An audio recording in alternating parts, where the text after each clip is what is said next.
Is it working? I think it's working.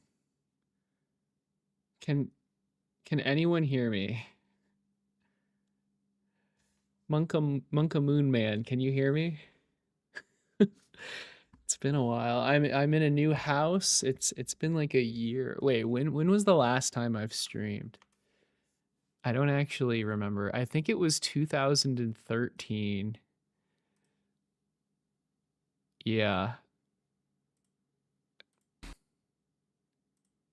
November November 10th. And it was also PCB stuff. But I believe this was the RC controller. Yeah, it was. Audio's good. Cool. Thanks, Scott. It's good to be back. Yeah, so I actually have something to stream, which is creating, I mean, as you can see from the title, creating the PCB in KiCad for the Hexapod. The current one, I should have had this up. I don't actually, can I find this? I'm not gonna bother trying to find this, but the current one was made in Easy EDA, and I really had no idea what I was doing, like, at all. But this new one is going to be much better. I'll put some music on, by the way. I haven't done much. In fact, I've done almost nothing. I've done enough to remember how to use KiCad.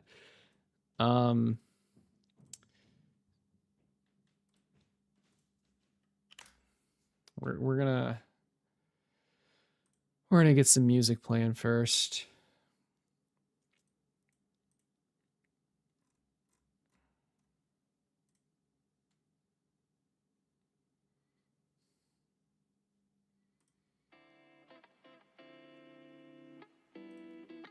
Now, I want to make sure that it doesn't start auto-playing copyrighted music. There we go, shuffle play. Surely it won't start auto-playing random copyrighted music. All right. Okay, so I can't see comment. Oh, yes, I can. They're right here. Okay, but what's going on here? What's wrong? Oh, that's fine. Cool. All right, we're good.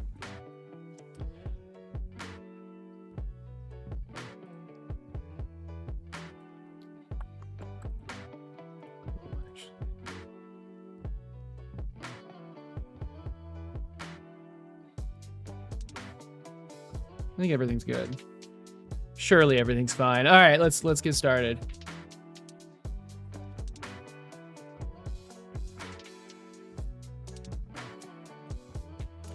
So I am designing a new PCB for the Hexapod. The current PCB is using the Arduino Mega. And I, at the very least, want to use the Arduino Mega Pro, but in the last couple days, I've been testing the Teensy 4.1, and it is better in literally every way. Speed, size, features, just mainly speed, to be honest. The only issue was I wasn't sure if it could control 18 servos at the same time. But I don't know, why is that flipped, man? Not that it matters. Oh my freaking gosh, hold on. Professional streamer. No. Surely I can flip this.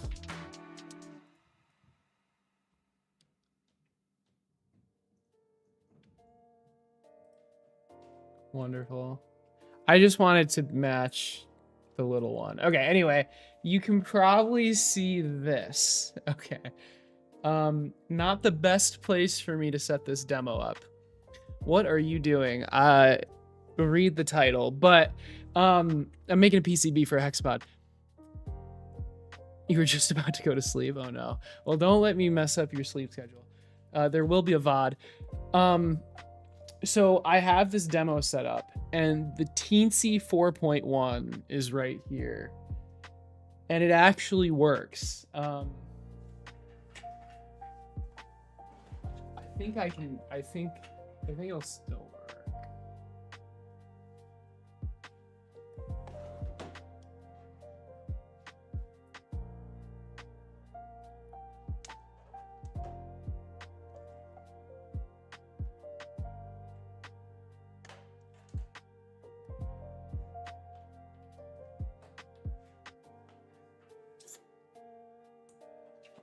Okay. The quality is not amazing. And oh, there we go. Oh no, is this server gonna work? This breadboarding is a nightmare, by the way. But you have to do this, because if you order a PCB without making sure it'll actually work, it's like 2 weeks and $50 or less if it's a small PCB. But then like if your PCB doesn't work, it's just like not good. So you can barely, I'm not sure if you can see these servos. These are all moving, I promise. So the Teensy is controlling 18 servos. You can see that one. All at the same time. Yeah, sorry you can't see the small ones. Anyway, it works, okay? It actually works. Now the question is, can I still call it an Arduino Hexapod? I don't know. Teensy is kind of like Arduino. It doesn't even matter anymore.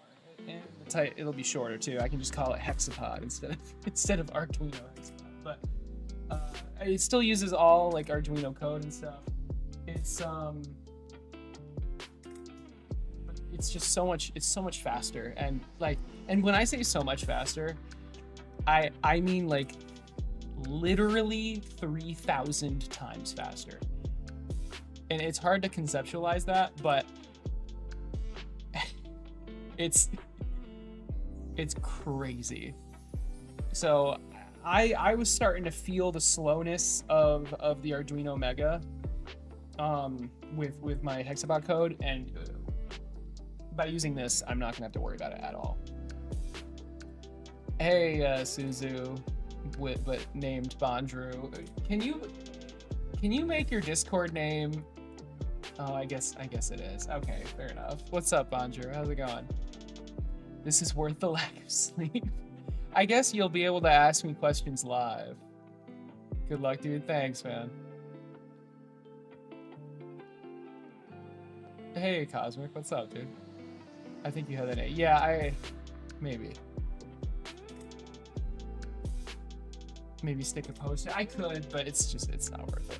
The music's loud. Thank you. Sorry. Could you at least hear me for the last, minute?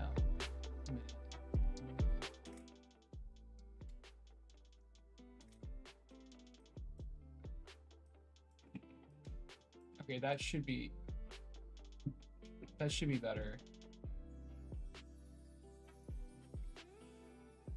Rare Acer stream. Yeah, it's been a while. This is all done in dreams. No, but this is kind of like dreams. Also, wait, let me just put my Hexapod in the background.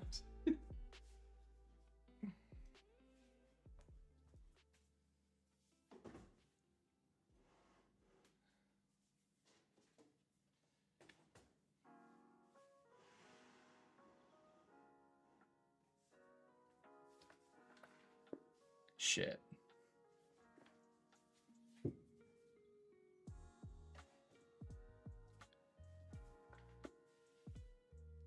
That's closer.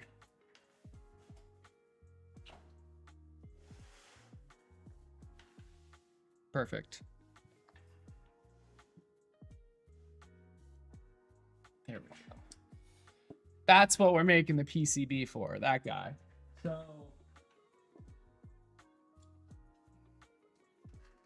right now, this is a little dangerous, but there's the PCB. You can kind of see it. And if you look closely enough, everything is mirrored. Oh my God. You can see that it's attached. Okay, you really can't, but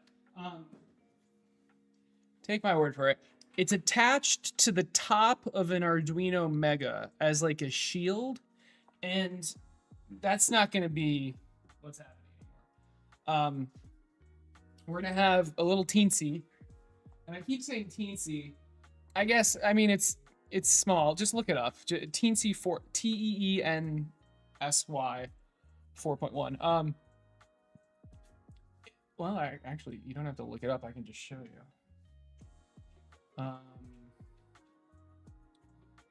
Beautiful Spidey boy. Hell yeah. Okay, this is a teensy. For scale, like these are like male header pins. So this is a teensy. We're gonna have a PCB, and then the teensy is just gonna be on top. Pretty much everything's gonna be on top, as opposed to having a giant PCB and then like attaching that to the Arduino Mega. So yeah, anyway, let's I think we can actually like get started now. Does anyone have any questions before I actually like do this?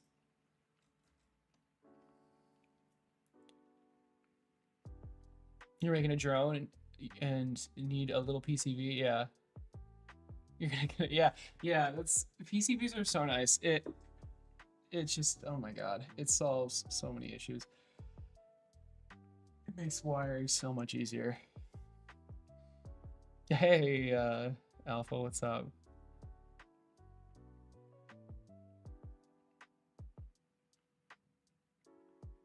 No, yeah, no, Bonjour, this is not for the micro hexapod. This is for the big boy.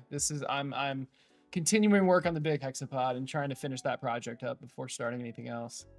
Why so many legs? That's a really good question. I can't exactly tell if you're being sarcastic, but basically with with 4 legs, there is a gate where 3 legs are on the ground and 1 leg is moving, and it's stable because you got 3 legs.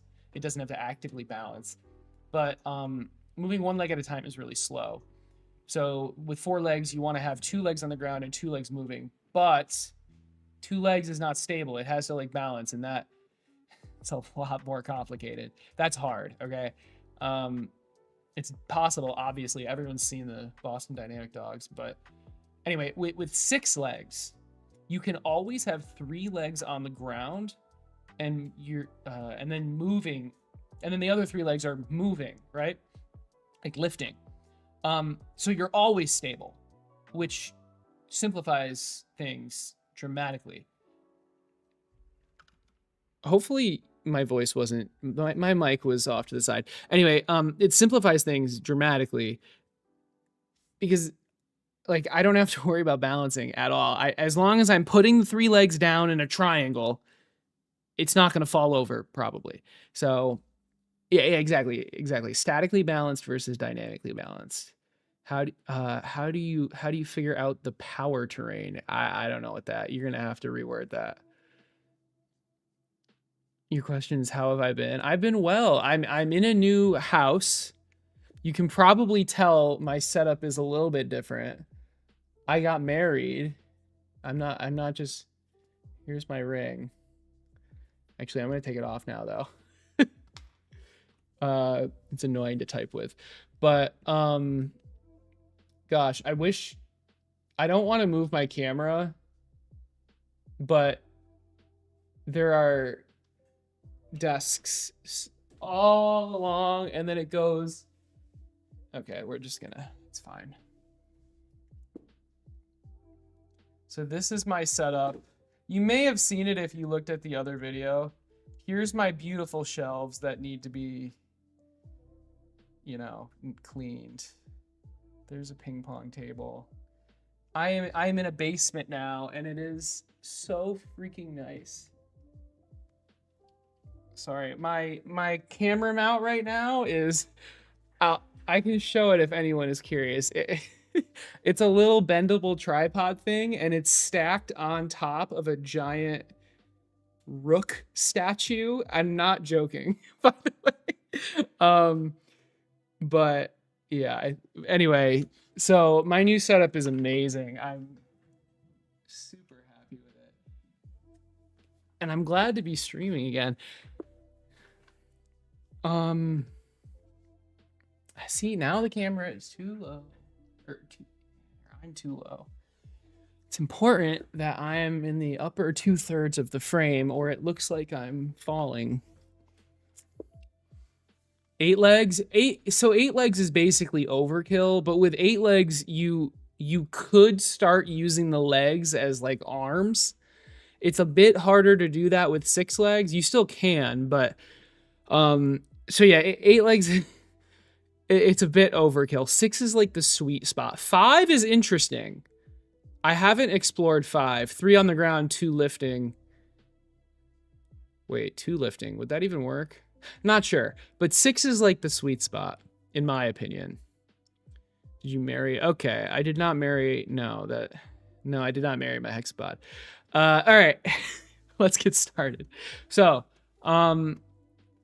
KiCad, where this is, there's like 2 different kind of things that you need to do with the PCB. You've got the schematic, which is basically just like how all the wires connect, not physically on the board, but just like what's connected to what, as well as what parts you actually have. So like I can put these anywhere, and like these little shapes, these symbols, this isn't what the teensy looks like. This isn't what the power terminal looks like, but this is just to know where the wires are going. And then we've got the board editor, the actual PCB. This is what the PCB looks like. Now, this is just like the holes. I'm not, the actual parts aren't a part of the PCB, but like, so like this is the footprint. This is the footprint of the part. And where I place this matters. So like if I place it over here and then view the new PCB, yeah, notice how it's big, it's wide. And right now the PCB, which is this giant green rectangle, it's being like automatically made. I will be able to control the shape of that. But anyway, we start with the schematic. So, well, let's start with that. I have already added the teensy in. I've added a power terminal. I should just leave this 3D view up, to be honest, which is this. I don't know why it's that color, but whatever. It'll allow me to hook the battery wires into the PCB in like a safe way. But that's it. So we got to do other stuff. Catching a stream for the first time. It's been like over a year, so I'm glad you guys can make it. All right, what's next? Nope, that's the website. That's not it either. Did I get rid of it? Oh, there it is. Okay. We've got the 18 header pins. We've got this. We've got this. The voltage regulator. Okay. Those just came in. So the teensy, unlike the Arduino Mega, the teensy can only take in like, geez, it's like 6.6 volts or something.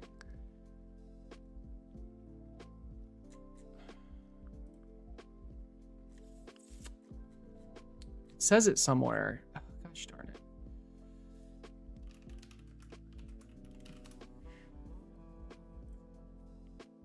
Yeah, okay, 5.5. 3.6 to 5.5. The Arduino Mega or Mega Pro can take in like 12. So I was able to put the battery directly into the Arduino Mega. Like I could just power it directly. With the teensy, I'm gonna need a little voltage regulator. I'm gonna find the exact one I bought. Actually, I don't have to do that. I linked it right here. Look at me.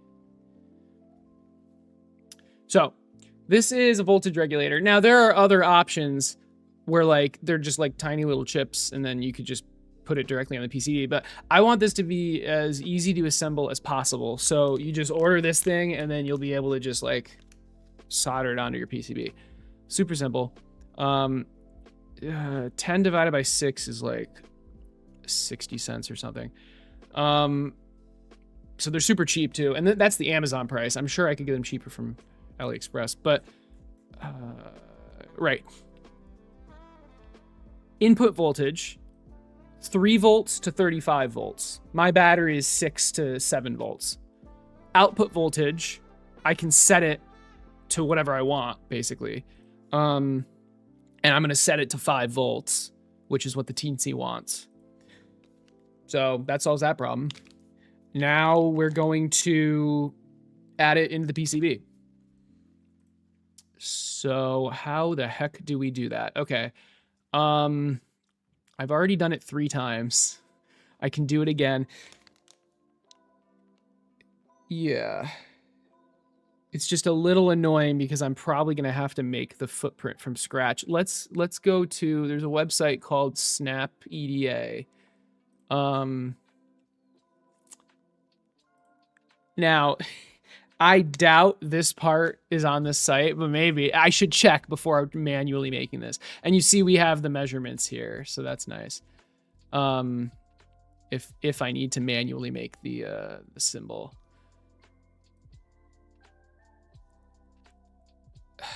We'll try. I don't. There's no way. There's no way. It would be so nice if this thing. Yeah. No. Never mind. I didn't think so. Because this is like a. Yeah, I'm getting the actual like chip. I'm not getting the breakout. So it's probably just easier for me to make it myself. I could, yeah. The problem is I'm just gonna get this chip thing, right?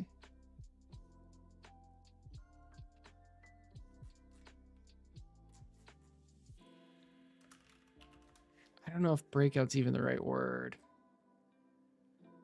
That's okay. That's okay. Okay. We'll just do it from scratch. So, where do we want to start? I want a library. How do I do this? Bonjour knows. He has a ton of experience. I want to make a chip from scratch. So like I have this little library for the Teensy, and then I have a couple others, but I was able to download them and then just install them. Oh, are you? Yeah. Stream chat, nice. Okay, yeah, perfect. What the hell is this? Okay, I don't know what that is, but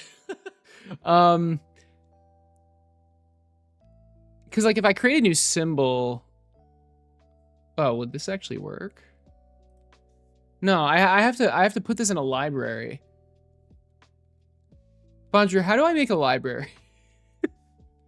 I know you can go like here and then preferences, manage symbol libraries, and then, oh, okay, maybe I want to just add an empty row. All right, I figured it out. Yeah, there we go. Okay. So, yeah, we go to like the main KiCad page, preferences, manage symbol libraries, and I want to do I just name it voltage regulator? Oh, look at that. Wait, I already added it. Did I already do this? Where did I find this? No way. Wait a second. Wait. How did that happen?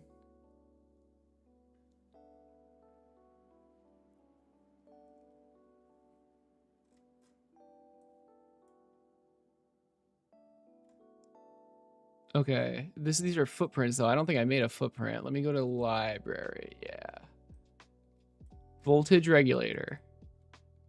Oh my God, wait, I remember doing that. Okay, I was in the middle of doing this and then I stopped because I wanted to save it for stream. Okay, that's really funny.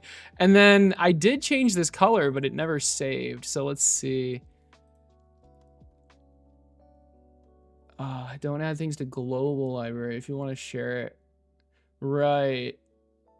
Okay, and is that what I've been doing? I've been adding it to the global library. Is that what? Yeah, you're so right. Okay, so how do I move these things to the local library? Please tell me it's possible.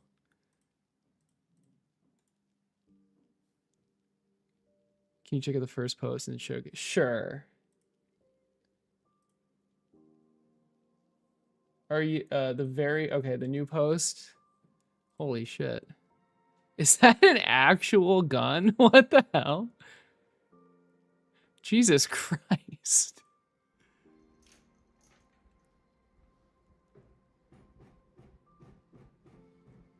Is this an actual gun? This looks dangerous. Dude, oh my god. Is this going to be autonomous or do you ride it? It's probably going to be autonomous. I don't think it's big. I mean, you could ride it, but it's pretty small. Night vision camera, 2K front cam. Yeah. Jesus. Okay, so like, what is this for? Oh my god, are you like in Ukraine or something? What? Like, holy crap.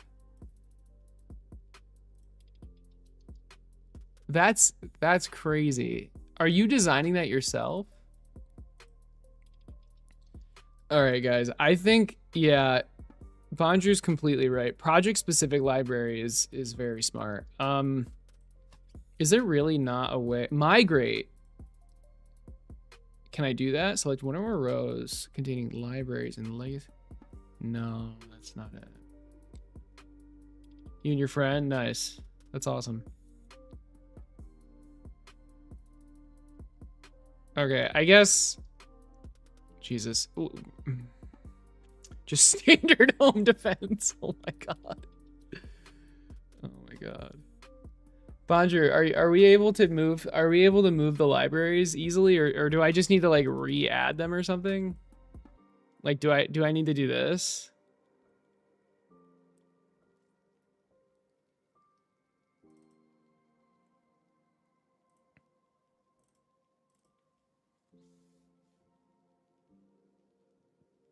Should be able to copy the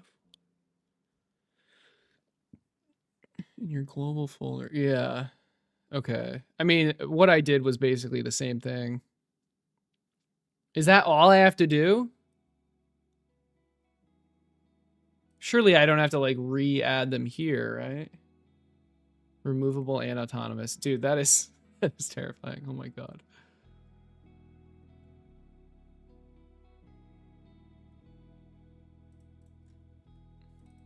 Okay. I think I got it. Oh, you just never even... Okay. Yeah, fair enough. I'm going to edit the symbol, and I'm going to make this background color the same color as everything else.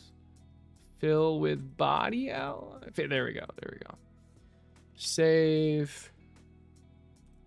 There we go. But now, like... Okay, hold on. If I delete this, and then I want to add a symbol...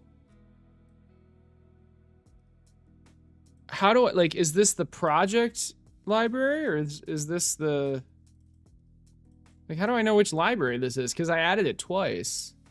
Yeah, I'll delete the global one. You're right.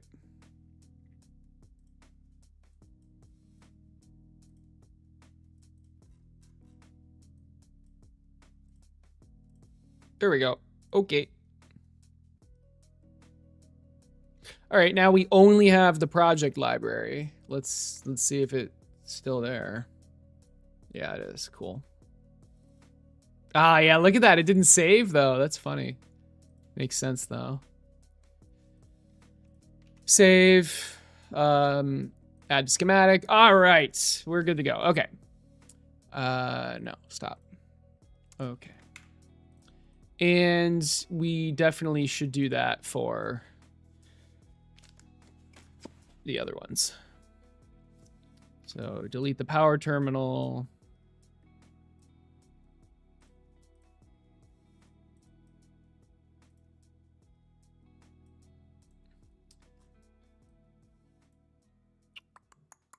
There it is. I just delete it. Project specific. Add existing components, terminal 2 pin. And then I want to name it power terminal 2 pin. Okay.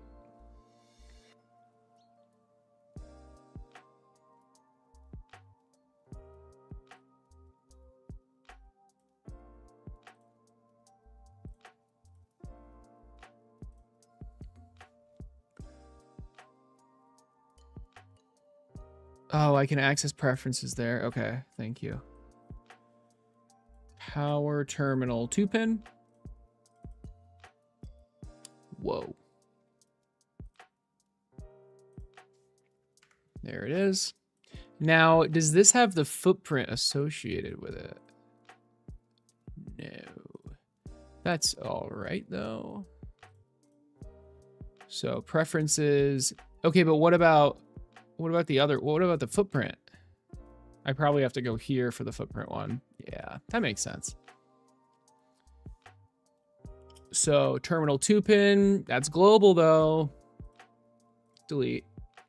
Project specific, add existing, terminal 2 pin, select folder. Okay.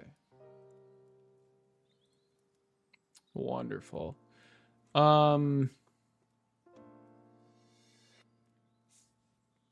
Now we go back to the schematic, go here, delete this, and then select it again. We're looking for, was it terminal 2 pin? Yeah, there it is. Okay. Now we're good. This does not have a footprint yet, like at all. I haven't made it yet.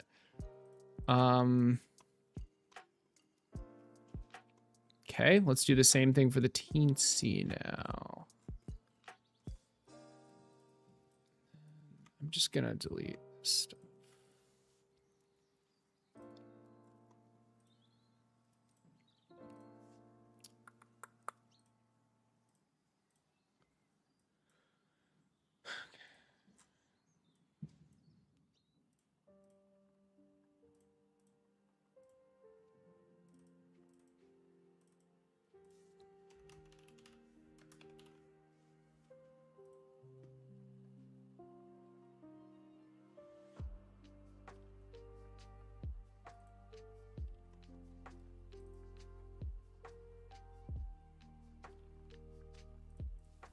I'm just gonna delete it. I wonder, can I show like only my local libraries here? I guess I can like star them, I think. Yeah, I can pin them. That's what I'll do.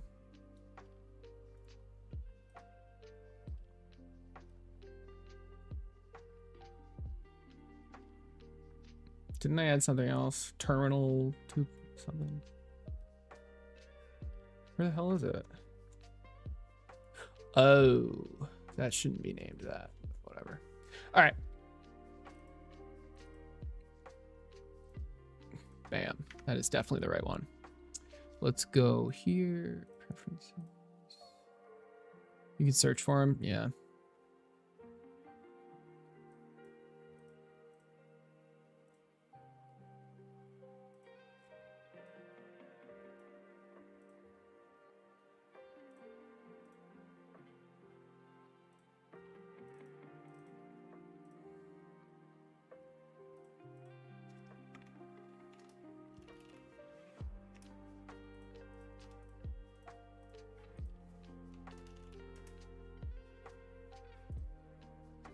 I mean, I get, is it? No, let's just name it terminal, not power terminal.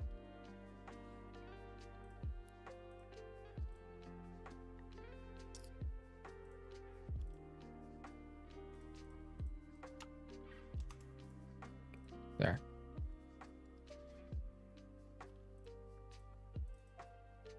Terminal 2 pin. Perfect. Perfect. Okay, so the teensy is good, terminal's good, this is almost good. Let's do this now. Let's do the mail headers. What did I call that? Probably male headers, but maybe no.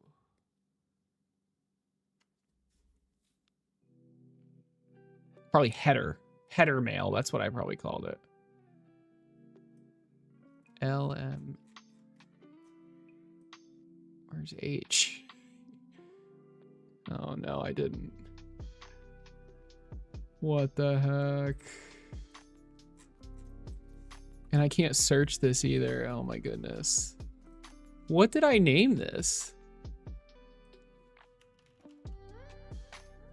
Dude.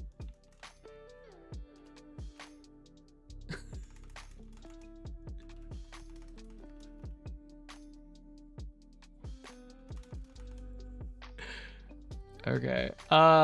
Whatever. Let's just do this. So project specific, bam, bam. Mail pin header, 1x3.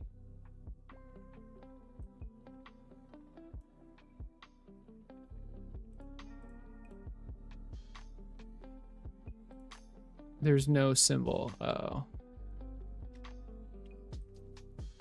Oh, I think I remember what I did now. Okay, well, okay. We're gonna do this. We're gonna do this correctly. I'm gonna add a new library. All right, we're gonna name it mail pin header 1x3. This is like the easiest thing to make. Library path. Right there. Oh God. Do I have to like make a new symbol first? KiCad is so annoying. 5 machine guns running on barrels. I know. No, but I think what I did was I used an existing symbol. Have a good night, creator of nothing.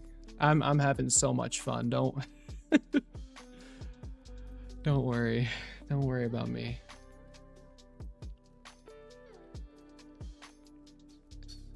I need to create. God damn it. Okay, I need to create a new symbol. I think that's what I need to do. Okay, but I need a library. Oh my God.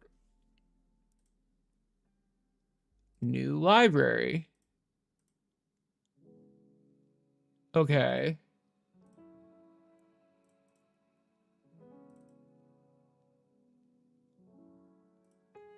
Did I do it? I should have renamed it first. Can I not even delete this library from here? Oh my God, I can't. Okay. Okay. Just, oh my goodness. That's not right. My work stuff.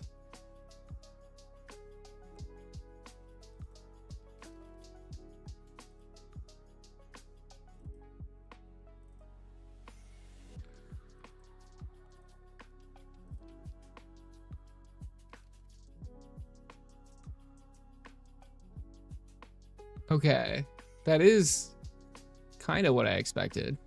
Let's just delete it and try again, I guess. Hopefully that doesn't make it freak out. Okay, let's try this again.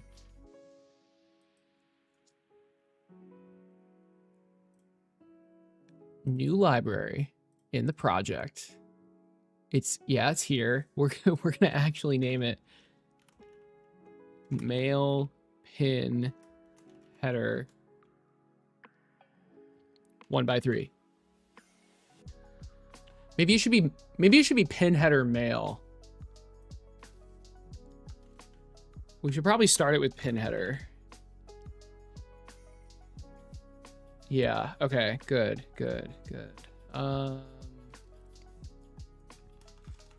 Pin header mail. Now I can create a new symbol. Mother God, oh my goodness. Really, it's not writable. What does that even mean? Oh my goodness. Is it because I changed the folder name? Why isn't this writable?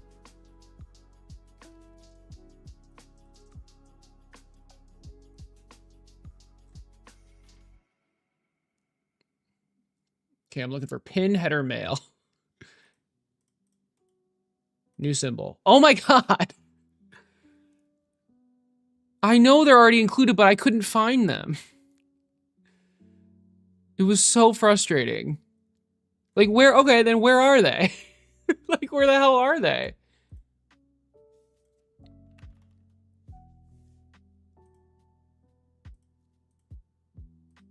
Like these are mounting pins.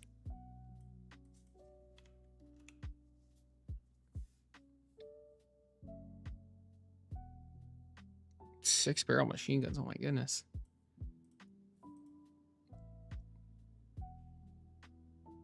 Any advice for people trying to start into this stuff? Yeah, definitely. I mean, start small and use a tutorial.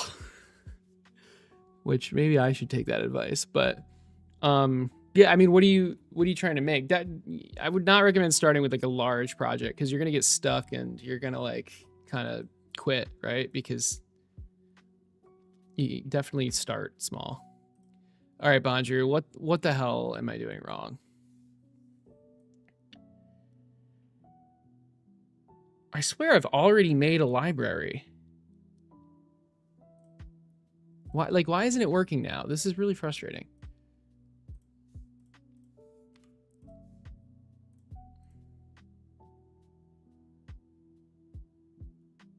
In schematic. Okay, I'm in the schematic. What do you mean in schematic search?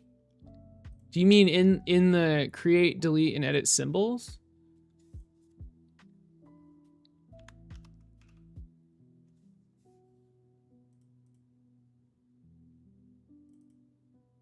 I don't like which one is it? Oh, if money is an issue. How much? What's your budget for like this first project you're working on? In fact, I think this symbol is what I used as just kind of like just so I didn't have to draw it. Oh, just press A. Okay, and search 01 by 03.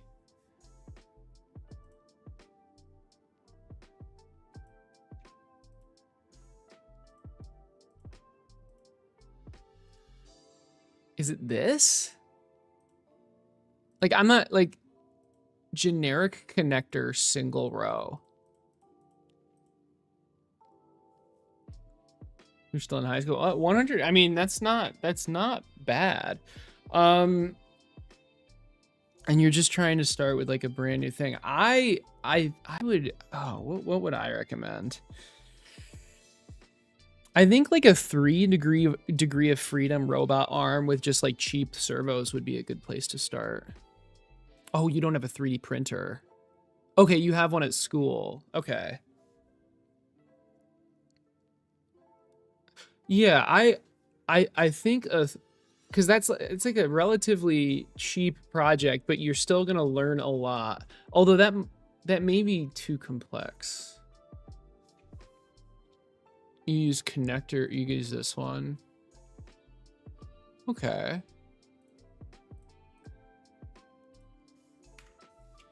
Yeah, and I think this is what I did, and then I got to footprint and then I was able to find, yeah, this shit.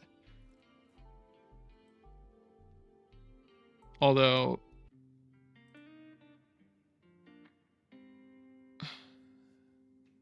I know this is too small. Here.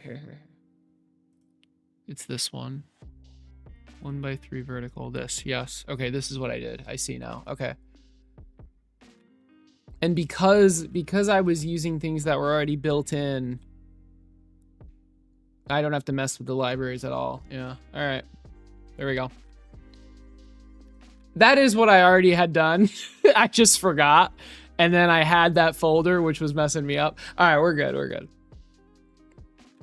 Any recommended coding languages to start learning? Yeah. Oh, you know some? Well, I mean, to be honest, it'll be helpful to learn the code that the Arduino runs on. which is C++, which is not fun, but yeah, I would highly recommend looking up like beginner Arduino tutorials that are kind of like teaching you the basics and just start from there. Yeah, as the and 2.54. Yes, I remember. Yes. Okay. So we've got this, and we want 18 of them. But for now, let's actually. I want to create a symbol. I'm sorry, a footprint for this one. So this one's already done. If we go to schematic and then we go, I think it's this one. Yeah, there's no footprint. That's fine. Oh, the teensy doesn't have a footprint either. Okay, well, at least these two footprints worked. Why did the teensy not work?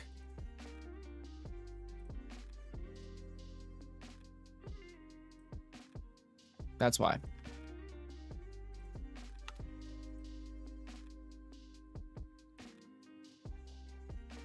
Didn't I pin them or no? Or I guess not, whatever.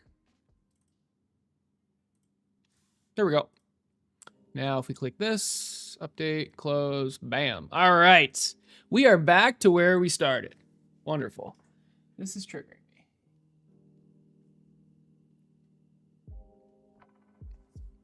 Perfect. Okay.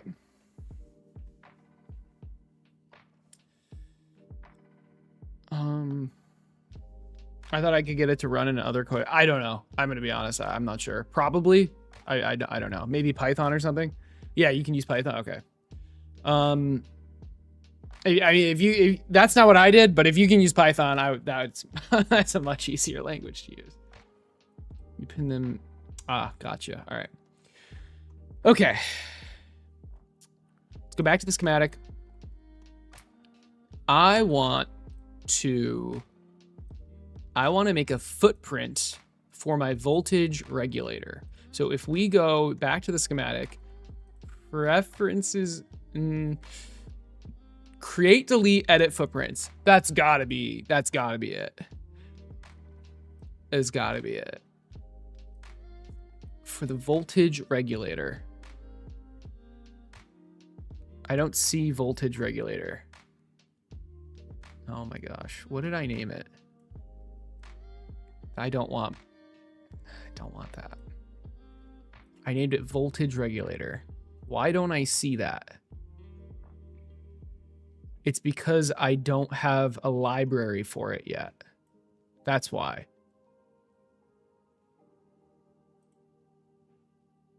Surely I need to make a library for this before I... Yeah, new library, project, components, voltage regulator.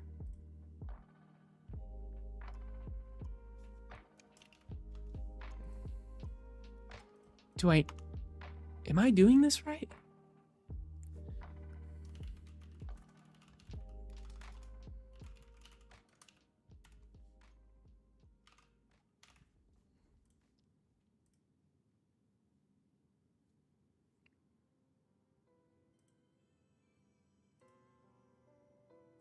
Okay, I mean, I'm just retyping this over and over. It's really annoying. Jesus Christ. I refuse to type this again. It's through hole. Hey, okay, it actually worked. Okay, now we make the footprint. This I kind of know how to do. Okay, we're just gonna do this. I just want to make sure it actually saves.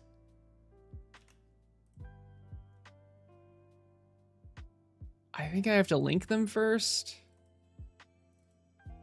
Footprint. Okay, let's find the footprint we just made. There it is. Yes, it's working. Oh my gosh. Go here. Bam. Update. Uh-oh. Oh, that's fine. Close. There it is. There's our footprint. Okay.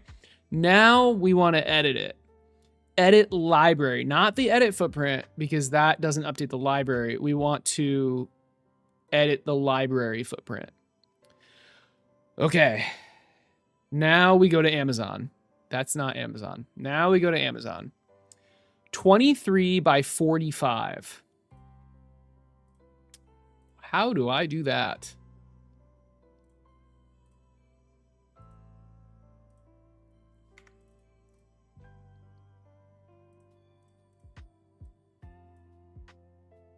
This is not CAD. This is not Fusion 360. Oh, Lord. Okay, we just double click and now we can change the start and end points. Okay, well, if we make the start point 0, 0, 23 by, I think it was 23 tall. 23 by 45. Yippers. Millimeters. Filled shape. Sure. No. No, it's not filled. This is fine. This is fine. Okay. Okay.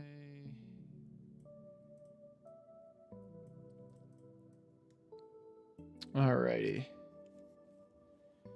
Select the rectangle and press E. Yeah, I got there. Okay.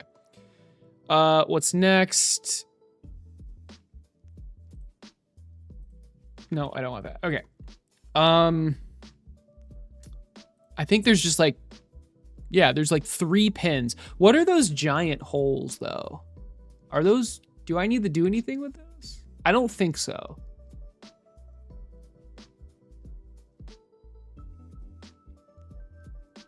I don't think so. So, I've got just the 3 or the 4 holes in the corners, the in plus, in minus, out plus, out minus. Out plus is on the top right. In plus is on the top left. Okay. Okay, but like, what are their, what's the size of it? It's probably not going to tell me. I can measure it myself because I have them in person.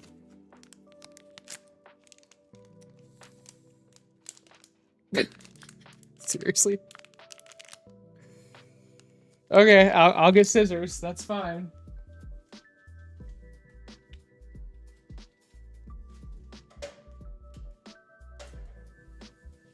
That's fine. And my count.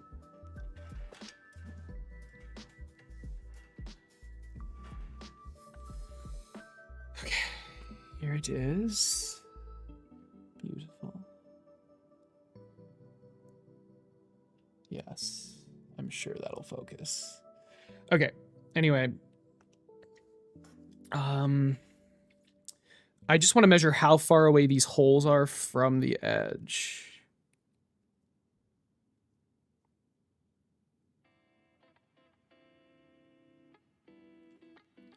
.7.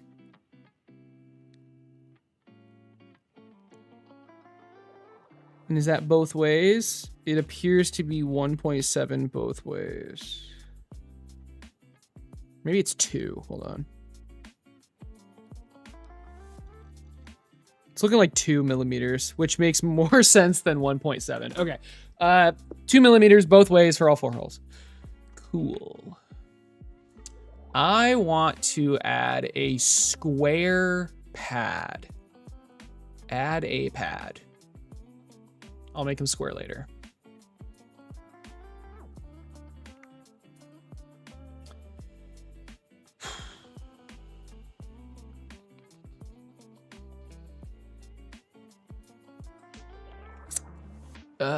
Pad shape. Rectangular. Okay. Pad size. Did I say 2 millimeters for the distance? I did. And then the pad size is 3 millimeters. That's easy enough. Hole shape is circle. The diameter is, this doesn't really matter. 1.5.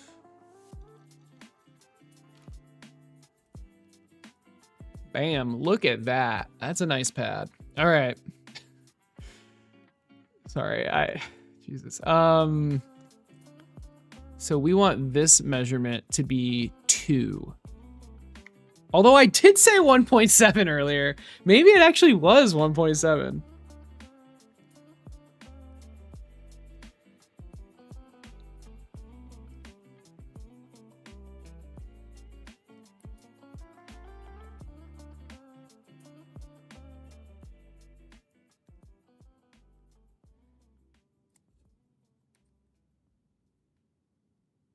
God, you know what? It actually is 1.7, 1.8, 1.78, which it automatically snapped to, which is nice. So let's just do that. Maybe that's a complete coincidence. I don't really know. But yeah, probably was a coincidence.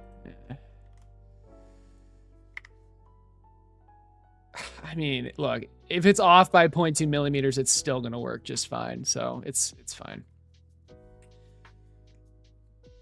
Okay.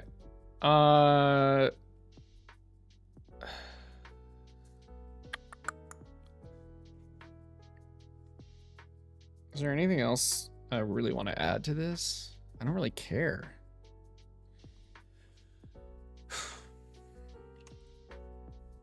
I need to rename these. I don't remember.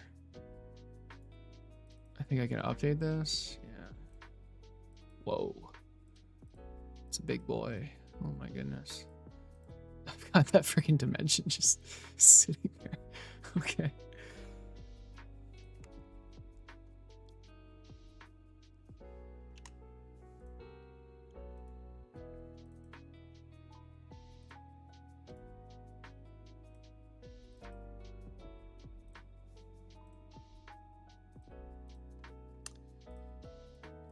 I'm pretty sure these pads are wrong.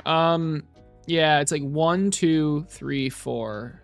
That's fair, I guess. Let's do that. Hey, Tech Tim, what's up, man?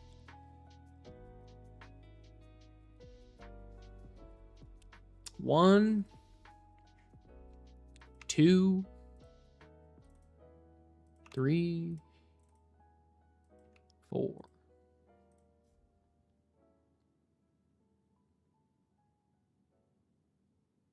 Change the rectangle on the footprint from silkscreen to FY.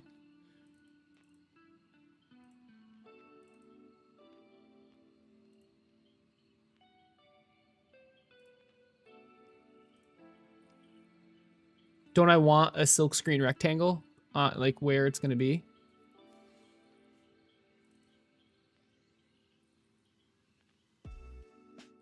Now, how do I link this pit pad to specifically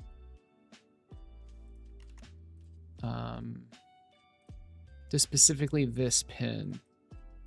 Or is me naming it 1 enough?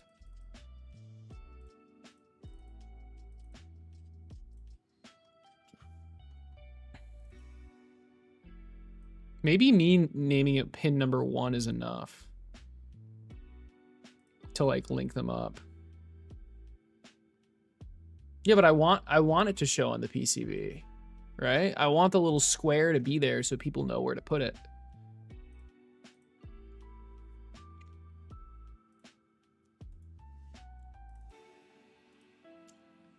We're changing it back.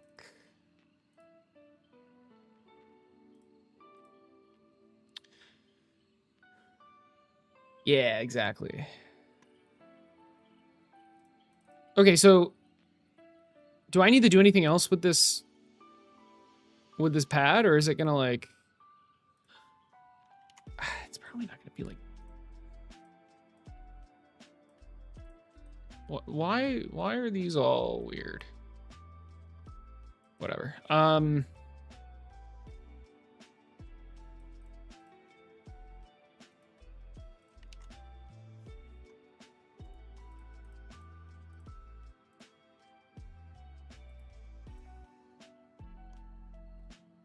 Okay, pin number on the symbol is the same one. Yeah, okay, so what I did is correct. Okay, cool. And the last thing I forgot to do is label them properly. So let's do some text. Control Shift T. I'm never gonna do that. In plus. The plus should probably be like that. That's all fine.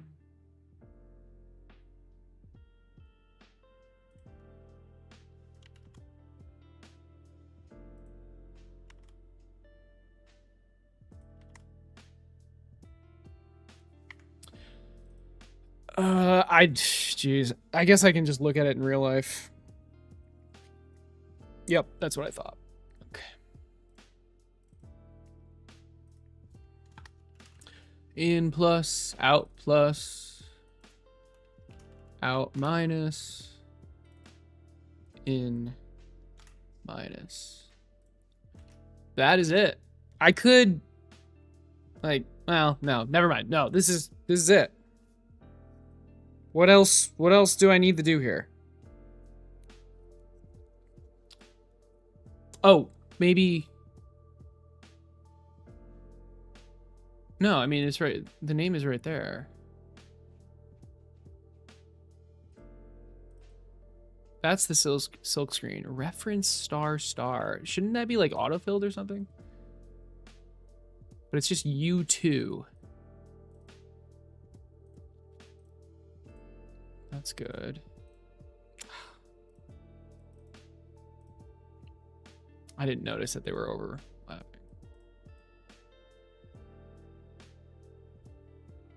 Maybe I just do that. Nope, we're gonna do that.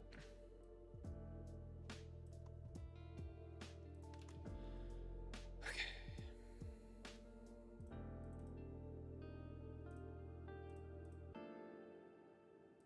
Did I not save it? Oh my god, I don't think I saved it.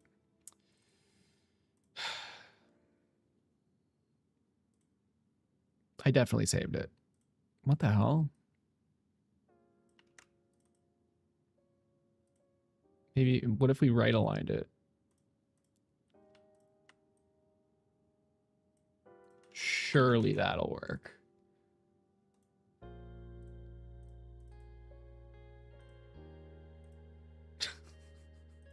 Whatever, man. What if we delete this and replace it? Okay. All right. That worked. What did I? Oh. I wanted to name this. Oh wait, where's the name? Maybe. Oh, it's value. That's what it is. Voltage regulator. Beautiful. Put that right there. All right. And now, what the hell? Oh. This should update? Yes! I love it when things do what you expect. I'd rather U2 be called voltage regulator though. Or maybe I'm just being... Because like, this is silkscreen, right? So that's what's actually gonna be on the PCB, but then this isn't. But I want this to show on the PCB. I guess I'll worry about that later. It's not a big deal. All right, voltage regulator is good. Geez, what else? What else is there gonna be? There's gonna be capacitors. For the signal lines. Oh no, that's for the power. Ah, the NRF. Okay, so we've got the NRF chip. Capacitors for both sides of the power of that, and then we need bigger capacitors for the power of the servos. It's just an attempt to keep the power supply like stable. You can just press F8. Oh, nice. Okay, F8. Yeah, I can just change the layer. That makes sense. Okay. I guess I can duplicate this. Now. So that would be leg 1, leg 2, leg 3. Maybe I don't want to duplicate it yet until I actually connect the wires, because I think I'm not gonna like manually connect these. I'm gonna add like, geez, what are they called? Labels or something? Global label. What's a hierarchical label? Or a net class? Okay. What do you mean for both sides? Okay, so yeah, that's a great question. So you have the NRF on the board. You have the teensy on the board. I want a capacitor as close as, like, as physically close as possible to the teensy connected to from the power to the ground, and then I want another capacitor as physically close as possible to the NRF's power.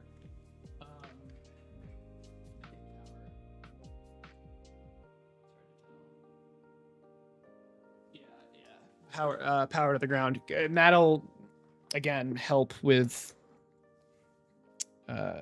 making it stable. Oh God, you gotta go. All right. Wait, Bonjour, before you leave, please. How? I don't want to have to look this up. I don't remember. What should I use to like wirelessly connect like this, like to here, for example? Like I know there's a way to do it. Is it a global label or is it like a something else? The net label?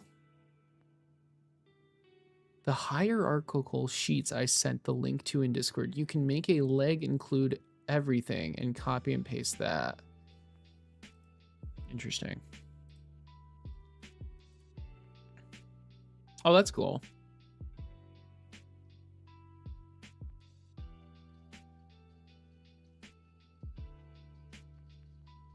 Oh, geez. This is a little advanced for me. I don't know if I want to learn this right now. Use the global label. Okay.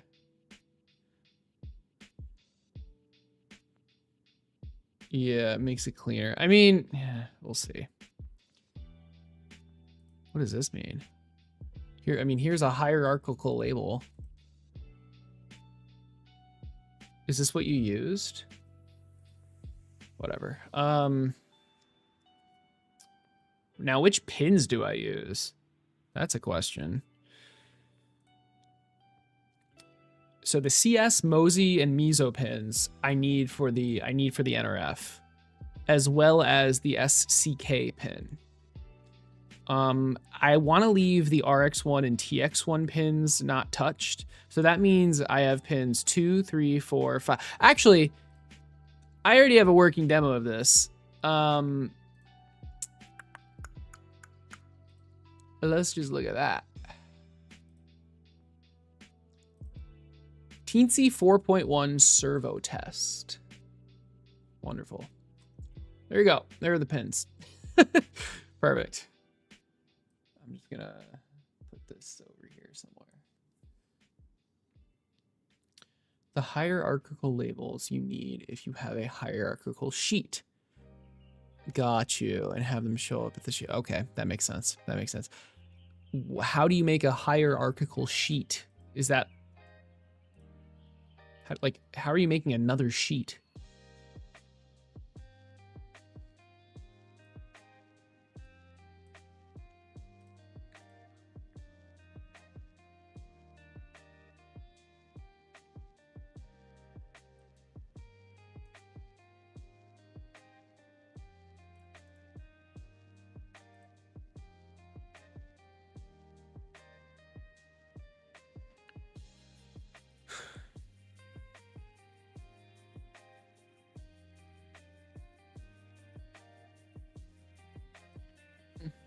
All right. Anyway, we'll never know.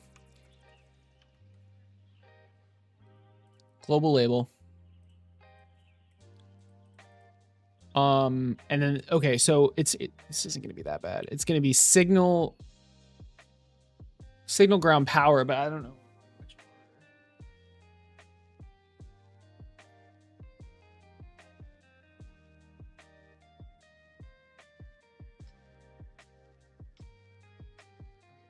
Power's in the middle, signal's on the outside. We'll make signal 1 for all of these.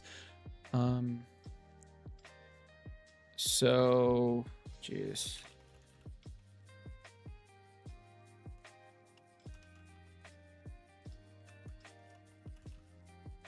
I guess we can call it leg 1 signal.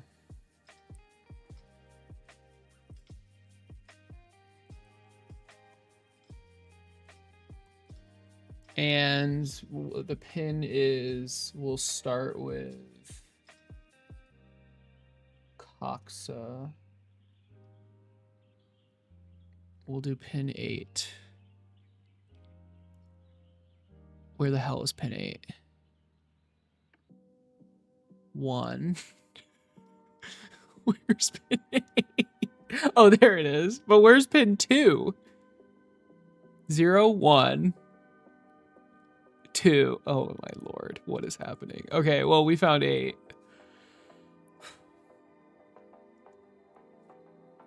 Wait, how do I... Can I just like copy and paste this? Yeah. So these basically these two things are just like connected. They're like a connected wire. So if we do this, yeah. If we do this, that means these two things are connected, right? Yeah. Look at that. See this little line? See this little line here? That means this needs to connect to here. And of course, ground, I reversed it, but that's fine. That's fine. So it's actually not this. One is going to be, the top one is going to be ground. Arbitrarily, it really doesn't matter. It's going to be that. And the middle one is going to be power. Okay. Beautiful. Now you really got to go. Yeah, you got to go to bed, man. Press S. What the hell? Oh, shit. Wait, that's kind of cool. Oh, maybe we will do this. Yeah, that's pretty sick. Press H and it'll highlight the net. Wow, so like here, I just made like a mini sheet. It's so cute. Okay. And then what? Yeah, but wait, why? Oh. I'm just not sure how this is less complicated. Wait, what did you do? Why do you have 5 different connections? Ground, power. Oh, I see. Yeah, that's smart. That's really smart. Okay. And did you make 1 sheet for 1 leg, or did you make 6 sheets? You probably just made 1 sheet for a leg. Because each leg has 3 servos. That's a really good idea. Okay, so okay, I understand. Well, we'll see if I understand. We're gonna add a hierarchical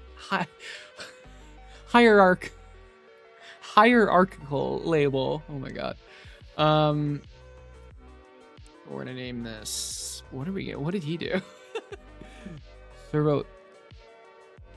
So these are the signals, and then these. Yeah, that's interesting. Okay. So let's put it here. Name it ground.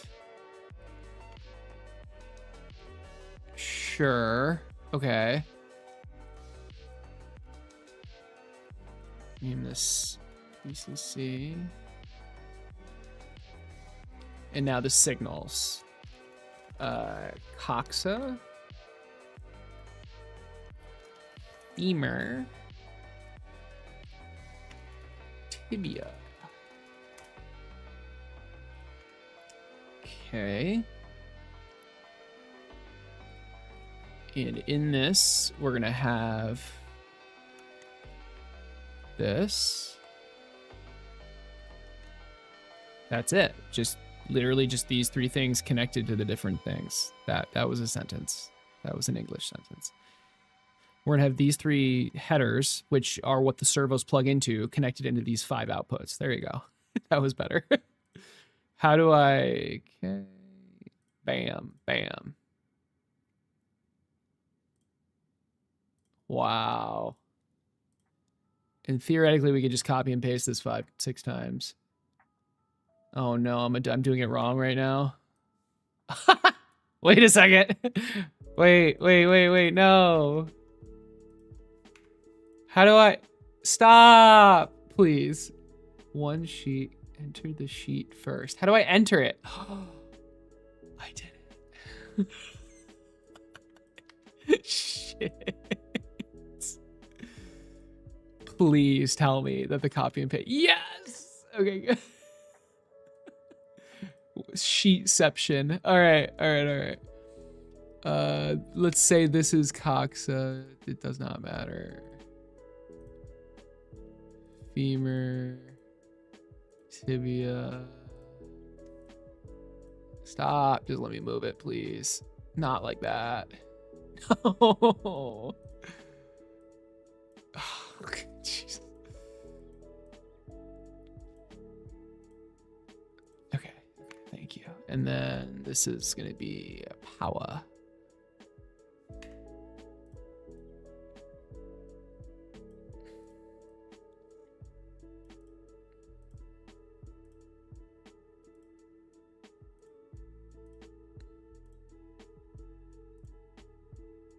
Oh my lord, like, okay, whatever. So yeah, this is our beautiful leg, sheet leg. We'll put this, oh, there we go. Look at that. That is satisfying. Okay. Save, exit, frick.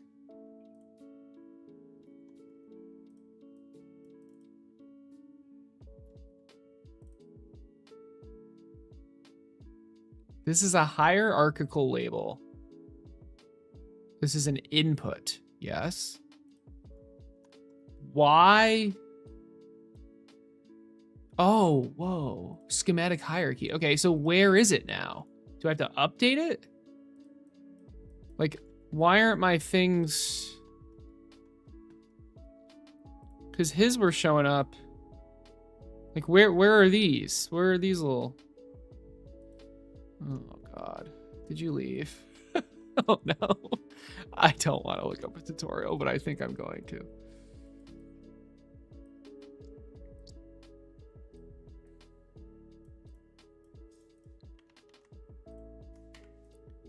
Do I have to like, frick.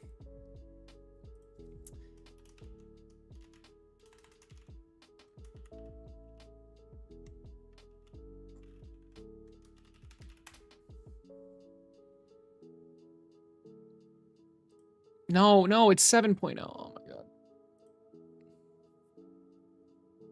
Back YouTubers will come back. So we're gonna go to schematic editor. We already did the change here. Now we'll go to tools, switch to PCB editor, tools, update from schematic. This is not helping. Now pin 6 should change to This did not help. Back. Why did it? No, please, please. Adding a hierarchical sheet to a schematic. Back YouTubers will come back. So we're gonna go to schematic editor. We already did the change here. Now we'll go to tool.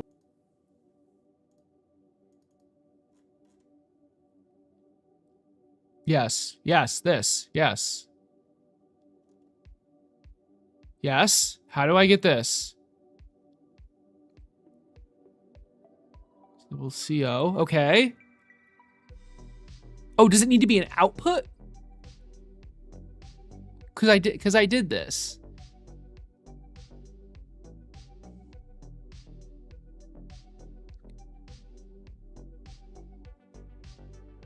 Oh no. Okay, the power label should be power, that's fair. This on the, oh. Frick. Okay. I'm sure I would have gotten there. Seriously?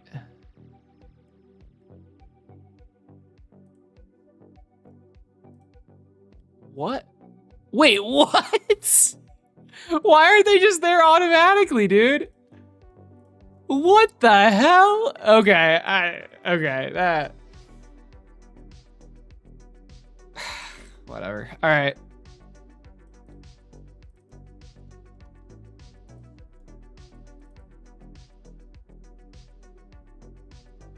Well, how do I make it a power?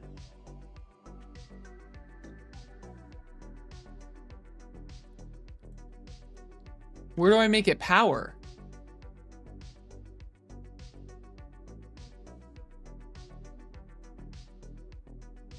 Yeah, well, why is that even a button? Why wouldn't they just automatically be there? In what situation would I not want that to be there? But whatever. I mean, it's cool how it works. It was really easy, but what do you mean make? How do what? Because like, oh my god, what just happened? Oh my lord.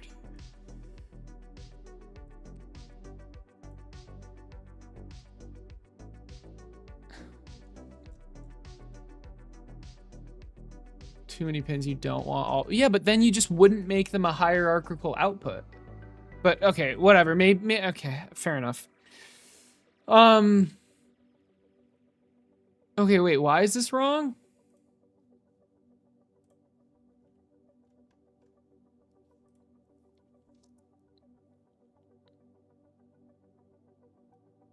Oh. Wait, I thought I clicked that. I did click that.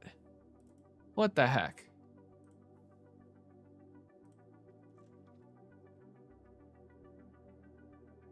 Is this gonna be 5 volts? It's gonna be like 6 volts. Oh. Okay, but now it's not gonna be a hierarchical label. Right?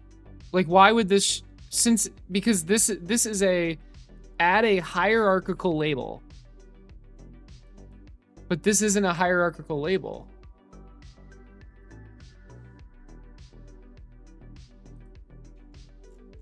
Where's ground?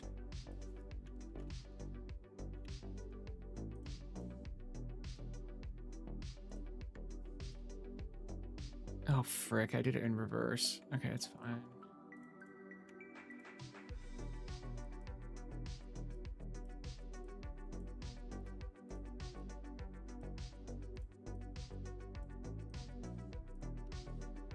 Ooh, that's wrong. That's wrong. That's wrong. Hold on. I thought power was the middle. Oh my god, did I set this up wrong?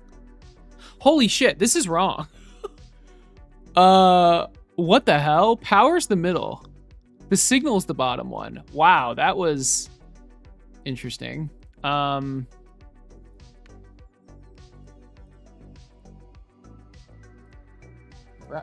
middle. Not crazy. God, that would have been really bad. Holy shit.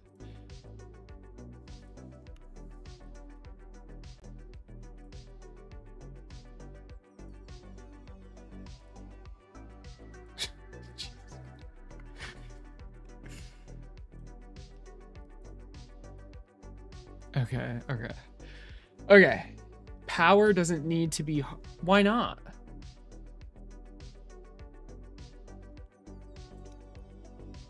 It would still show up. I thought the only things that would show up are the hierarchical ones, but apparently not. Okay. So can I delete these and then click that button and then click it again? No. What are you talking about? What the frick?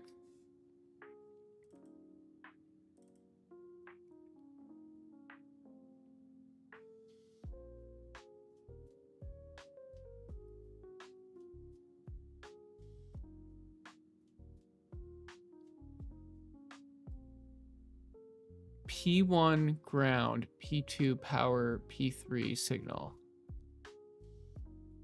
Right, no, I got there. Yeah. I don't understand how you made... How did you make your ground and power show up there, but I can't? If this is what you did.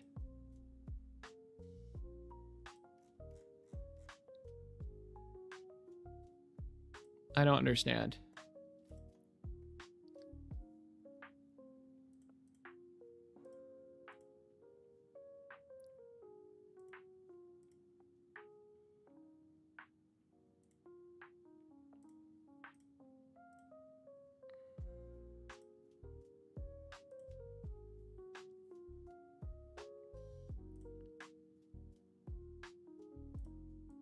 Wait, oh, frick. Can I, like, rename this?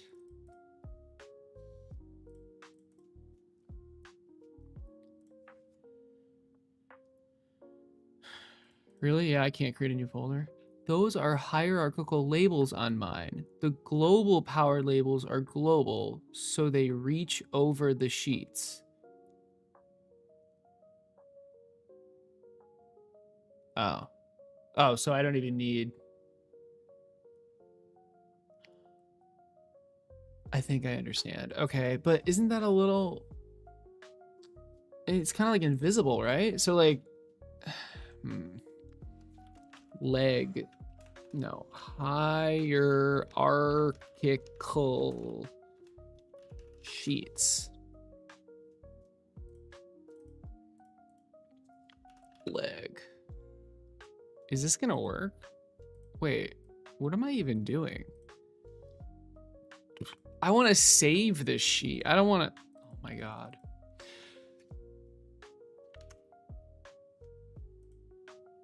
Save current sheet copy as. Sure. Oh, wait. Here it is.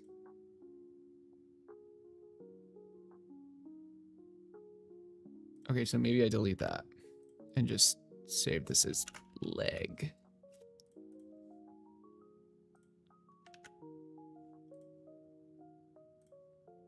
Delete this. Import a hierarchical sheet. Click over a sheet. What just happened? What?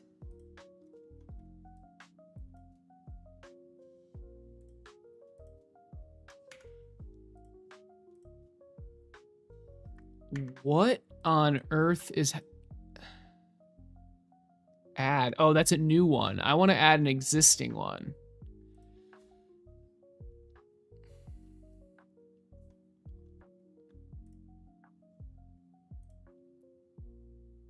So here's... How do I add an existing one? Okay, I'm deleting this one. Okay, now we just have leg. How do I add a higher place? Add sheet, import sheet pin. It's gotta be add sheet. Sheet file, leg, there we go. Did that not work? It's frozen. There we go, okay. Leg. Sure. I know it already exists. Okay, good. What the fuck? Don't tell me I can't. Okay.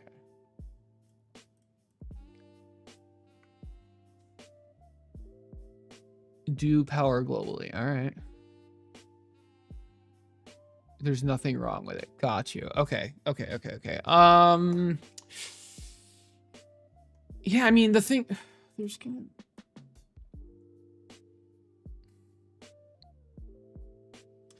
I'm not sure if I like the idea of doing power globally. Ground globally is fine because all the grounds are connected. But power globally, it makes me a little bit... I don't know. It feels like it's magic and not in a good way. Like, it's too hidden.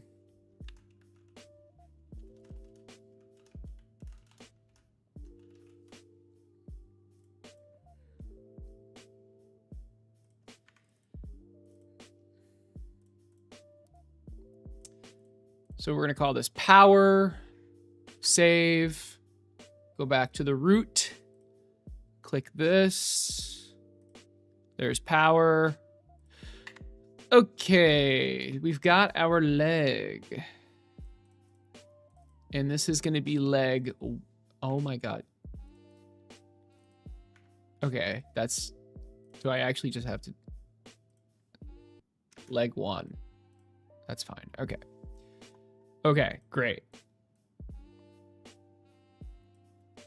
So now leg 1 signal just goes.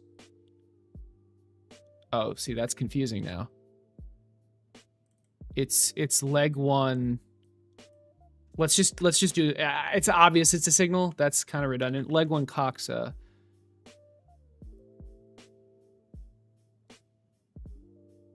We should start with tibia, shouldn't we?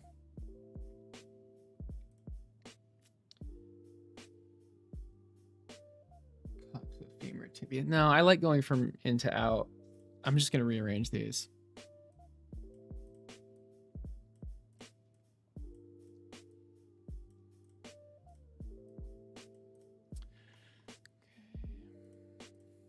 Bam. What's the next pin? 9. Femur's 9. One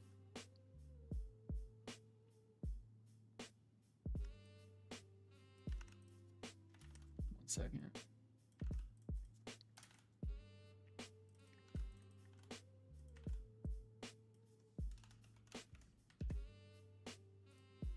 All right, so leg 1 cox is 8. Femur is 9. Leg 1 femur. See, those are too close. I want it like that.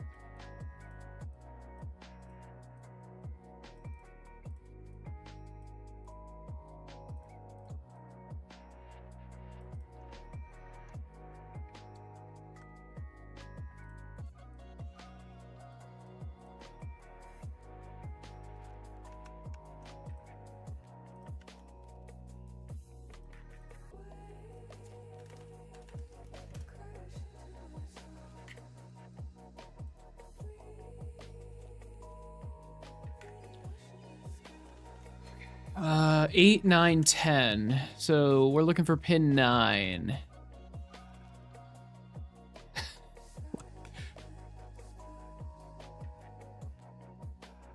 Okay, there is no pin 9. Never mind, it's right here. Oh, goodness.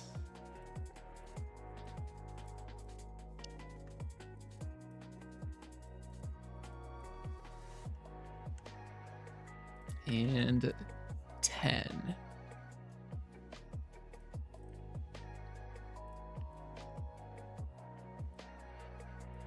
I think I can do that, yeah.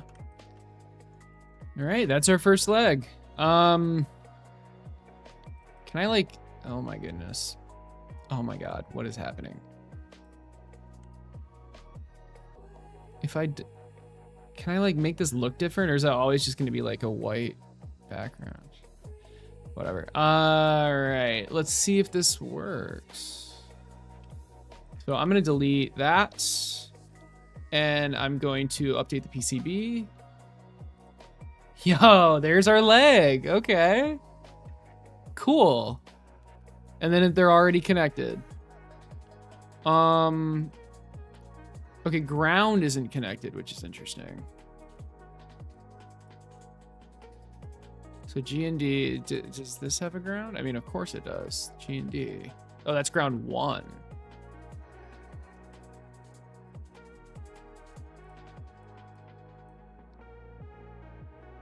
I mean, the ground should be connected.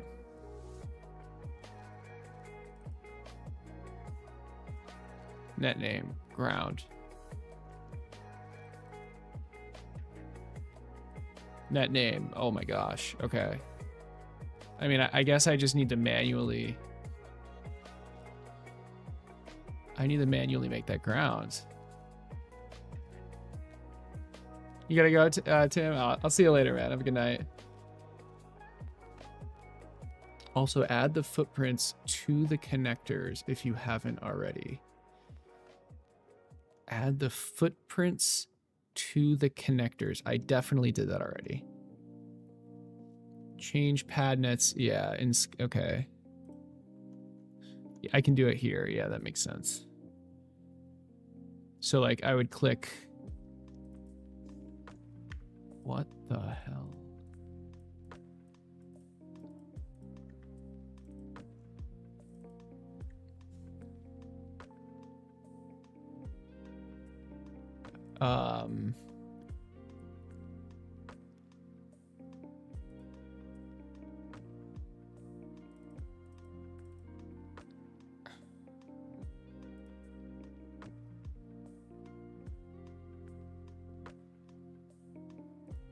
Is it just gonna keep doing that? Okay. There we go. I don't even see it.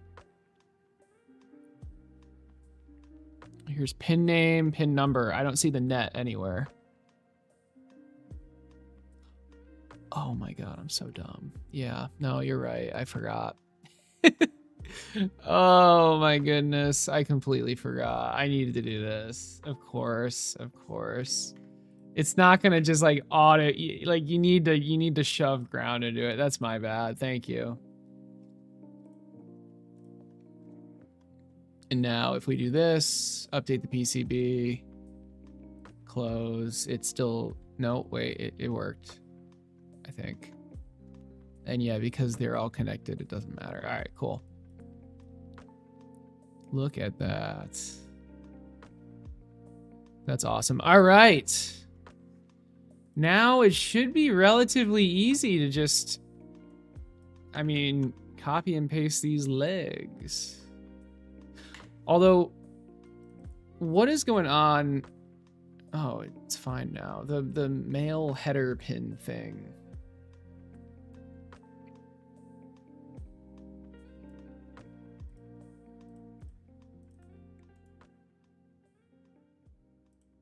Yeah, pin header male. I don't think I'm using that. I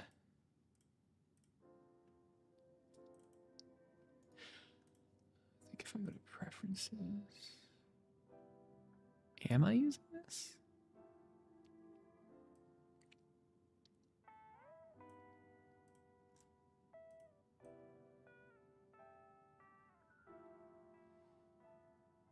It's not here.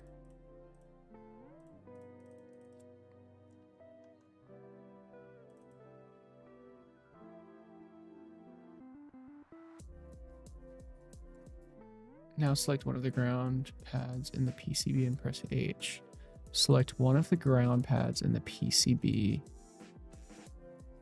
and press H. Why? Oh. Whoa. What is this doing? Why am I doing this? Hey Gabriel, what's up? I'm doing well. We're working on the PCB for the Hexapod. How are you doing?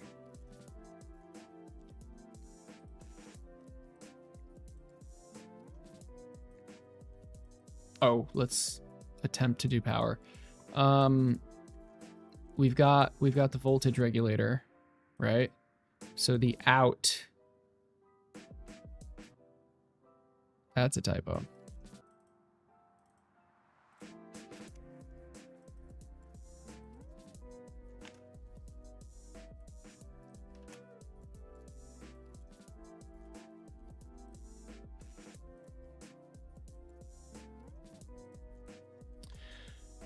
So, I mean, out minus goes to ground.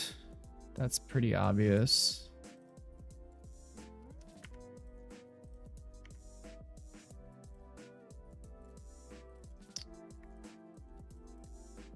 And the out plus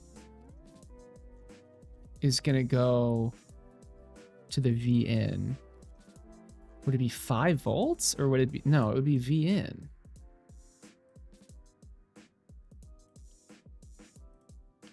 But we're not going to do that.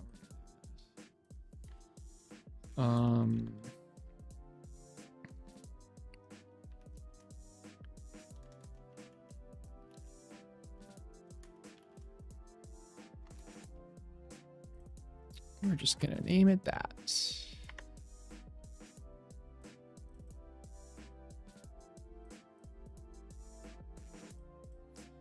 And then here's the terminal. Can I flip this? Nice.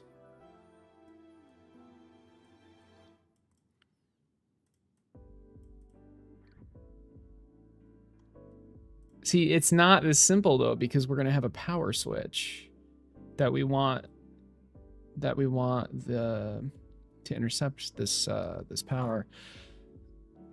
I think we're gonna do this a similar thing where we have two, as the original Hexapod, where we have, as the original Hexapod PCB, where we have two terminals. One you hook the power switch into, the other you hook the battery into. And then, I mean, basically this would go directly to ground. Doesn't really matter Which one? And then this goes through here, VN.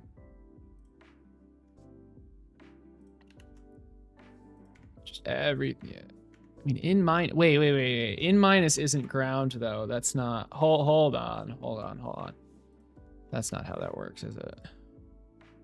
I mean, in minus would be the ground of the battery.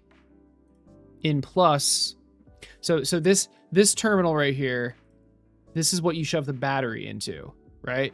So the plus of the battery would go here, the minus of the battery would go here. Minus of the battery here, plus of the battery goes through this terminal. There's a switch here that's connected to this terminal. And then so when the switch is closed, the plus will keep going through. The signal gets, the connection gets completed. And then it goes into the plus of here. And then the voltage regulator is, brings it down to 5 volts. And then we're powering the teensy. Okay, and then but where else? We need the raw power of the battery as well.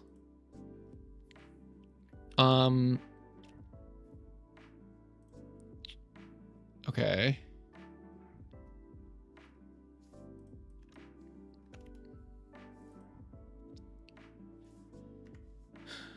So we're going to grab the 6 volts from the battery.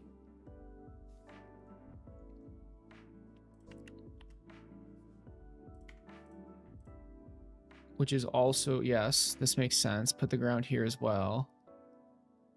So some of the power gets diverted into this. A lot of it rather gets diverted into the servos and everything else. Okay. So now this power gets put right here. Can I just rotate this? Yes. Dude, I don't remember the wiring being this bad. Oh my goodness. Okay. There we go. So can we rename this? Reference value. Okay. I'm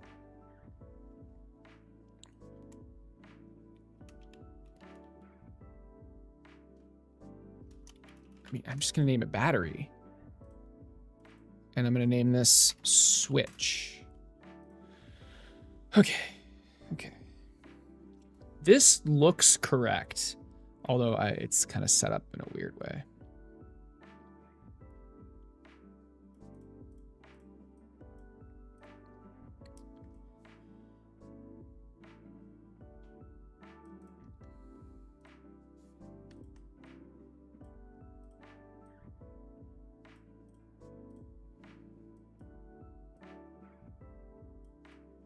Are we still on? God damn it. Dude, I haven't shut. It's playing copyrighted music. Well, probably. I had it shuffle the Stream Beats album, but.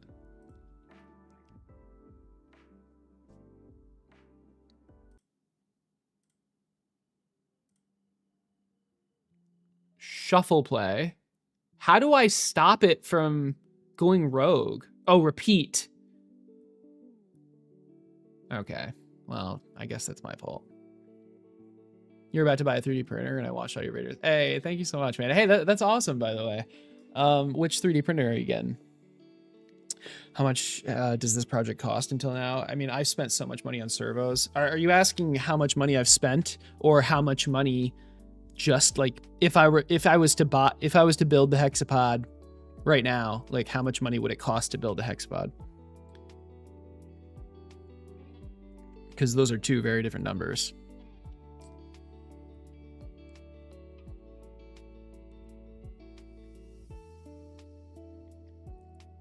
You can open multiple KiCad projects at the same time. That's cool.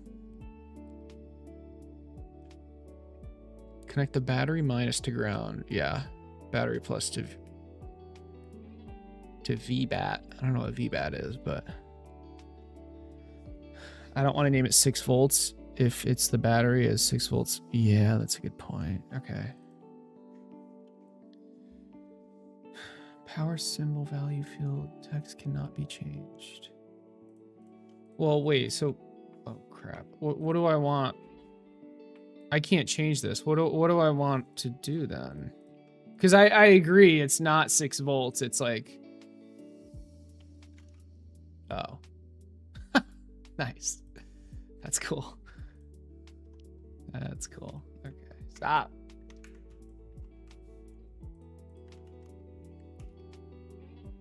Yeah, good call there.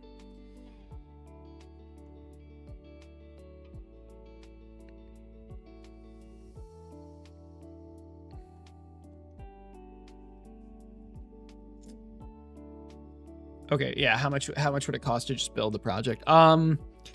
Okay, so servos are around 300. Everything else is around, I'm gonna estimate about 200. You're looking at like plus tax, maybe 600 bucks. That's not including the 3D printed parts or the 3D printer or anything like that.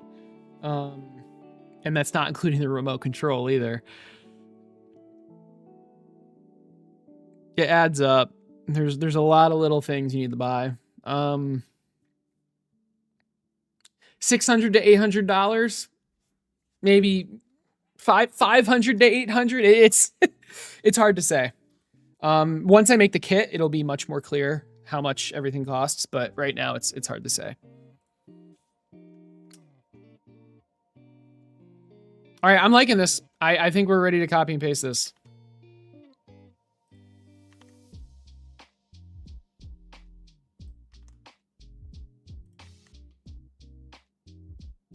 Oh my god, and it's renaming the leg.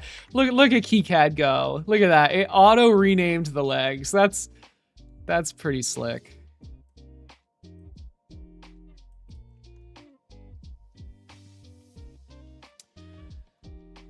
Didn't rename these though. Which, I mean, it would be weird if it did, to be fair.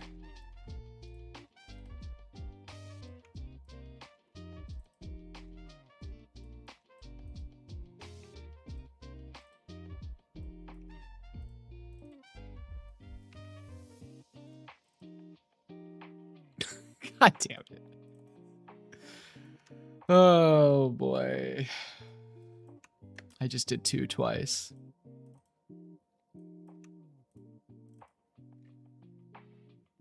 And for a living, I almost did it again. I work at a small tech company doing website stuff for them.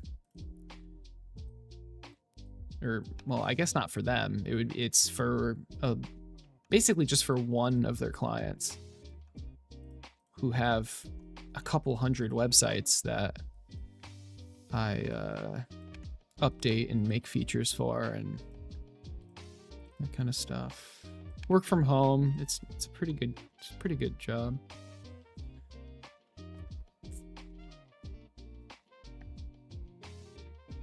How did I learn the info to build? That's a great question. So I have a computer science degree.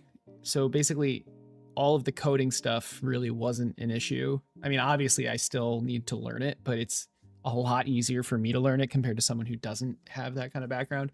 And then as for the 3D printing, the, PCB stuff, the electrical stuff, the mechanical design, I just figured it all out. Like for example, with like the Fusion 360 stuff, I'm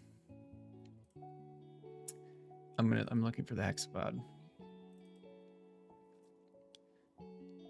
For the Fusion 360 stuff, like I don't need a mechanical engineering degree to make this. I had experience in like 3D modeling in Blender, which didn't really translate, but I don't know, I guess it didn't hurt. But anyway, like I didn't run any simulations on this or anything. I just kind of, as bad as this sounds, I kind of just made something that looked like it would work and then iterated on it until it did. Like I didn't make the leg like way too long because it just intuitively the servo wouldn't be able to handle that. Frankly, this leg should probably be a bit shorter, but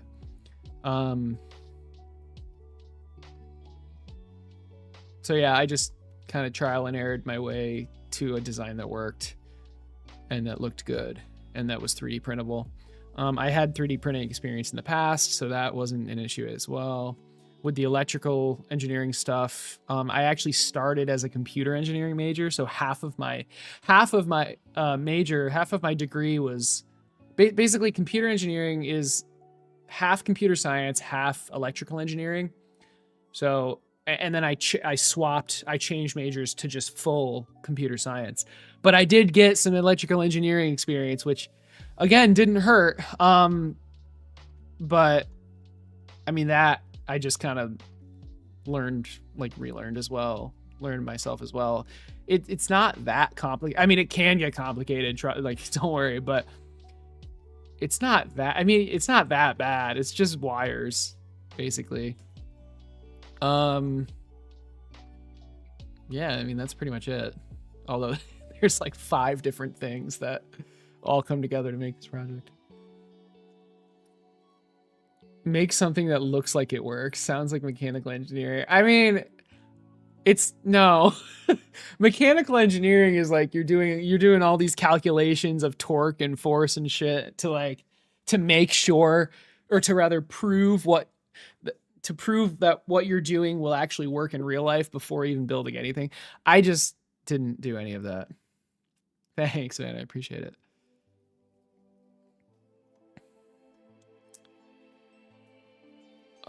Okay. We've got the 6 legs copied. We've got 2 terminals. We've got this. We just need the NRF and 4 capacitors. And then of course we need it. And then we're done, I think. Now maybe I want to add a gyroscope. Maybe I want to add some other stuff, but like maybe like a little screen or something. Because we're using a Teensy, we can. Like a little, oh, that would be interesting. Not sure, what would I even display on the screen? Its power? Or it's, the battery, like how much battery is left? Do you have any other projects in mind to be, do I have any other projects in mind to do soon? What do you mean? So my most recent project was my RC transmitter. I've got some videos on that. I'm also selling a kit for that. I believe the link should be in the description of this stream. Oh shit, I forgot to link that I was streaming in the Discord. I knew I forgot something. Crap. Promote? What does this even do? Bro, dude, I'm not gonna friggin' pay money to promote my stream. Oh my goodness. I just want the shareable link. I knew I forgot something. Oh my gosh. How long have I been streaming? All right, we're 2 hours in. That's okay. Oh, you meant soon. Okay. Yeah, so the RC transmitter's done for the most part. It's basically done. The hexapod is what I'm currently working on. And then my next project is going to be a micro hexapod. And by micro, it's using micro servos. So like really, really tiny servos, which are so much cheaper and smaller. And that project's going to be really cool because it's way more affordable. And then after that, I've got like a list of projects, but nothing set in stone. So we'll see.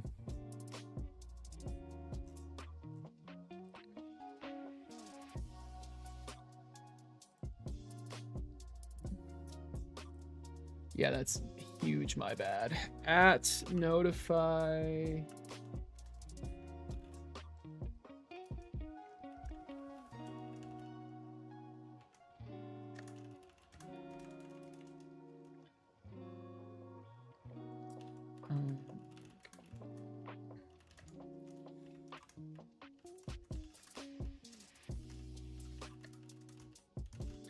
All right. Honestly, most of the people that are going to watch are already here, probably, but I definitely should have posted the thing, made a post in Discord. That's my bad.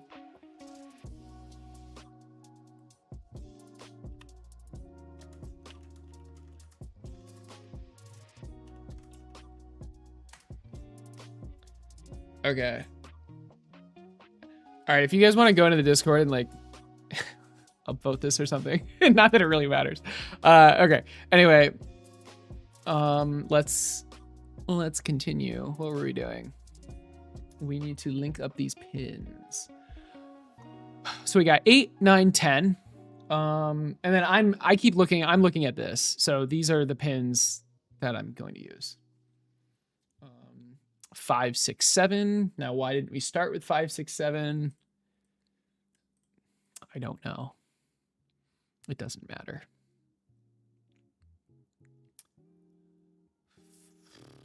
It's somewhere. Here's 3. Here's 4. 5. Here. Why is it all the way up there? Hopefully that's not.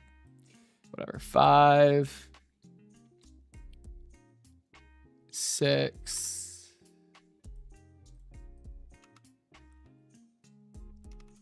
7.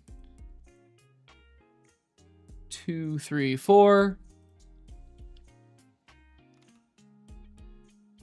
2. 3. 4. 28, 25, 24.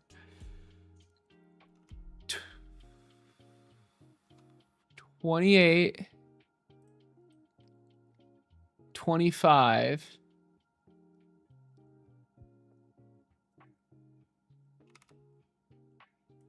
24. And if you guys are curious, I can't just like put these on random pins. I specifically need to put them on pins that that have the PWM, but are also not taken up by the SPI interface, which are 10, 11, 12, and 13. So like I can't just put them on random pins, and I also can't use 0 and 1, I think. So like for example, 21 and 20 can't use those. 17, 16 can't use those. So, but there is enough. There are enough pins for this to work. I have it working in real life. So, okay. Anyway, 36, 33, 36, 33, 29. 36. Did I say 33? 33. Hey, baby, you going to bed? Yes. All right. You look warm. Nice blanket. Thanks, I made it. I can see that. Or I guess I can't see that, but... Do you want... How do I get in? Natalie made that I blanket. did, I just finished it. Wow. Yeah. Okay. That's crazy. Good night. Look at that. It's like a real blanket. How much would this cost? I mean, it took me like 2 months to make it. How many hours? Countless. Countless. Jesus. Nice job. Nice to meet you, but I have to go now. Portugal, cool. Hope to see you doing more live streams. I should do one tomorrow. I'm pretty sure I'll be doing one tomorrow too. So, but yeah, I will. It's nice to do the work live, so I have like video of it being built. Because I know people like to watch that and like learn from it. You can mark. Okay, Bondrew, why aren't you asleep? What are you doing? You can mark pins you can't use with Q. Oh, that's cool.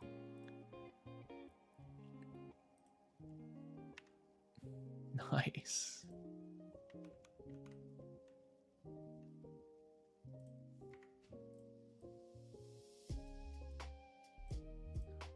There you go. I mean, I can use the other ones, just not for PWM. What am I doing? What am I doing? I need this back up. There we go. Okay, where were we? The leg 5 femur, 33. Oh yeah, where was 33? What the hell? Oh, it's right there. You guys are probably like screaming. Okay, and then 29. And finally 15, 14, 37.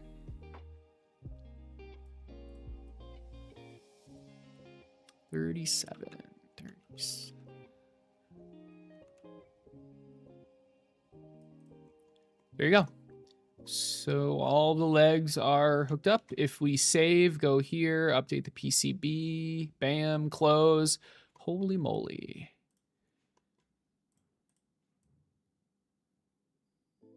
We've got an additional terminal. We've got these. Now, it's not going to be in this layout, obviously. Oh, maybe it's not obvious, but it's definitely not going to be in this layout. But yeah, so look at all these wires, right? It looks crazy, but this is it's literally telling us what should be connected to what. In my first PCB, I shit you not, I didn't do that. There was no schematic, okay, at all. I started in footprint mode and I just manually connected the wires, which is fine, sort of. Fine in the sense that it would work, and it did work,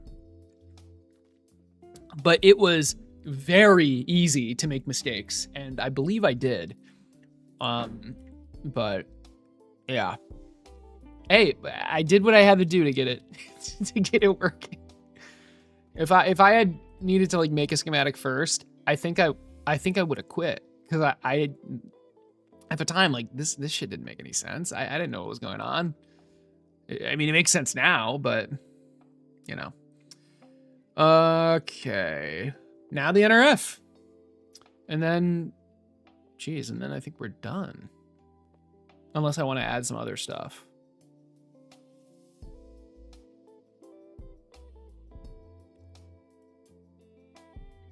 Not sure. All right, NRF. I believe the NRF is actually already in this, but I guess we'll find out. NRF LO24 LO1. Now, is this the breakout? No, this is the breakout. This is what we want. Okay. So add this. There we go. And I believe this already has a footprint. It does. Okay.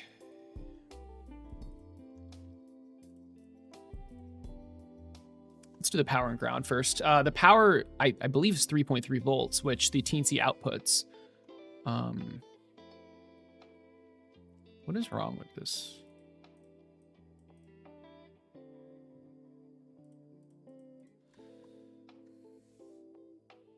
Two hours late. Have a good night, Bonjour. Dude, it's gonna look when you wake up, you're gonna see a post of this beautiful PCB. All wired, 0 issues. It's gonna be great. Check the limit on the output of the teensy. It's like I think it's like 250 milliamps. It's fine. I mean, I did it in real life. It's working in real life. So, you know, so I'm not too worried.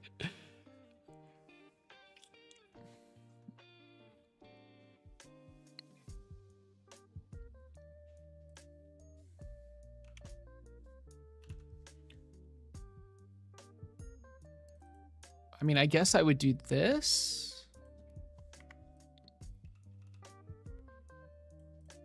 And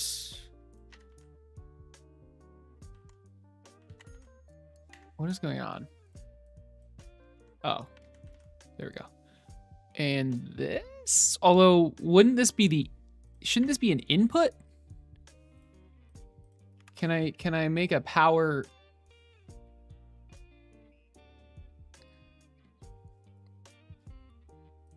Or is this an input? This doesn't feel right. But maybe it is. All right, well, since you're still here, wait. Is this right? It just feel, I guess it, yeah, I guess that's right. You know what, never mind. Don't answer that. I'm pretty confident it's right. All right, and then the ground, all the grounds are connected. Like we have different powers, but the grounds are all the same. It's really important that they're all the same.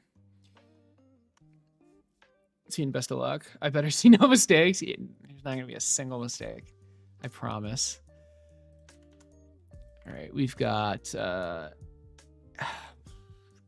do we just do, let's just do yeah, let's just do Mosey. This can be all caps.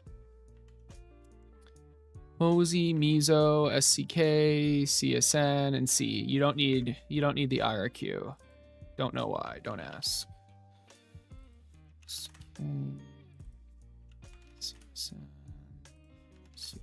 Okay. Now the question is, what the heck are these pins? Let's see. Surely they're here somewhere. CE's 26, CSN's 27. Let's start with that.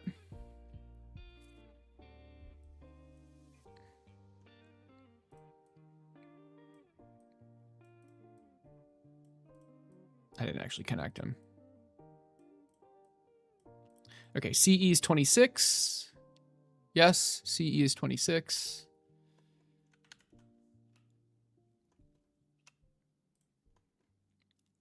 CSN is 27.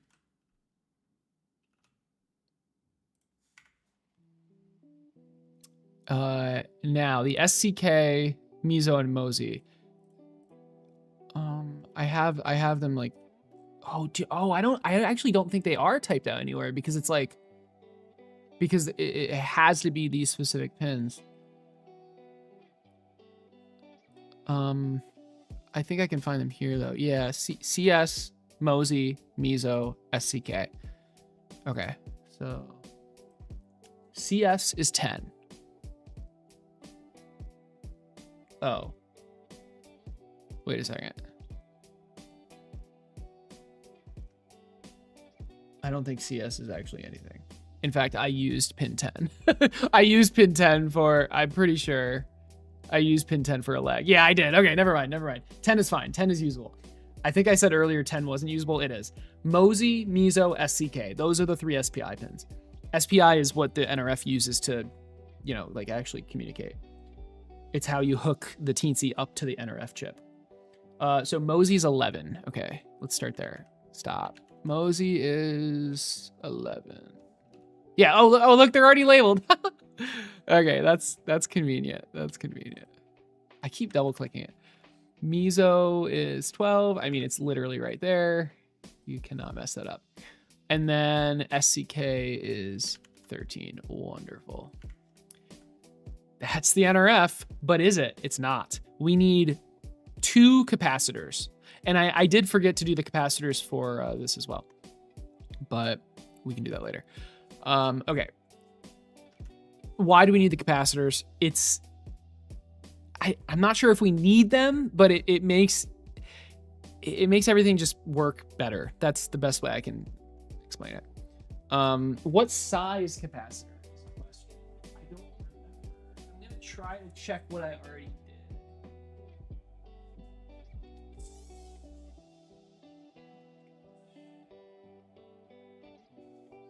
It's so tiny.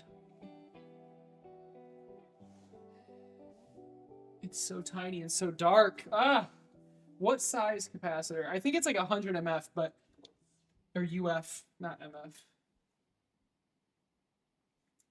I don't want to take the case off. Wait. I think I have the PCB. Now the question is, did I label the value? I did. 10 volt, 100 UF. Perfect. And then, okay. And then the capacitor, here's my current Hexapod PCB. Beautiful, I know. Yeah, so we have a capacitor. We have a capacitor right next to the NRF, and then, oh, did I not add another one? Oh, I guess I only had one. Interesting.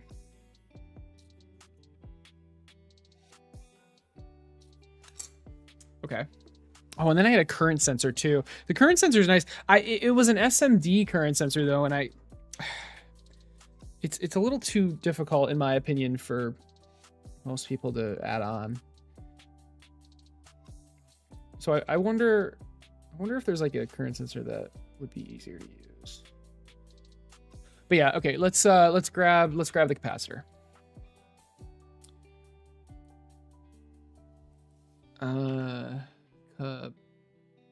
Capacitor.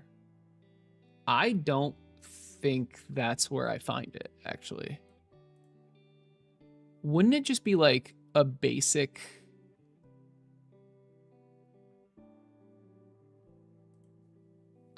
maybe it is.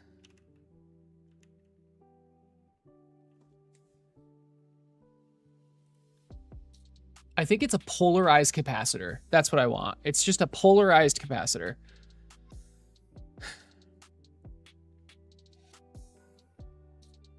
I'm pretty sure that's what I want, but I'm actually going to open my controller, my transmitter project. I'm going to try to at least.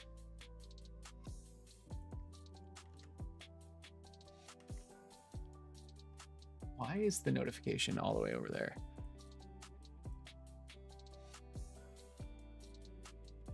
I want to see what I did.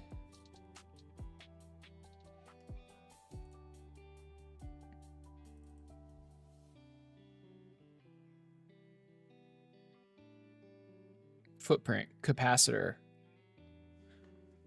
Did I add this manually? Huh.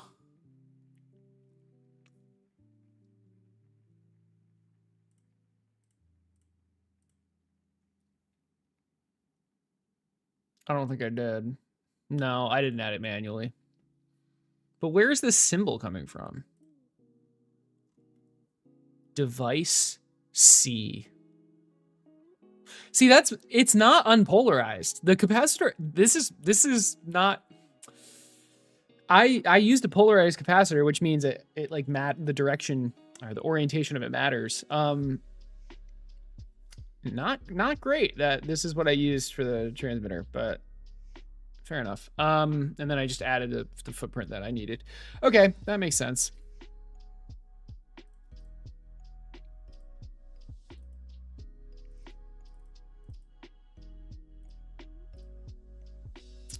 So polarized capacitor and then footprint, I can just do whatever. I want to go, is there capacitor? Capacitor through hole. Yes, good. Now, now which one do I do? Oh, Jesus Christ. Radial. It's definitely a radial. It's going to be a radial one. I mean, I literally have the capacitor in real life.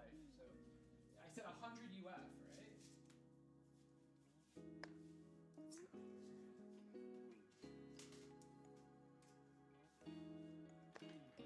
What's this? Now, I did use a 10 volt one. This is 25 volts. I don't think that matters.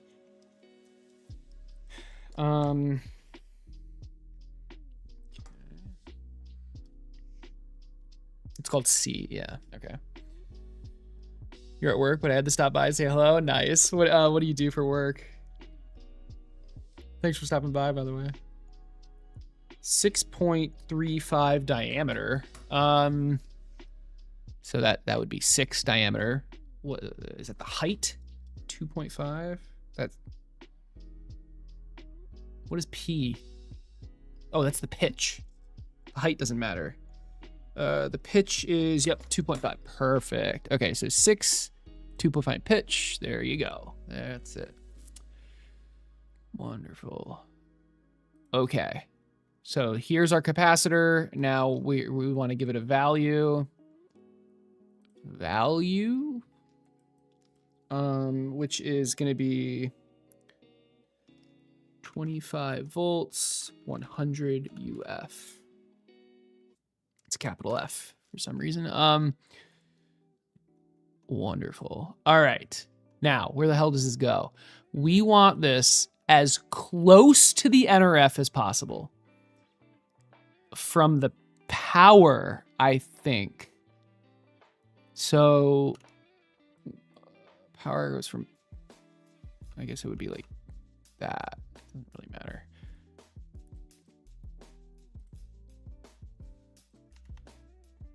Perfect. Perfect. Okay. Now, yes, it's physically close on the schematic diagram, but we also want it physically close on the PCB. Oh, you're an engineer. That's awesome.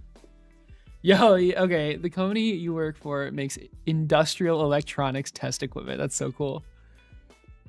Yeah. So you do this for real. I'm just doing this for fun. That's cool. That's really cool. What do you do specifically? If you don't mind me asking. All right. I mean, I don't see why this wouldn't work. Now, do I put another capacitor super close? I believe super close to the teensy. I believe I do. Man, I closed the project, but I want to open it again. The transmitter project.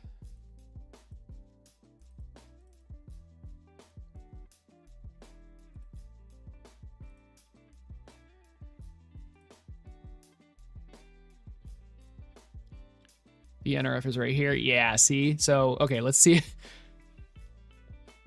Okay, yeah, so V goes into the capacitor. This should have been polarized, but whatever. I think when I made this, I didn't know the difference. And then into ground. Sharing this ground does not matter, but it just looks bad, but whatever. And then I have another capacitor here. They're both 10 UF. 10 UF. Interesting. Maybe I should do 10 UF then.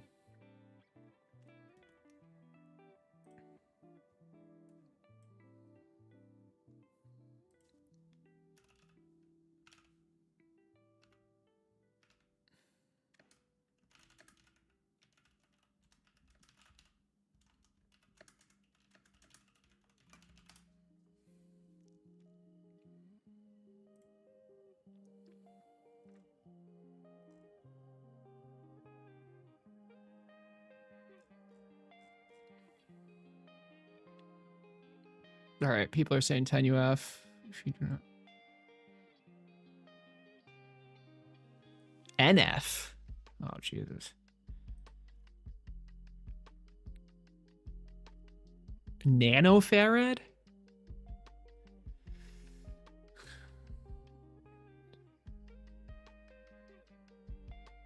I mean, my transmitter works.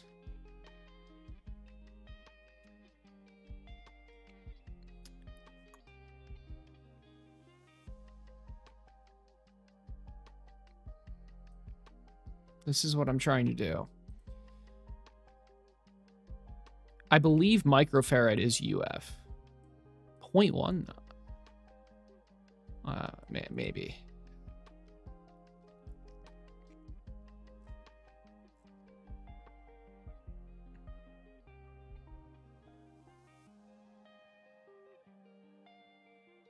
Okay, I give up. I'm just going to ask ChatGPT. I can't do this. I'm sorry. Okay. I have an NRF 24L01 chip. What kind of capacitors should I use with it for best performance? This is literally, well, okay, that's actually not true. I was going to do 100, but I need to do 10. Is this micro?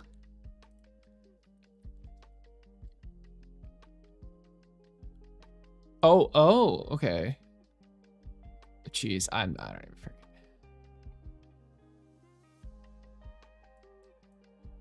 What is this symbol? Oh, they're all UF. Oh my god, that's the UF. I'm sorry. Oh my gosh. It's all UF. Okay.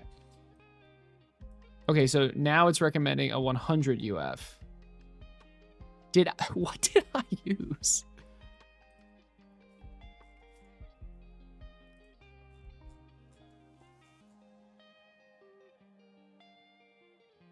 I used 10 UF. Okay, so maybe that was a mistake, but it works, so.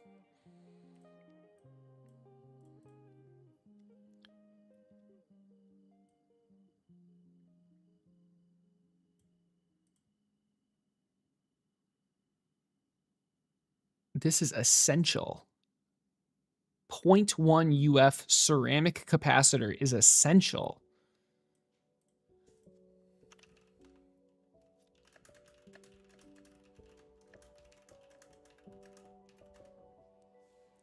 Oh, you've never designed a PCB before. Interesting. CAN bus, etc. Oh, cool. Okay, so you're more software and embedded system stuff. Nice. Cool. Greek U is micro. Gotcha. Yeah. Okay. So the U's are all, yeah. Okay.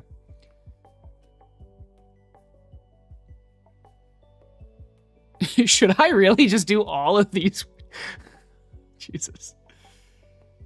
Okay, this is NF. Place the 100 NF. What the hell is NF? As close as possible. And place the 10 UF nearby. Connect them all parallel between, yes. Okay, this I got.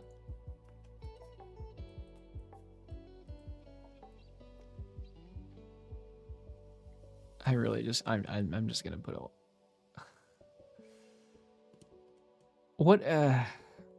what is 100 NF in UF? Oh, it's 0.1. Okay, do I have 0.1?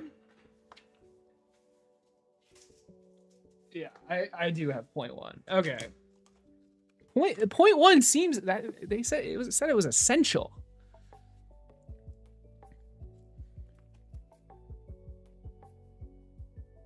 Yes, good. I have this. They are the same. Thank you. I wish you would just use the same freaking letter, but okay. So I don't need 100 UF at all? Jesus, maybe I guess 100 UF was too big. Okay, all right. Oh, okay, 100 UF was good for, okay, so that is what I use for the transmitter, I think. Wait, I already forgot. Oh my goodness.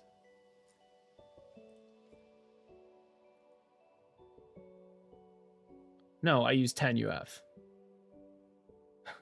Okay, I probably should have used 100 UF, but that's fine. 10 UF is fine. That's fine.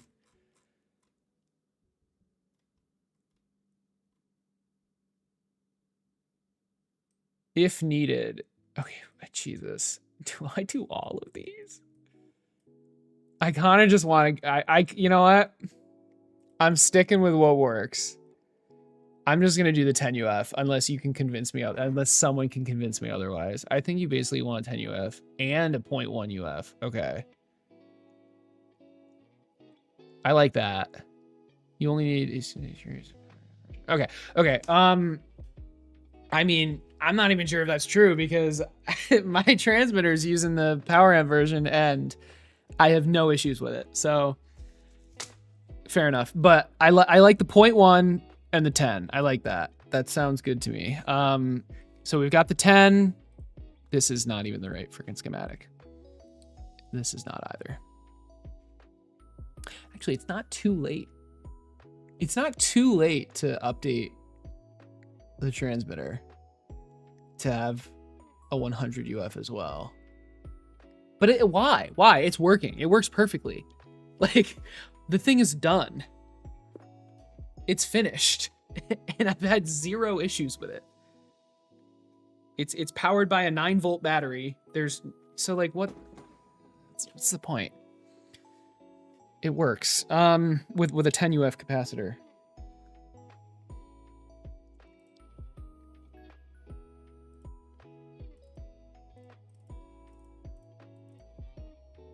Right. Is it even fixing if if it's not broken, like, is that even the right word? Maybe it is, but okay. So 100 UF, no, thank you. It's gonna be 10 UF.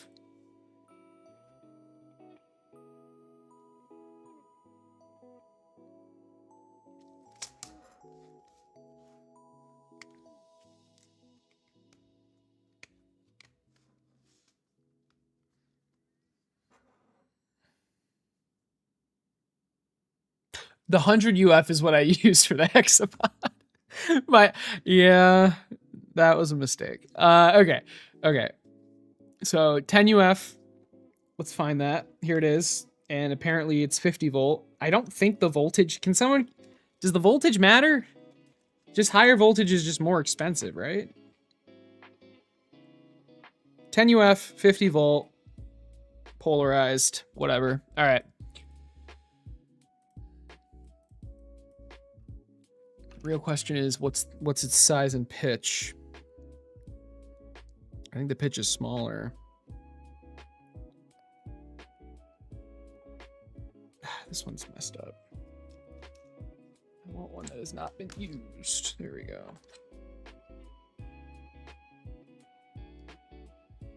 That's about that's 2.5. It's about 2.5. Okay.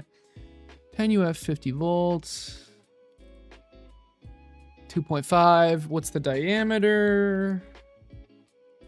5 diameter.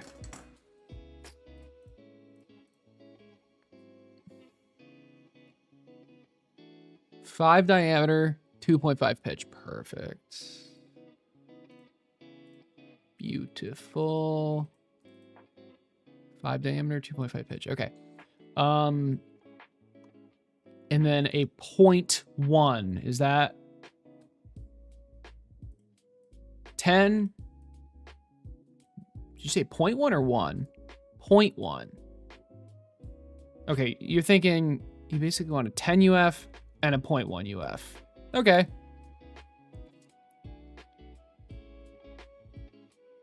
Yeah, you don't even need a one. Yeah, no, I agree. That makes sense. ChatGPT also agrees.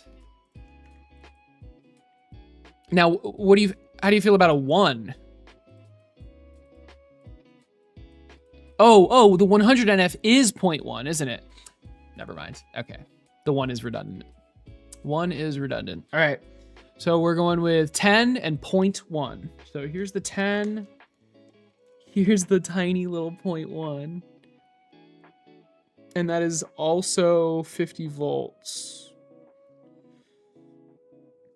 It looks like it's the same pitch and diameter, but we'll see. Nope, it's 4 diameter. And 2, yeah, I mean, it's not 2.5 pitch, but it's close enough to that. 4 diameter, let's see, 50 volts, 0.1 UF.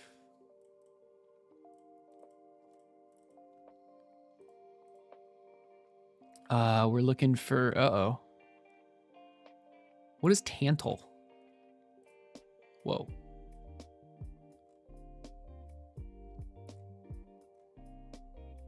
Should I have been using these instead? Oh, I need to use this one instead because it's whatever. 4 2mm pitch. I think that's right. Yeah. Okay, good. And then this one, we got to change the footprint to be not tantal, but radial 5. And then I think the pitch was not 2.5, actually. Yeah, the pitch was also 2.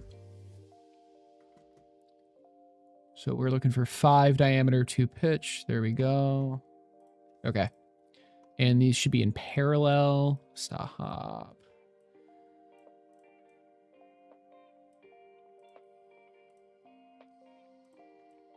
We'll share the ground.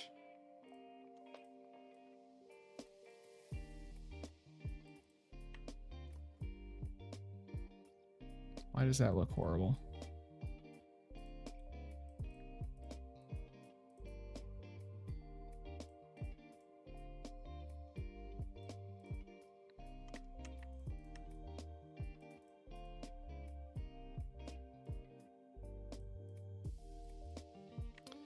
Very nice. Very nice.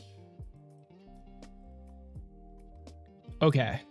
This is great.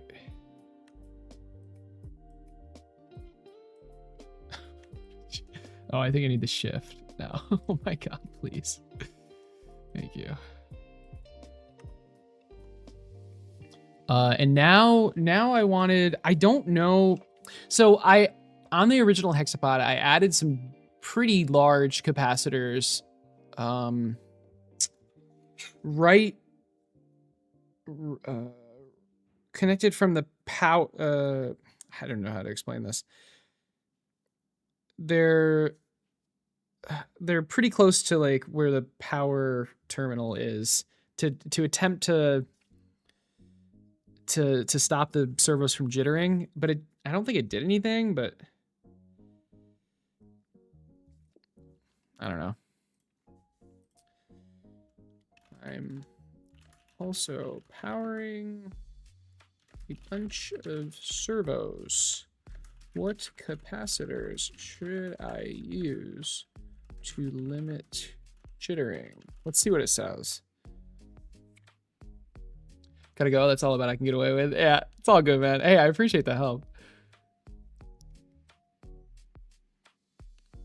I'll come around on Discord. Nice. Yeah, perfect.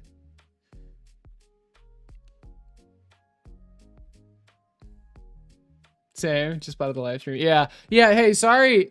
I should have posted the link on the Discord. I posted the Discord link like 2 hours late.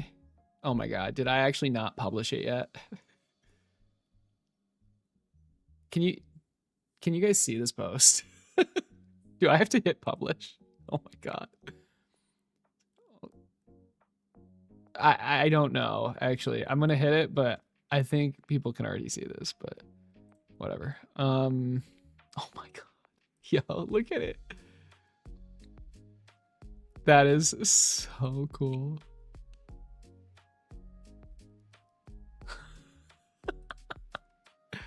That's awesome. Oh my goodness. Okay, let's see what it said. 1000 UF, that's what I used.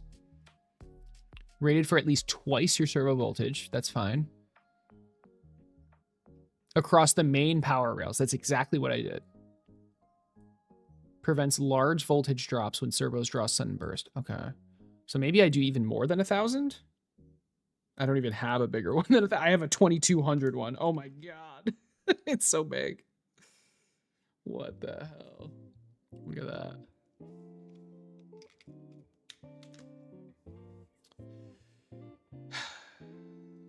I don't need high frequency. Oh, maybe I do. Near each servo cluster provides local power buffering to steer.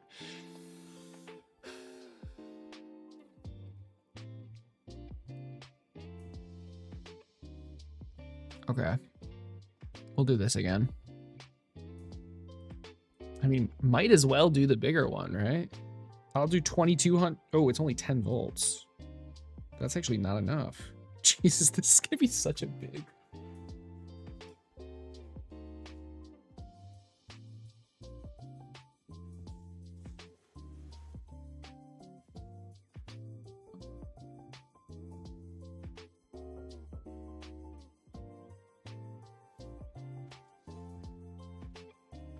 I didn't use a high enough voltage capacitor. According to ChatGPT, it says it wants to be at least twice the servo voltage, so that's kind of funny.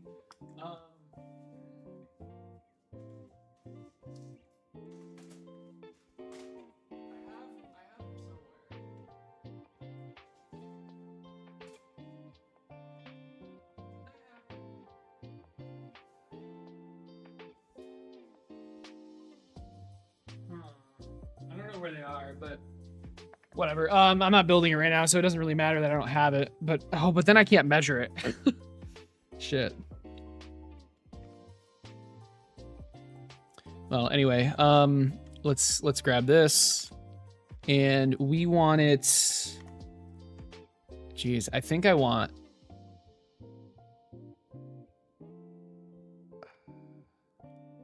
I had 2 different rails. I'm gonna have 2 of them. which is what I did on the original PCB.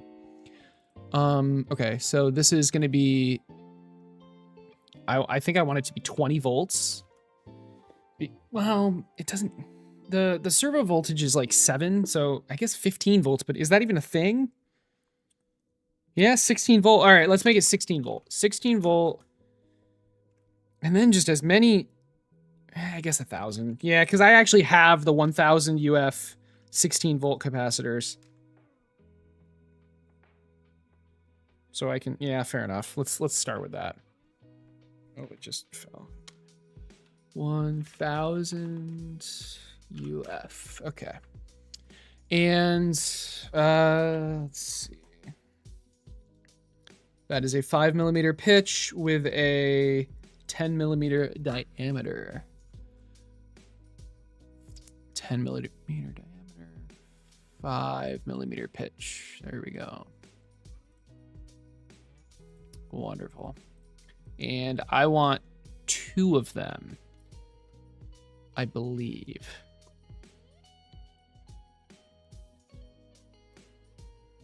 And where do I want them? I want it, I think it said, across the main power rails. Yes, yes. Which is right here. And there's going to be a second power rail. So we're going to have 2 of them.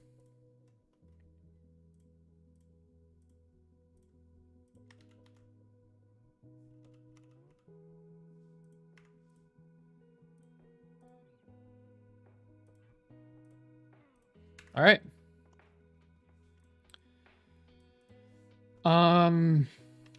Now are we done? I think so. We have ground hooked up. We have this hooked up. I don't need 5 volts. I just need the 3.3 volts. We're powering this here.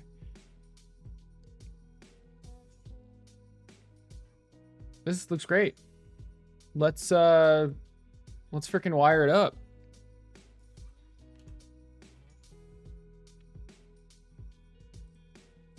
I think that, yeah, I think this is good.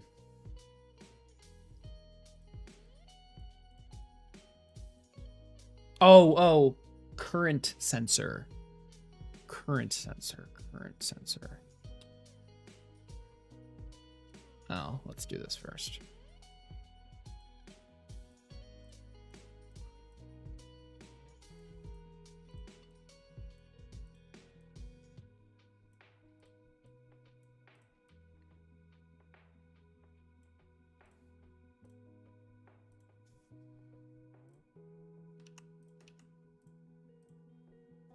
Hey, Dusty. Oh no, this looks worrying. Are you doing all plug-in or more service? No, we're doing it. What looks worrying? What the hell? 0 surface mount.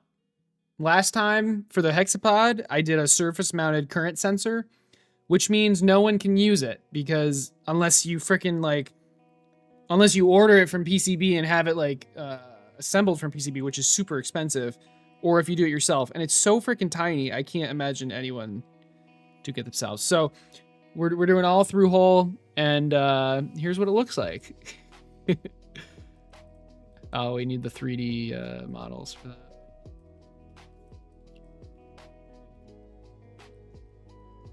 So yeah, we just finished the schematic. It's beautiful, isn't it?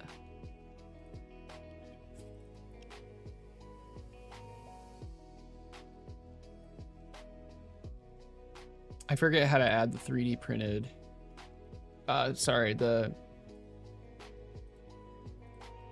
3D model.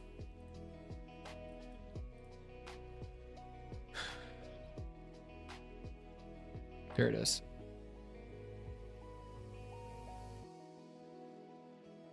Do I do the plus or I do? Okay, I think I do the plus.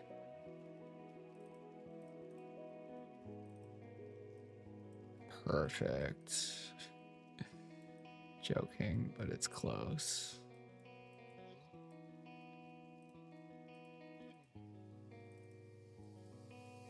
There you go.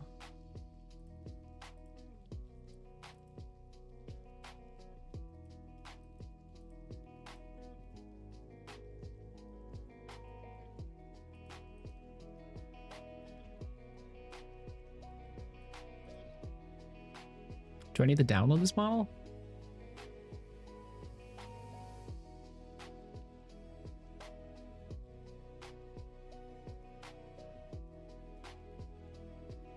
JLC standard components.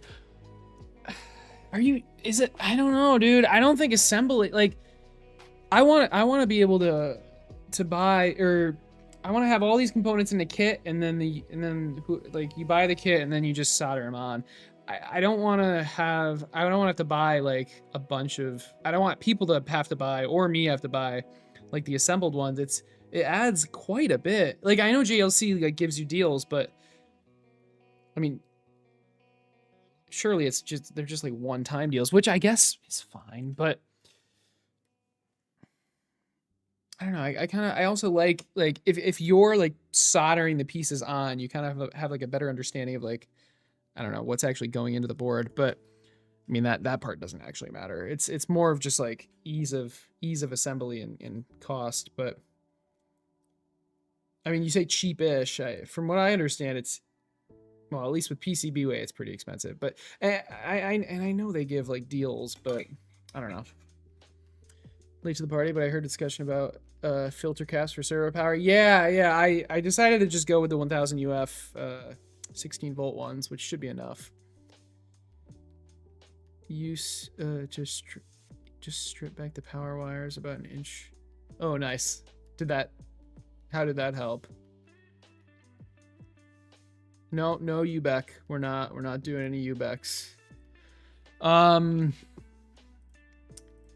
We've got,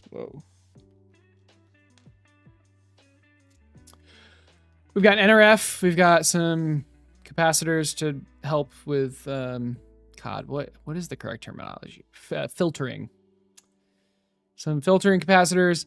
We've got a Teensy 4.1. Some power terminals so you can wire in the switch, the giant switch, like the power switch and the battery. Some more capacitors for, is filtering still the right word? I think filtering is.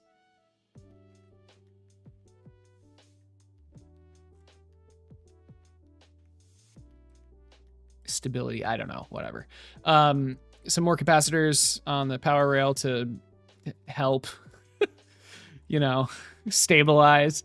And then a voltage regulator to bring the 6.6 volt battery, or if you use a higher volt battery, it doesn't matter, down to 5 volts to power the Teensy. And then we've got the 6 legs, and each leg consists of just 3 pin headers that are males. And then those are all connected to the power of the battery directly. Oh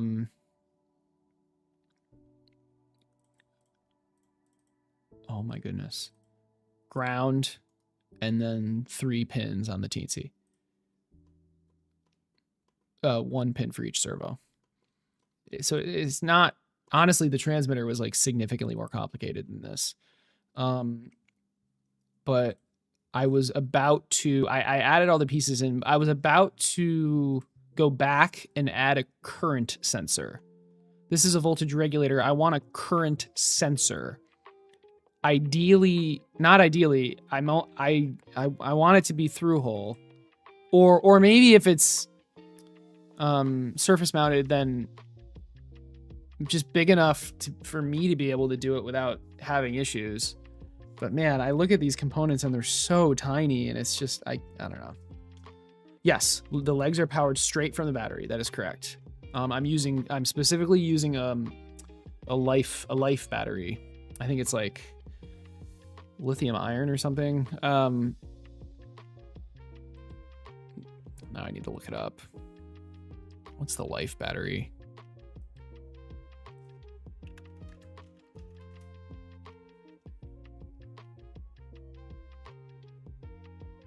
Lithium. Isn't Fe iron? It's literally this one.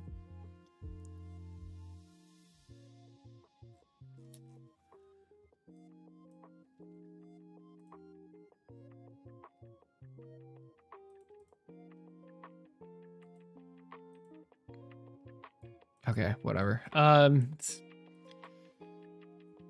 Oh, you already got to go. Okay. Well, thanks for stopping by, man.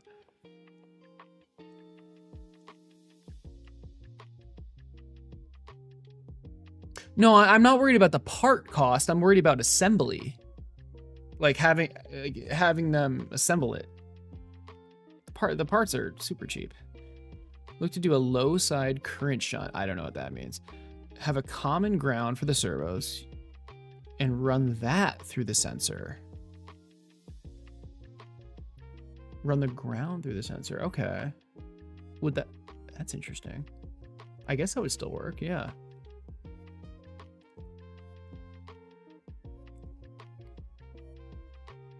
I was going to do it. Okay. Yeah.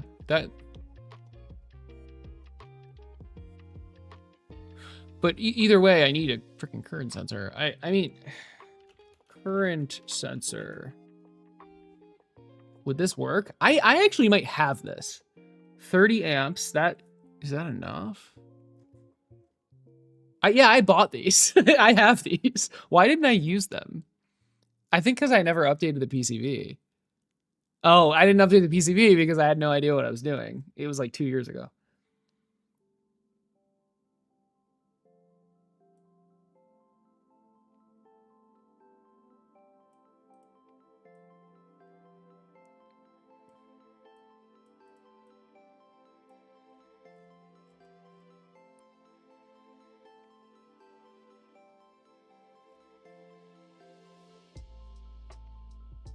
Let me see if I can find these.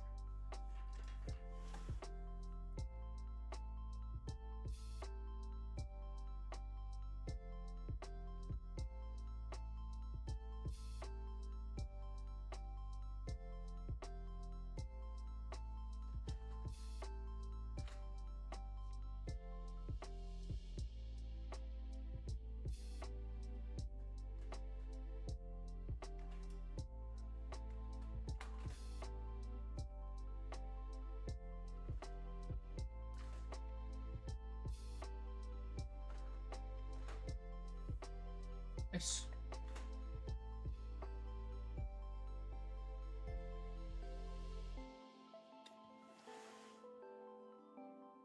Do I actually not?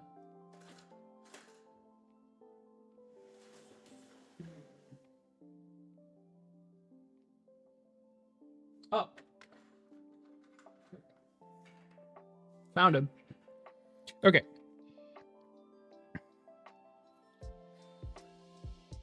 So, okay, oh, we got 30 amp ones, 20. Okay, I definitely bought the 30 amp ones. I'd be very surprised if I didn't. How the hell do I use this?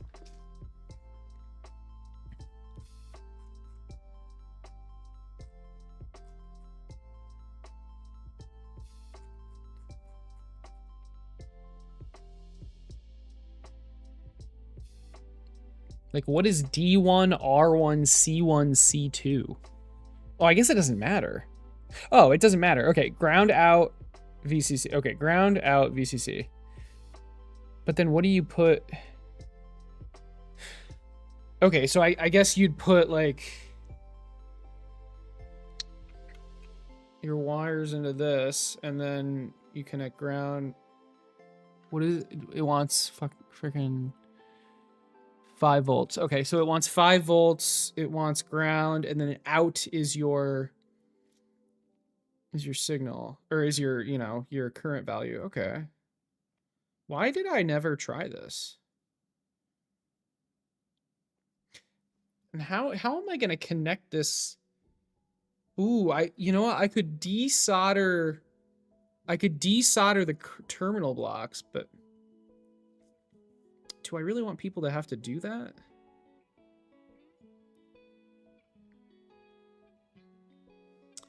I'm not sure.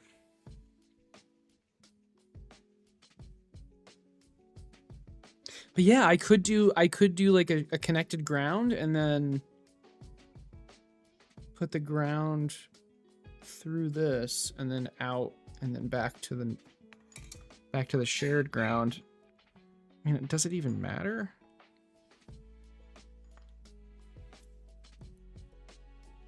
Thanks, Patrick. Hey, I'll see you later. I'm glad you enjoyed. Are you measuring current for control or protection? That's a great question.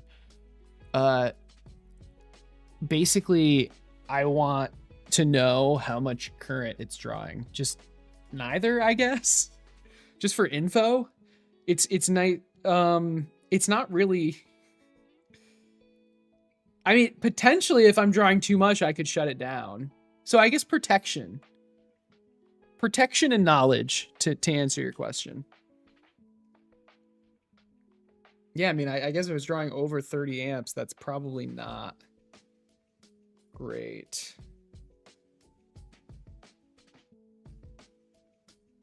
There's 18 servos. There's no way each of them is going to be drawing 2 amps. That's like none of the Coxes barely draw anything. What's the... I'm going to look up my servos.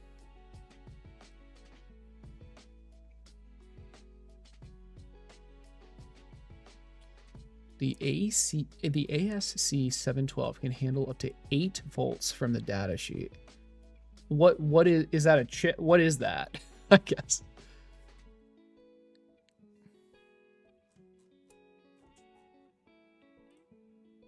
I guess I can just look it up.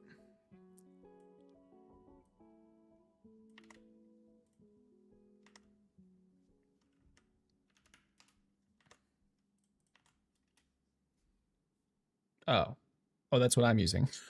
Sorry. That makes okay. Jesus. Sorry. Oh my god. Okay. Anyway, let's get to the servos. It's this.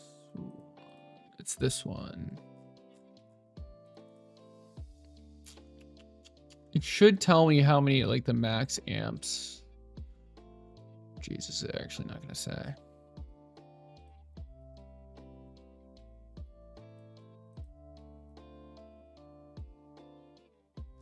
It doesn't say.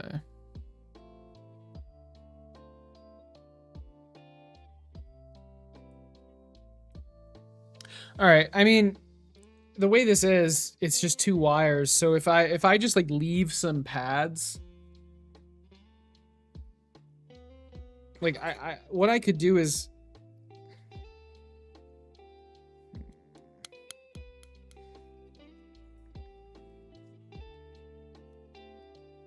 it says 5, but the chip can handle. Oh, I see why you're saying that. Got you. I could. You're right. Although I do have this voltage regulator that would do that would also be 5 volts. So, or I could just take the 5 volts from the TNC. That's probably what I would do. But no, you're not wrong.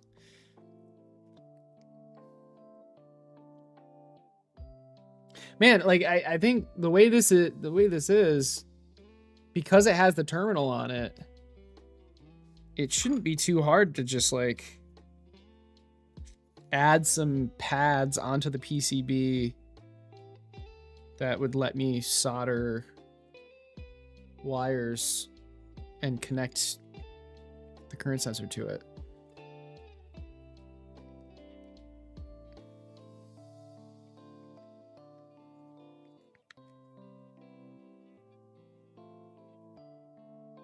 I wonder if there's a different solution. Is this like the only...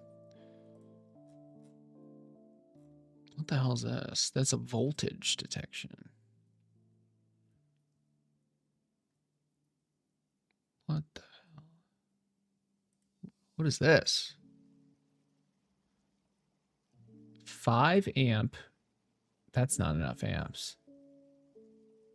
3,000 volt. What the hell?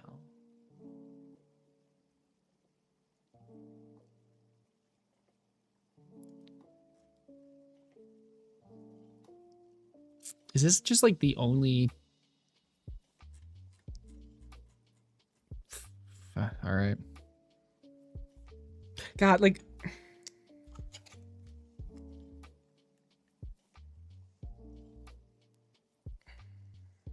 do I want to do this? I do...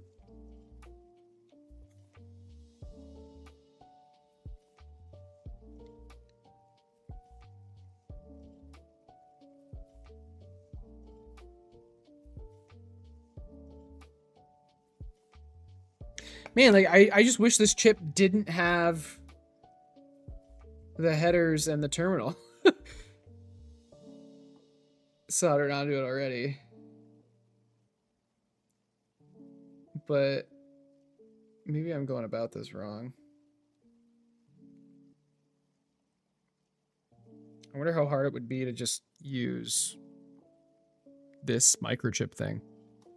But it's so tiny. Like how are you supposed to solder? How are you supposed to solder that yourself? It's so small.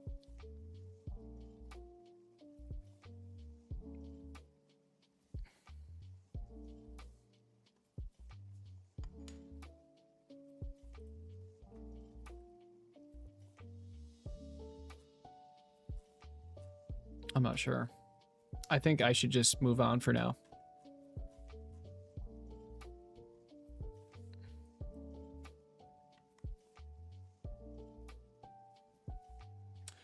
I think I'm gonna move on.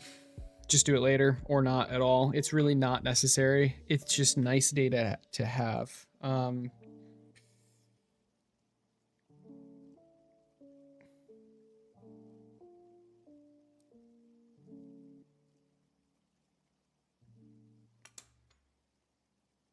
I want to make this as easy as possible, and like having to desolder the terminal and the male headers is not what I want, frankly.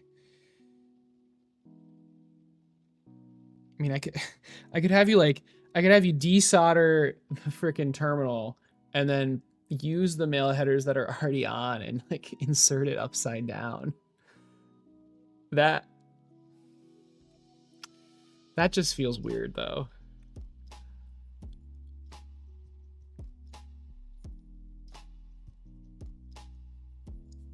How hard is it to solder on SMD components yourself?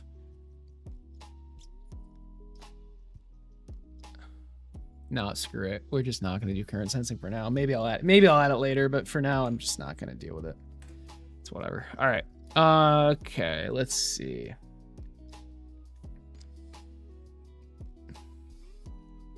Or do I just have the user desolder these pins?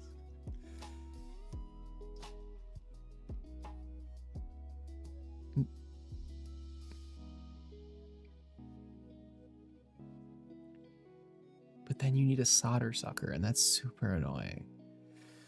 All right, moving on. I don't care. We're just not going to do it right now. Okay, so.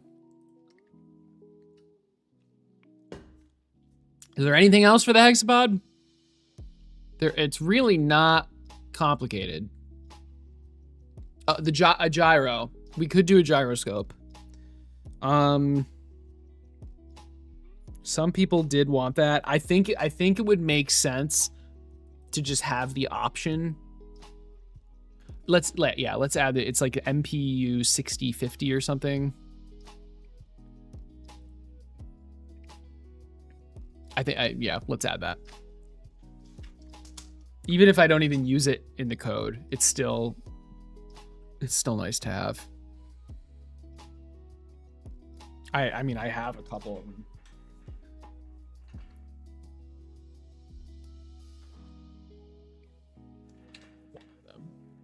Okay. Cool.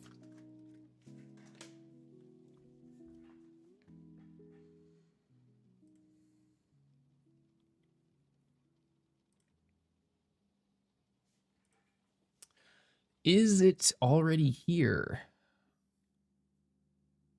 I need to fix that. It's this, but I have a feeling this is the chip and not the breakout. I have a very strong feeling that this is the chip. Yeah. That's okay. We'll make the breakout. It's not that hard.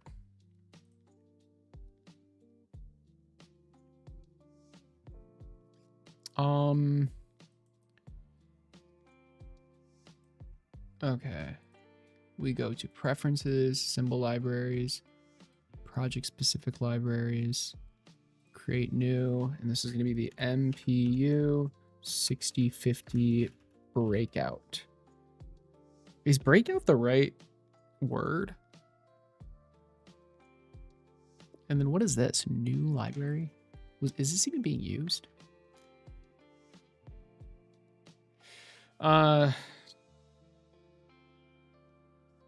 Maybe like through whole. Wait, what is?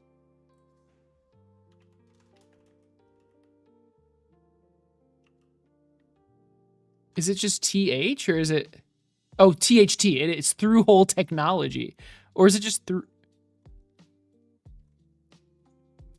It's THT. Through whole technology? Is that actually what it's called?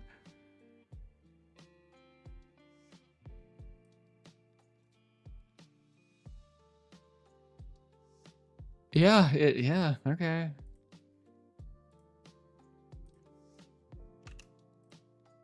Okay.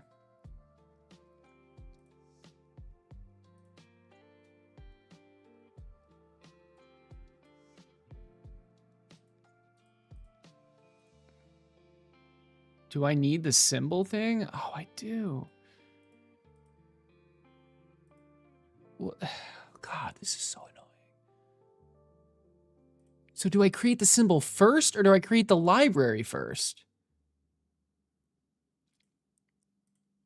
No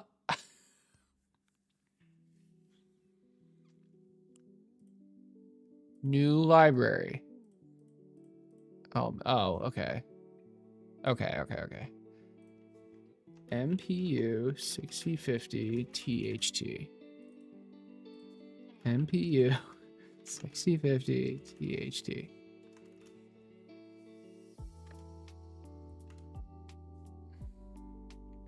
Save.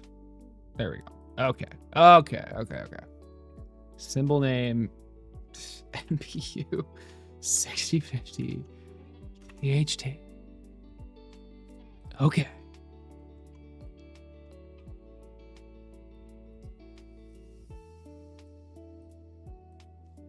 What do we got?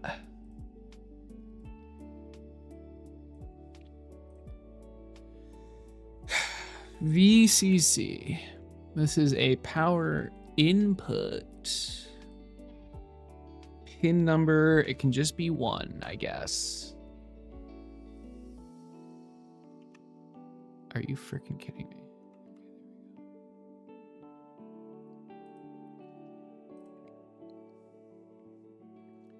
GND number 2. This is. I don't see ground. Are you freaking kidding me? Is it also a power input? What is ground? Okay, I guess ground is also a power input. That totally makes sense.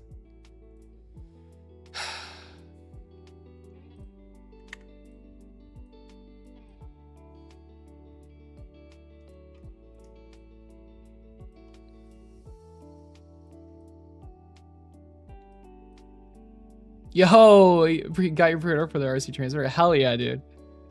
Were you the one talking to me on YouTube earlier today? Or was that someone else? That might have been you. Yes, that was you. Nice. Awesome.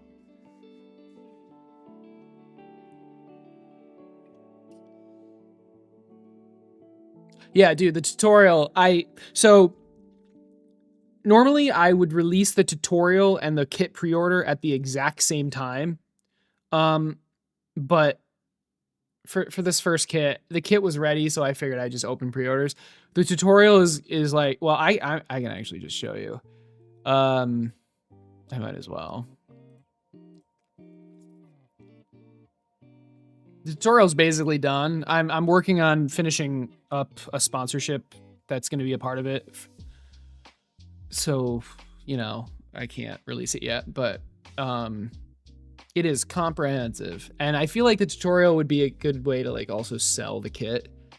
Because right now, people pre-ordering the kit are just like trusting that the tutorial is good, but It's comprehensive. Okay.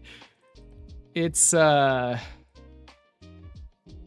hour and it's an hour and 12 minutes long. And half of it is how to code. Like from here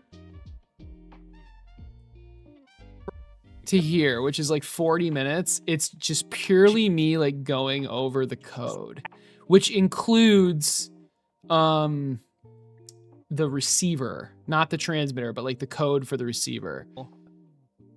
And then the rest of it's like assembly, soldering, 3D printing. It's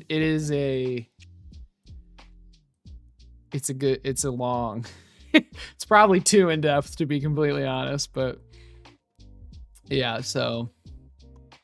And then, I mean, worst case, you can just go in the Discord and ask how to set up the receiver. It's not too bad. I actually have it set up. I actually have a receiver set up right here. Like working, so. But okay, let's continue with this. So we've got cool beans indeed. If you want to use that current sensor board, just put a 3-pin female header on your board to plug it in. I mean, I could do that, or you could just directly solder these male headers into it. My issue is, yeah, actually that would be pretty clean. So then I guess, and then I could just have, it just feels kind of weird, but honestly, maybe not. And then I just have them being the user desolder the terminal, right? Ooh, but do I want like that much current flowing through these two little pins? I guess it would be fine. Maybe. I don't know. I'll worry about it later. I can always like add it. Okay, we got SCL.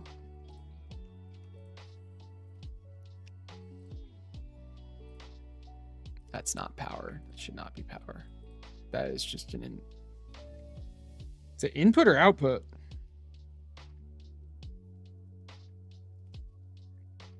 Aren't these all outputs now? These are all outputs.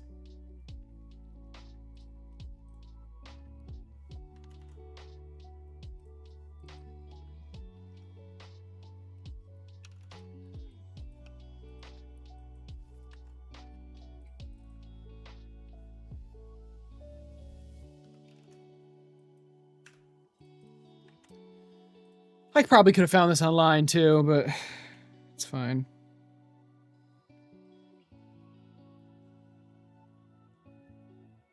Shit, I should have looked online. Hold on.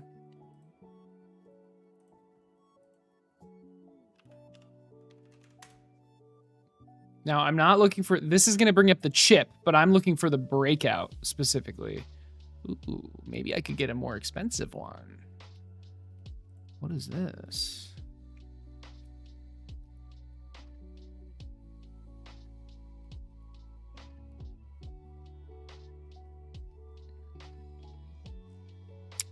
Fancy. I'm going to stick with what I've been using, but...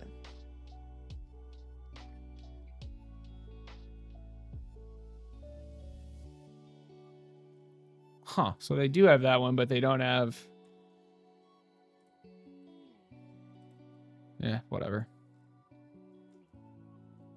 So this is the little chip that's on this thing.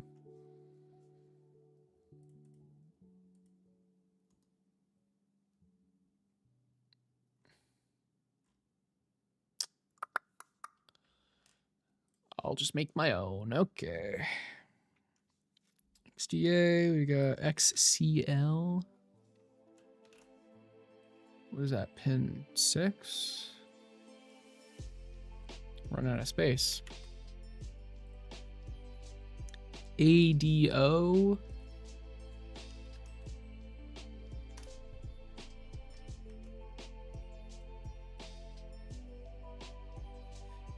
Int.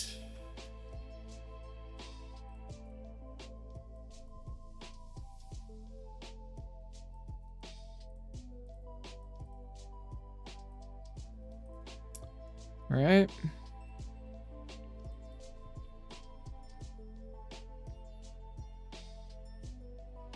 Save.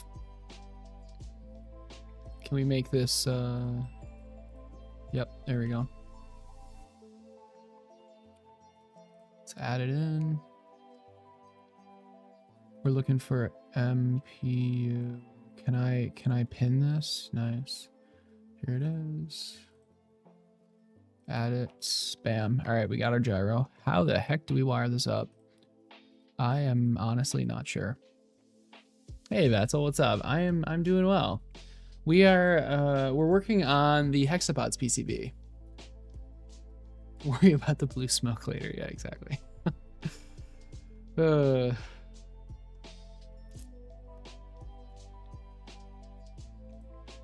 So here's the gyroscope.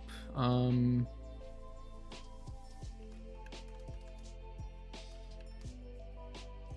no footprint yet, but where do these wires go and what's the power for it? I really am not sure.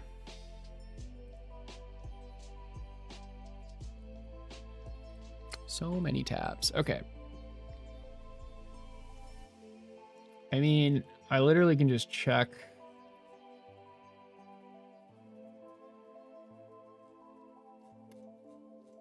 I'm just going to check my other PCB. This is not helping. So Bonjour was saying you're able to open like multiple projects at the same time. Is that like, what if I, oh, I see. At least I think. Cool.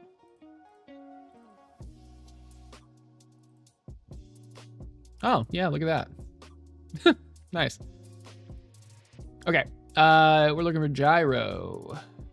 There it is. Okay, we just don't need those, I guess. Just the SCL and the SDA. SCL, SDA. Is there like an equivalent to the teensy on that? SCL, SDA.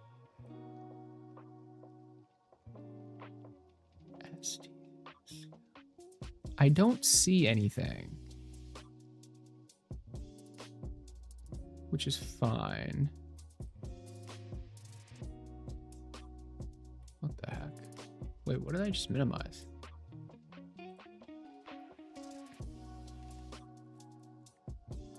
We're gonna get rid of some of these tabs. Not that one. This one. Okay, there we go. So we got the hexapod and the transmitter. Okay, it takes 5 volts. We can arrange that. Let's start with that. Okay.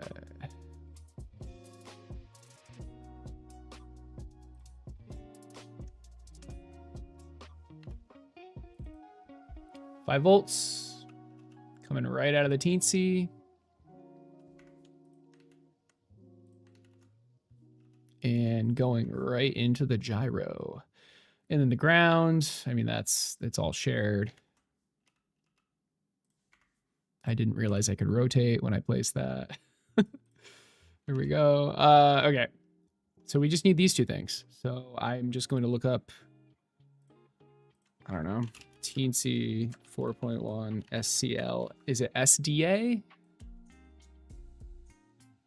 Yes, SCL, SDA pins. I don't even know what that means, but there you go. Okay.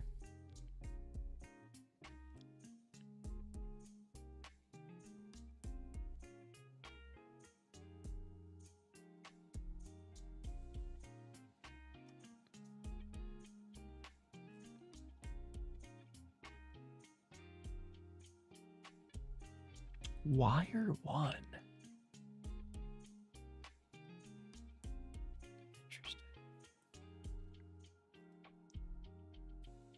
By the way, this guy, this user is the person who like designed and makes the teensies. I can't deal with this. I'm just gonna go back to ChatGPT. I have a Teensy 4.1 and a MPU 6050 THT board. How do I connect them?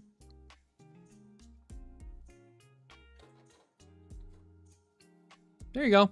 Okay, 18 and 19. Am I using those? Nope. Look at that. Remember when we had to Google things? I remember. Not fun. I am sponsored by PCBWay, so that's what I use. But frankly, PCBWay, JLC, PCB, those are really the only two big ones. They're fine. Either one's fine. If you want, I mean, go to any of my videos, click the PCBWay link in the description and use that. But yeah, I mean, they're both great. I use PCBWay though. Serial data, serial clock. That makes sense. That's what those stand for. Yep. Okay. I'm looking at a teensy breakout right now. It's not really telling me anything, but this came in after I did this breadboard mess. But anyway, okay. Anyway, SDA 18, okay. Data 18, clock 19. Oh. Okay, well now I'm confused because I thought this was powering. Is this right? Maybe it is right.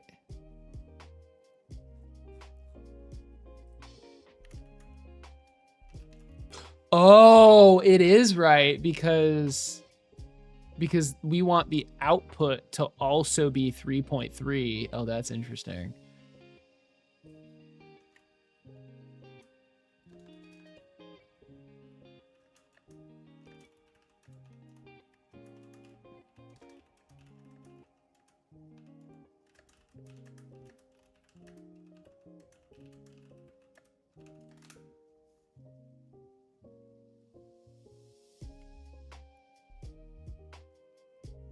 Oh, so now it's saying it's fine.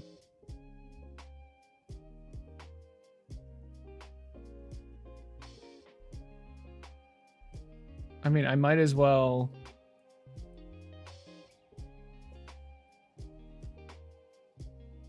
I have no idea if it has an onboard regulator.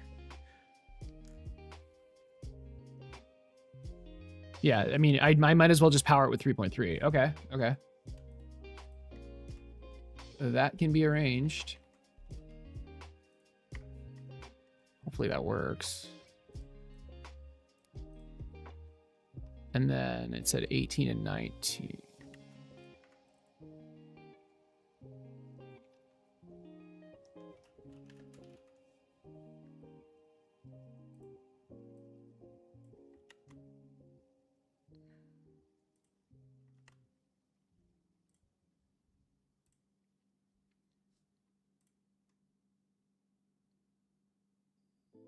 Damage the MPU 6050. Wait. Okay, is this thing confused or am I confused?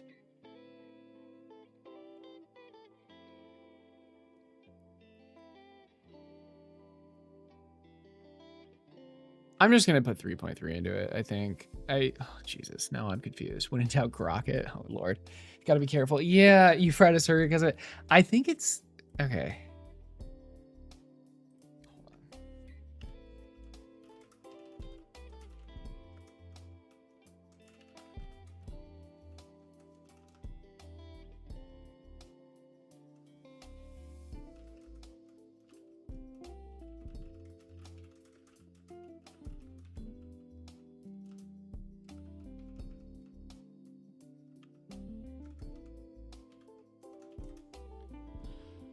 I'm leading it, but okay, we're just gonna do 3.3. I think that would work. Although, where? Oh my God, there's so many tabs. Does it like say the voltage that it wants? Wouldn't it make sense that the voltage that goes in is the voltage that comes out? That does make sense. But does it say that anywhere? Module. Like, how do I search this?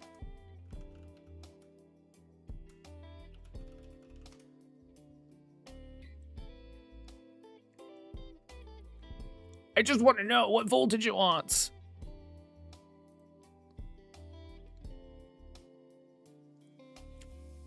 Okay. There you go. Thank you. Finally, Jesus Christ. Alrighty. So basically,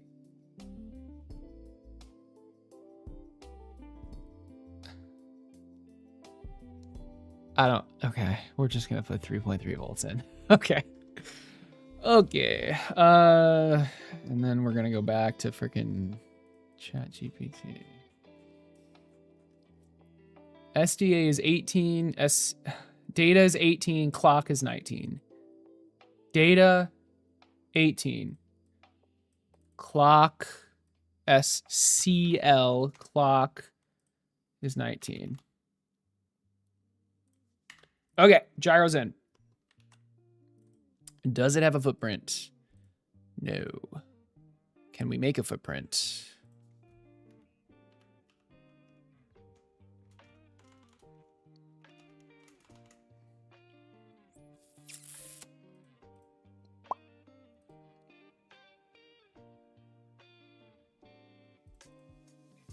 Not in that menu.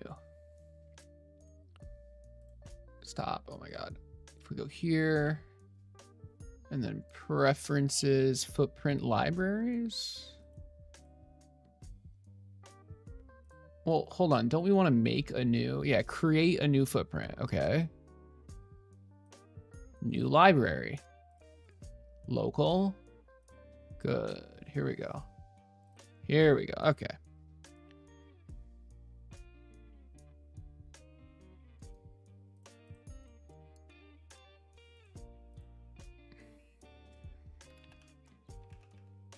I don't think I'm doing this right, but we'll see. Oh, maybe. Now create a new empty footprint.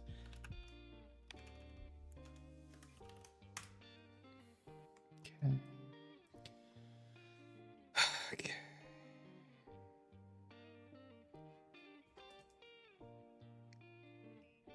It is, oops.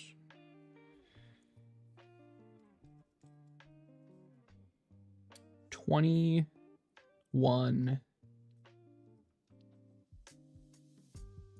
by 16.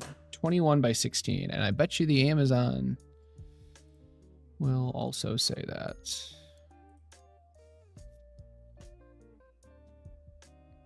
Doesn't even give a measurement. Cool. No dimensions anywhere. All right. Whatever. 21 by 16.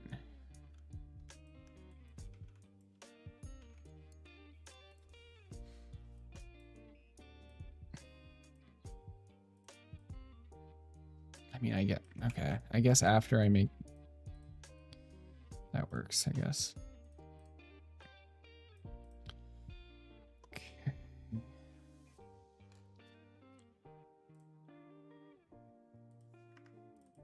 This is definitely not the size of these pins. It doesn't really matter. Isn't it like a 0.8 diameter?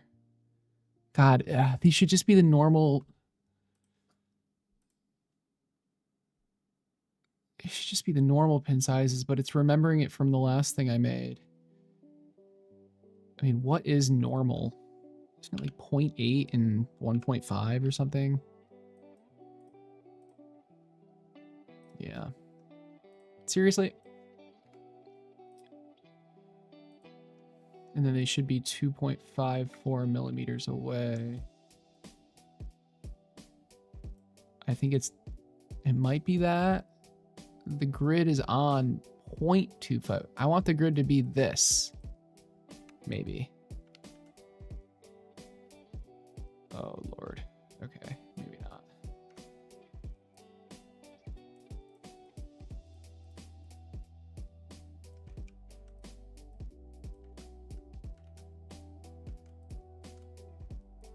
We'll put them on the grid. How many pins are there? There's 8. And then we'll put the grid back to what it was. And then move them into place. It doesn't have to be literally perfect, as long as the pins are spaced properly. This looks pretty good, to be honest. How far away? It really does not matter.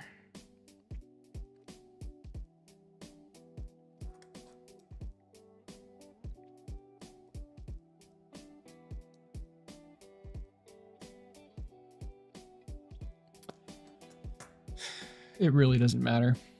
I'm going to make it symmetrical. That's good. Okay. Now we name the pins. Or I guess, well, we don't really have to name them, but we have to number them properly.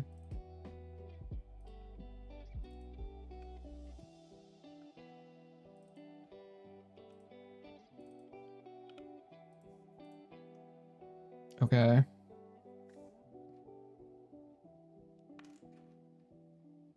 I guess I'll name them.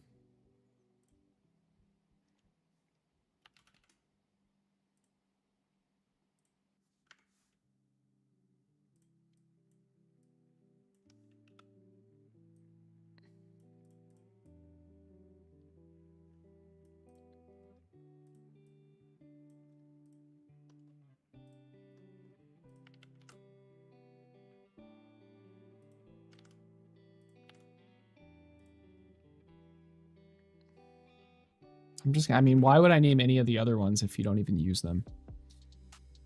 It's VCC.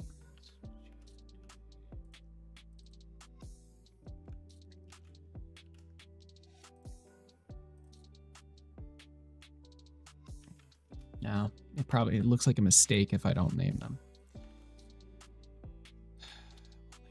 It's fine.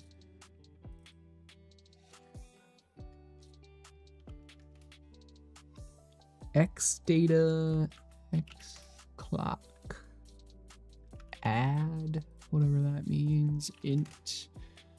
Okay. Save it. Schematic. Now we just want to add the footprints like this. We named it MPU, probably. There it is. Beautiful. Everything looks good. If we go here, update the PCB. There it is. There's our gyro. All right. With the wires all connecting. Okay. Are we done with the schematic? I think so. I think so. Let's organize it a little bit.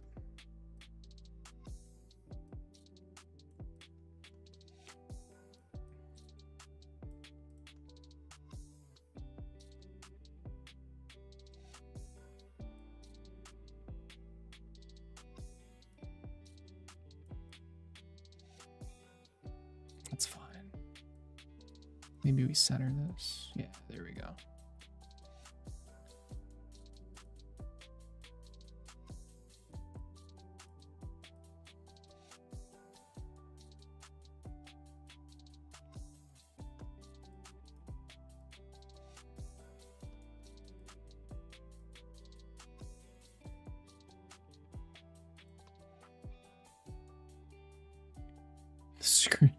Scream at it. You got the MP6050s the other day. Nice. Yeah, nice. So the transmitter is actually having trouble with the MP6050, unfortunately. It doesn't run fast enough. So the only way, it's still in the transmitter and it still works, but the only way it actually does work is if you basically don't display anything on the screen, which is unfortunate. Because it needs to be like called or updated or whatever, like so many times a second, and if the screen is also being written to, it's, yeah, it just doesn't really work properly, but which is a shame. What I'll probably end up doing is, like, if you go into gyro mode, it just stops displaying the screen. That would probably work. That would definitely work. I haven't tried that though. Like, you hold down, I don't have to, you hold, oh my goodness. I need to like super glue that on. You hold down the trigger, maybe, because I don't think it should be, I don't think gyro should be a toggle. If you should be able to like hold down one of the bumpers and the screen would turn off and then the gyro would take over and actually work. Yeah, that's what I'll probably do. They work really well though when they work.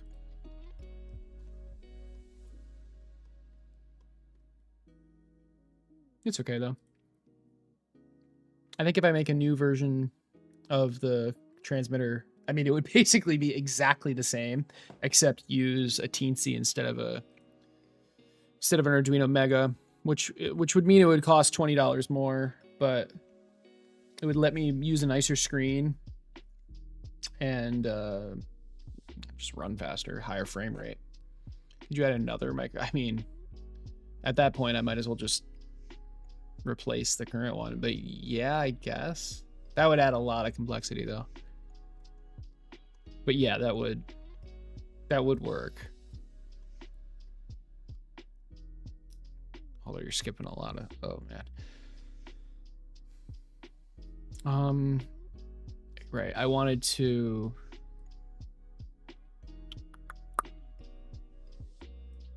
neaten this up a bit. How do I draw like squares? Yeah, nice.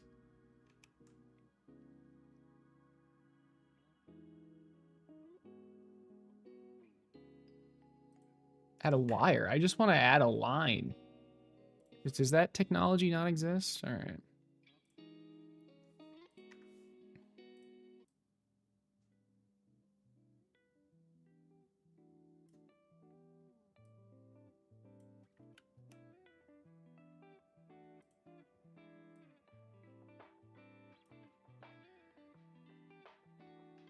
Yeah, ESP32. Yep. For my transmitter, it didn't really have enough outputs though. But at least I'm pretty sure. And those are kind of, I don't know. I feel like half the pins you can't even use. I don't have a ton of it. I have a couple. I don't really have a ton of experience with them though, but it feels like there are so many gotchas with like using the wrong pins and things just not working properly. But again, to be clear, I have not really used them very much at all. I just have some. So Teensy though, it feels just like an Arduino, but it just runs way faster and it's just better.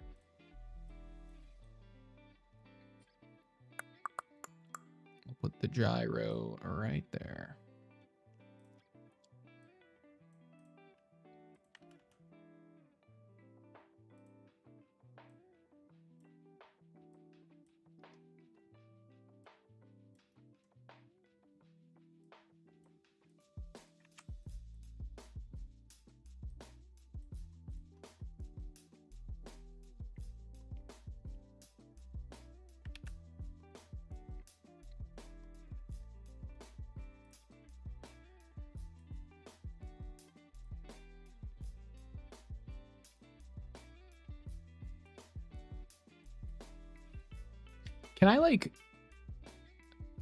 Can I group this in?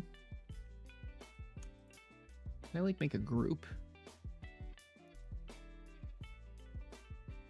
No. That's okay. All right, now I just want to add some text, and then I'm actually done. How do I add text? Oh, there we go. Gyro.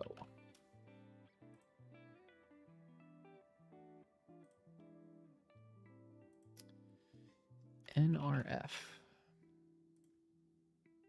Can we go a little bigger? Like a 3 maybe? Yeah.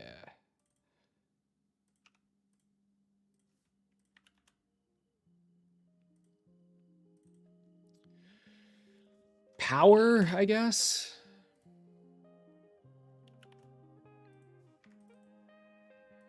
Servos.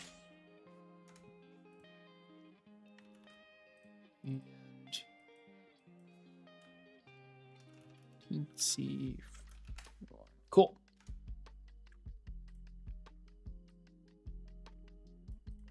Yeah, my only problem with the TNC is the price. Literally, that is the only issue I have with it currently.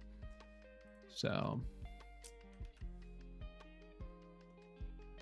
it's $30, which is kind of a lot, but for something like this Hexapod, it's worth it because the Arduino runs way too slow. But for like a less complicated project, maybe it's like, I don't know, something with only a couple servos. Arduino would be fine.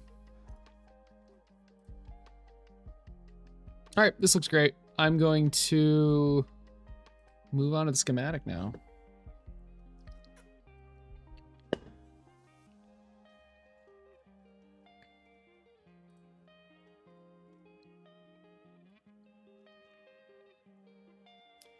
Actually, I'm going to record. I want to record something for the eventual YouTube video.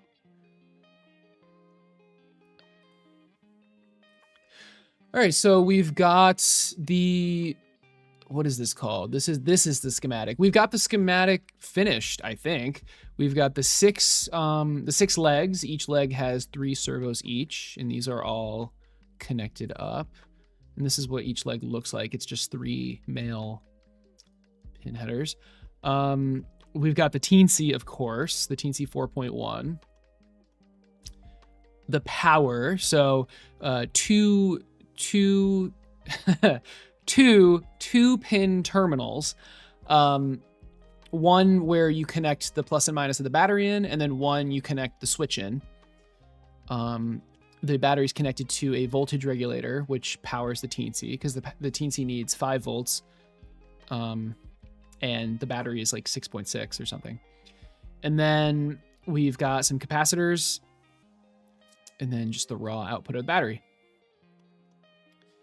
And then the NRF. This is how the controller communicates with the Hexapod.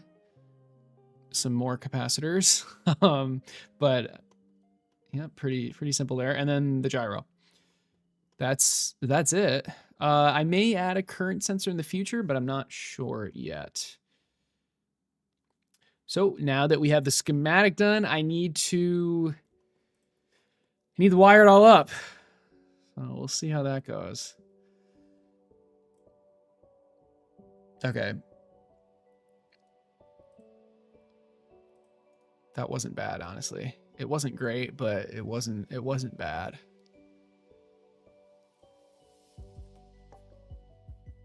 Oh, it had background music in it. I should have turned the music off. We've got the, what is this called? This is the schematic. We've got the schematic finished, I think. We've got the 6 I can't right now. Add it now. Add what now? The current sensor. Add a button or 3 and an OLED interface. All right, now you're definitely trolling, but that's funny.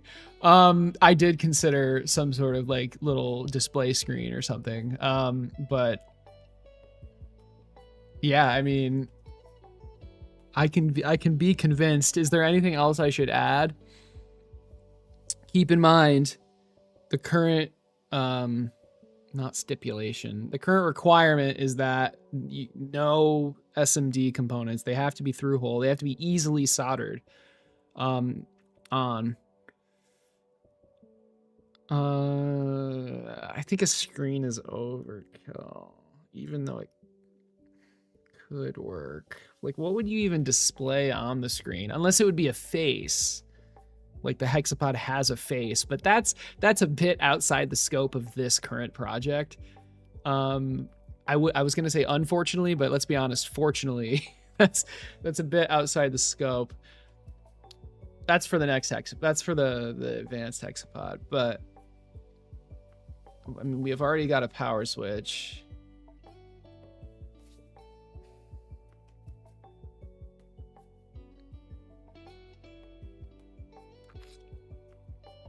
I could see some sort of like voltage detector, so you know how much voltage the battery has.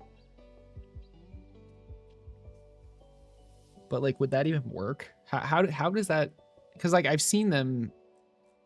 They're like these little like number display things.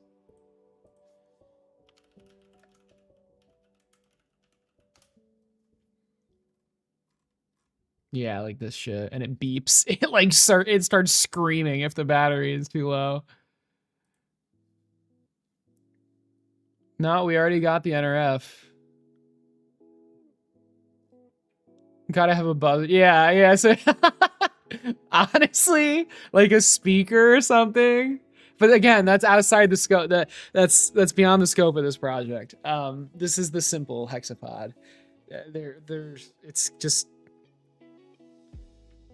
I could go crazy with adding stuff like LiDAR and cameras and stuff, but no, this is not that.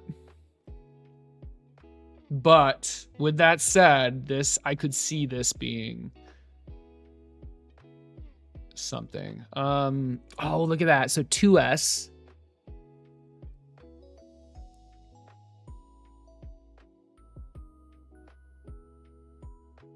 I could totally see this. I could totally see this Hexapod having this. Although, when the batteries are being used, the voltage does drop. So wouldn't this cause the voltage to like...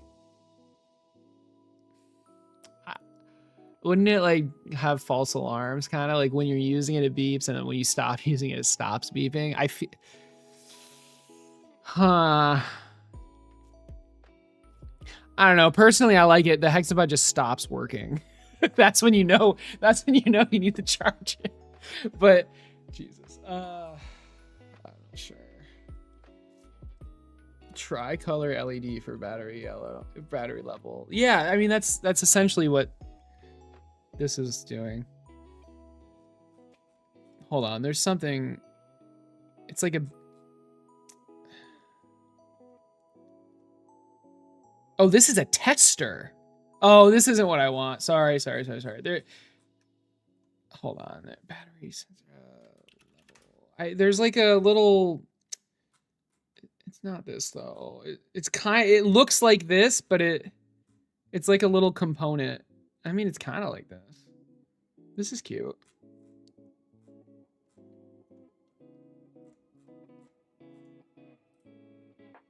One star. Yeah, this. There we go. This thing. But how the hell does it work? 1, 2, 3, 4, 5, 6, 7, 8S. Okay. 3.7 volt. I don't even know what that means. Do I power it with 3.7 volts?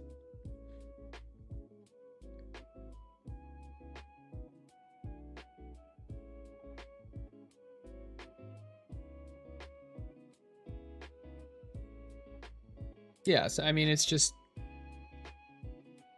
Okay, but I want it to be 6 volts. Oh, 3 points. Okay. Jesus. Okay. Yeah. What is this called? Battery capacity indicator module. 6 volts. Can we handle that? Oh, 3 to 35. Good enough for me. So this lets me change the voltage, I presume. How? I don't know. Do you cut? Do you cut the little leads or whatever? Pads?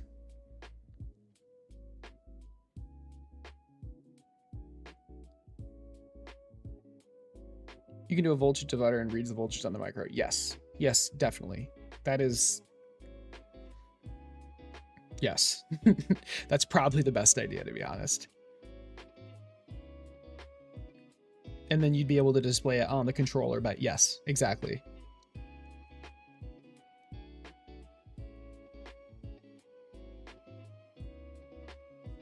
But this is cute. This is, but I don't know if this is what I want. I think you guys are right. Because like, I guess I'm thinking like, what if someone controls this with a different controller that doesn't have a screen? That's kind of where I'm thinking. Ideally, you have the voltage and this thing so that you could just look at the hexapod, or if you have my controller with a screen, you can look at the screen.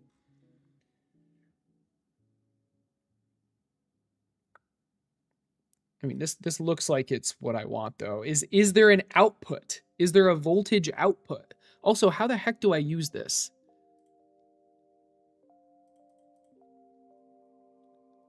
Oh, plus and minus. Okay, where's the output? Or...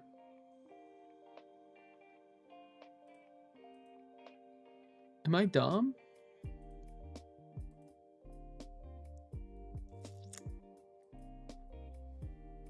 Oh, there is no output. Jesus Christ. The output's the battery.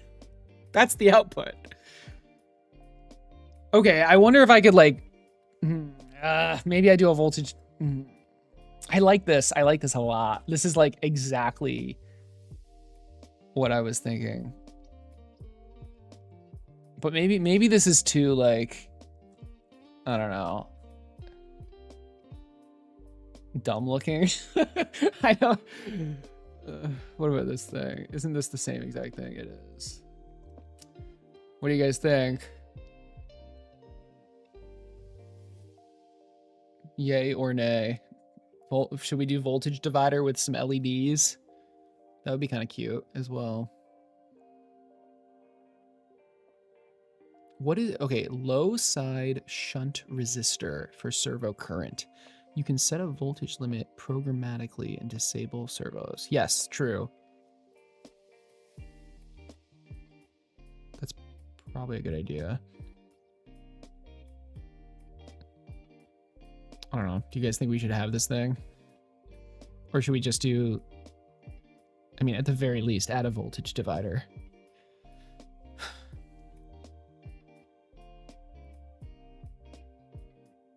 And then read the voltage.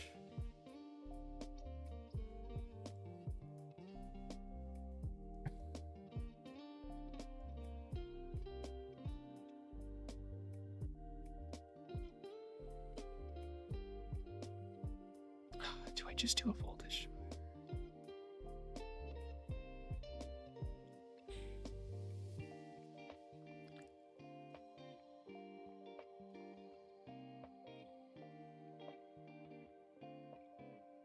The divider would be nothing. Like literally, extra coding doesn't have a cost, but the divider is literally just 2 resistors. Or maybe it's 3, I don't remember. I can show you. I did one for the transmitter.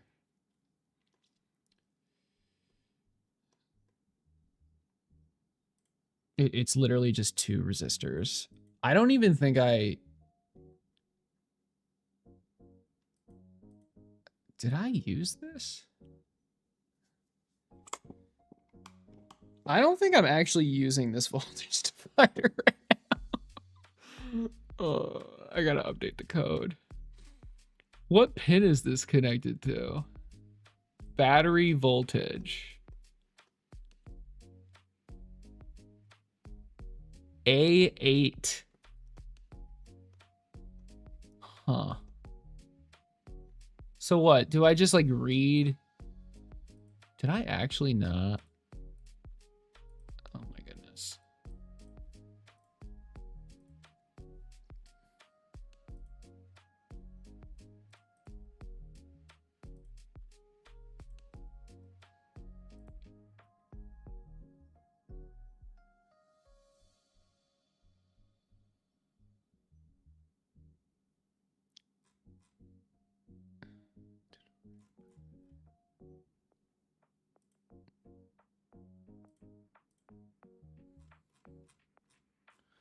Where the heck are my button pins? Oh, here they are. Do we see an 8 anywhere? An A8. I don't. Oh my god. I'm actually not using it. Okay. I mean, I kind of want to update this code to use it and see what it returns. I have the 9-volt going into it. What would I even expect it to return? We're looking at the transmitter. The VN is literally just the 9-volt, right? Yeah.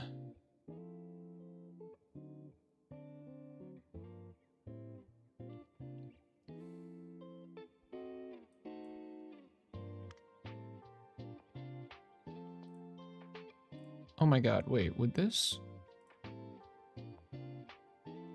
Can I put 9 volts into an analog pin?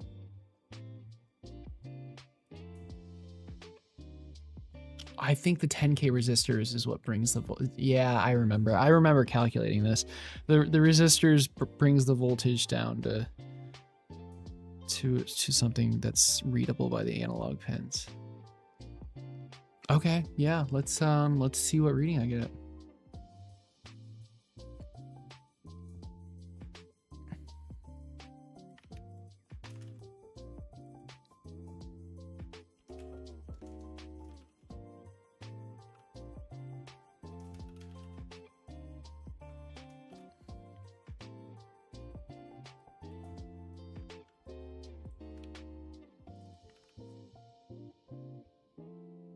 Did I actually not? I just forgot to implement that. That's crazy. I guess it would be an int.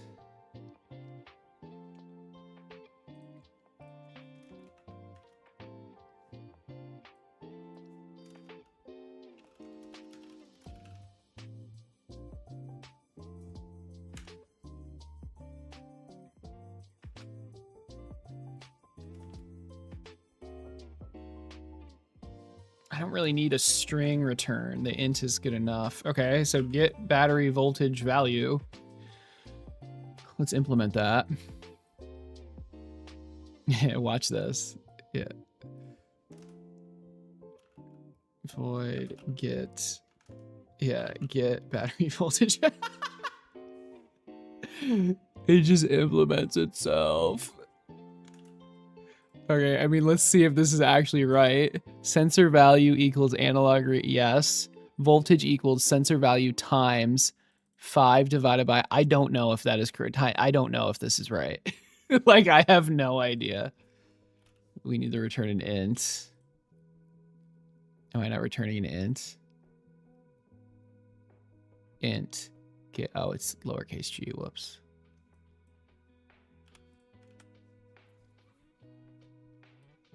Okay, I mean, frick. Explain.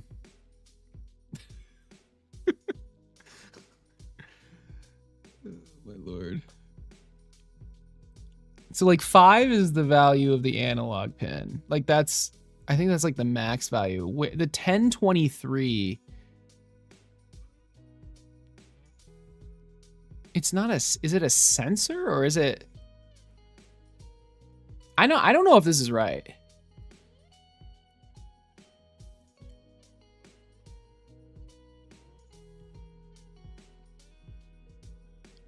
Oh no, this is right. Yeah, it is right.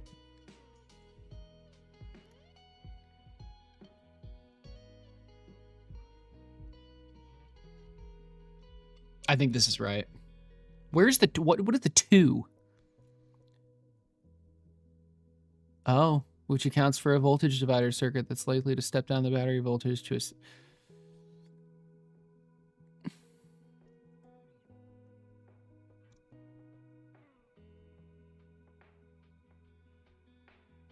Okay, and we want it to be a float. Okay, fair enough. Oh boy.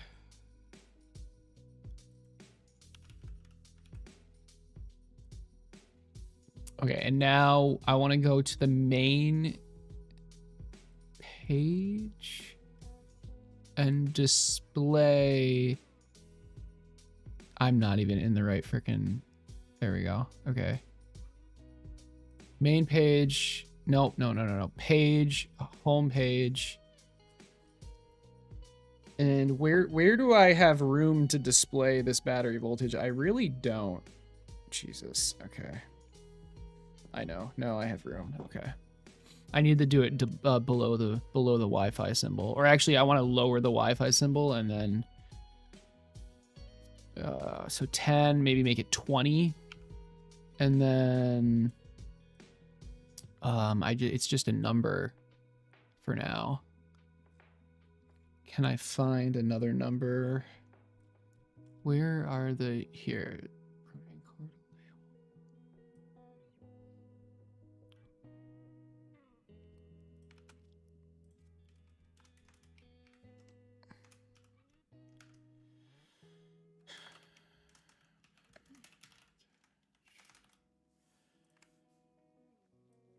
And now I should just be able to call get battery voltage value. Turn it into a string. Where am I placing it though? I'm placing it at 110.10. Okay, let's try this. So this is what it looks like right now.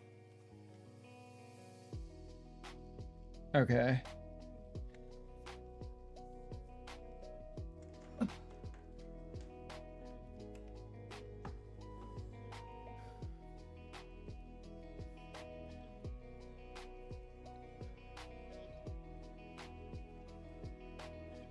Uh-oh, they changed. It updated. I don't know where. How do I change which project I'm on? Please restart Visual Studio Code. Okay.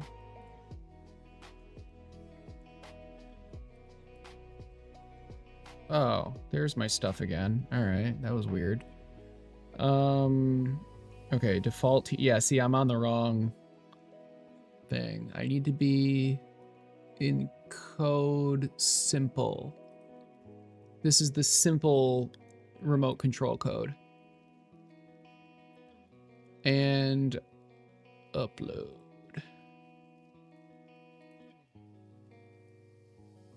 Shouldn't 5 be 9? I don't know, because the 5 is what the microcontroller is. Possibly. But I don't think so. I think the 5 is the microcontroller's voltage, which is correct. Yes, the analog pin returns a value from 0 to 1023. Yes. We'll see. Because we're not putting 9 volts in. Because that would screw up the mega. Did this work? Oh, there we go.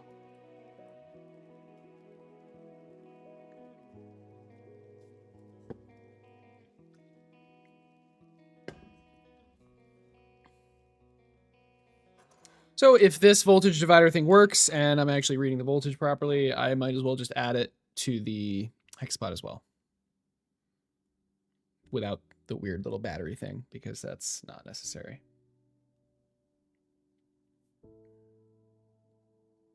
Oh, I don't think it worked. We're stuck in calibrating gyro. Huh. Okay.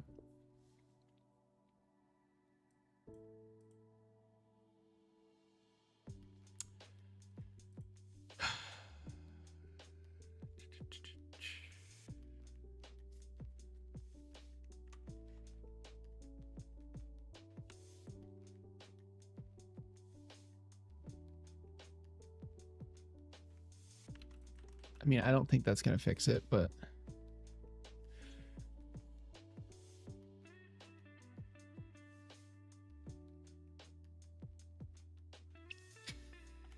let's just comment this out and make sure it still works.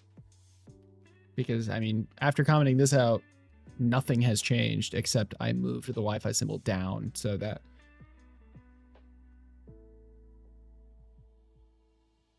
We'll see.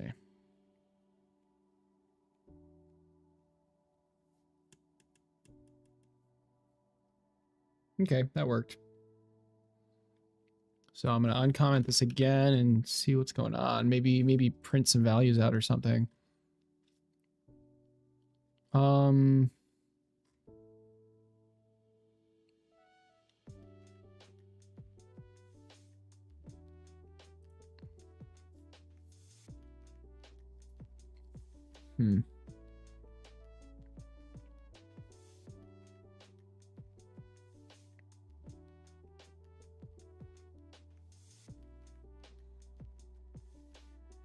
I mean, I should get the same issue as before. I just uncommented my line, but we'll see. Seriously? Okay, it worked. All right. I don't know what happened, but whatever. Maybe it was because sensor value was an int.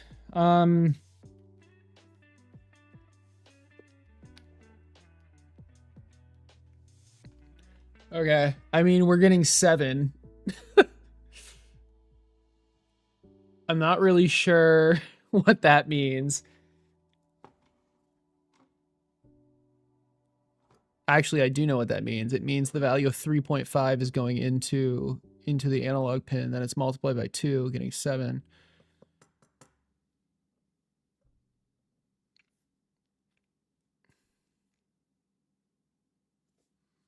Hold on.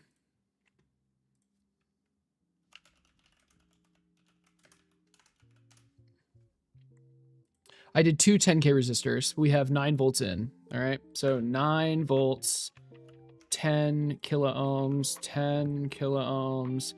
Output voltage. Isn't that what's calculated? Calculate. 4.5. Right. Okay. So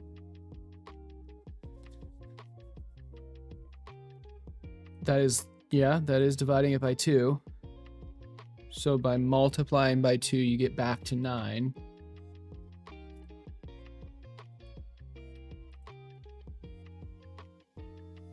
So the value of 7 means that it's a little, I mean, it's not 9, it's 7. I guess we could try putting a new battery in and see what we get.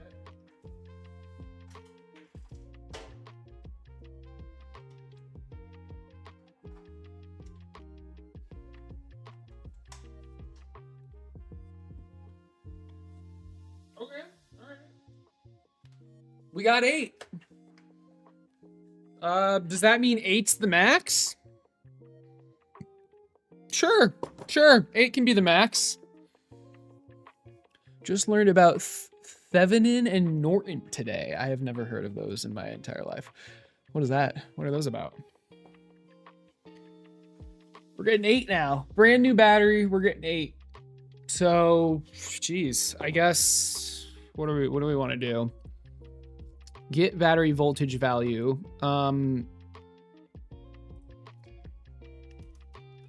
Max seems to be 8 volts. Fair enough. Maybe because the battery powering everything is dropping the voltage. Seems to work though. We put in a new battery and the number went up, so. There are ways to calculate equivalent power sources and equivalent resistances. Okay. I mean, this isn't super important. It's just trying to give you an idea of like how full the battery is. This is not the right main. I want to go to home page. All right, battery voltage. So get battery voltage. We are, if 8 is full, what's the minimum? 6? Like when do we want the user to replace the battery? Probably 6. So I don't want to deal with this. So we're going to just...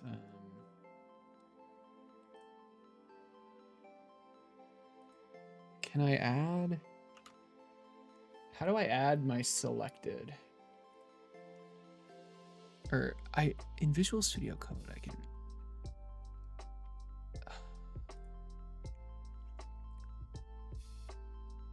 Add selection to chat. There we go. Wait, is this not chat? Oh, that's Copilot edits. Oh, this is chat. Can I put chat up here? There we go.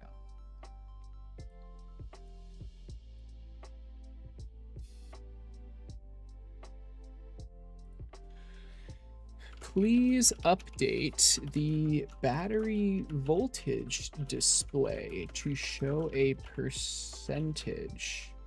The max voltage is 8. The min is, we're gonna go with 6. I know how to do this. I just don't want to. You like divider shit? I don't, whatever. Here you go. Insert at cursor. Let's just copy. Oh, it's like Shift Alt F, I think, the format. Get the battery voltage percentage, map the voltage from 6 to 8, 0 to 100. Yep. That's exactly right. Draw string. Yep. Plus the percent. Yep. All right, let's try it.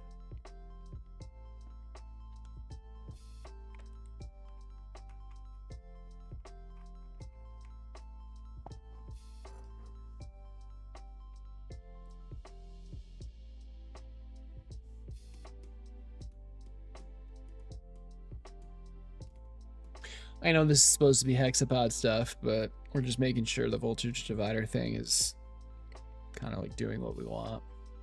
And I think it is, so.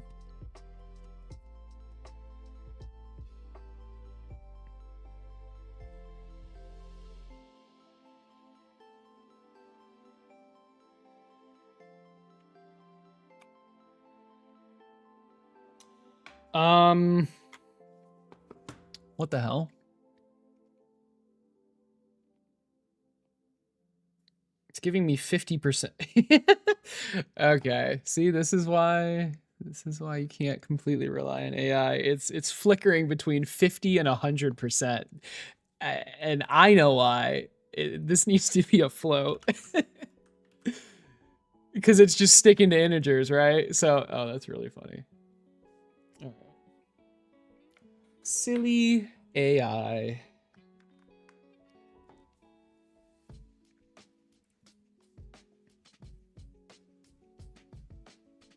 Hopefully the map function returns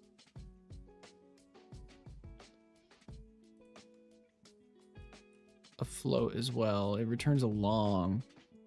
This actually might not work.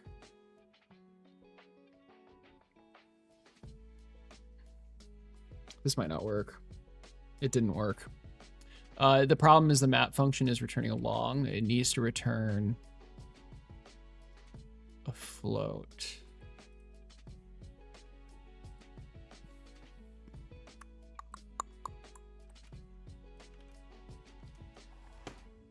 Oh my goodness. Sorry, my mic is like on my keyboard kinda, and it's really annoying.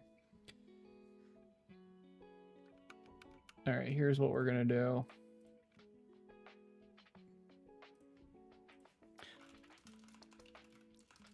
Fix the battery display code. The map function returns a long.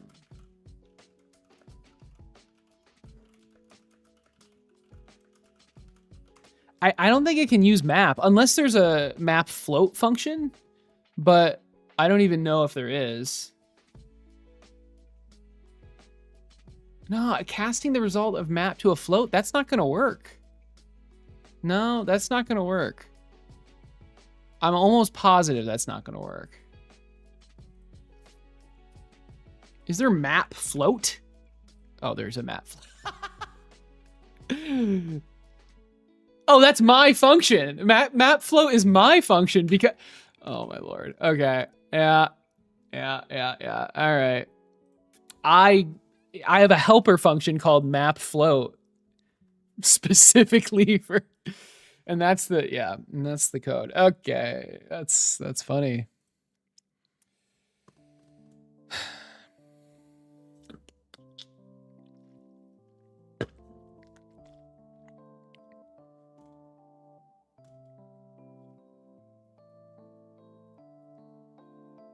There we go. All right. I'm not a huge fan of how it's like flickering. It shouldn't do that. I mean, frankly, it should just stay at the lowest value it ever goes to. Probably. But it's fine for now. Cool. All right, voltage. I'm gonna push this code as well. The voltage divider stuff works.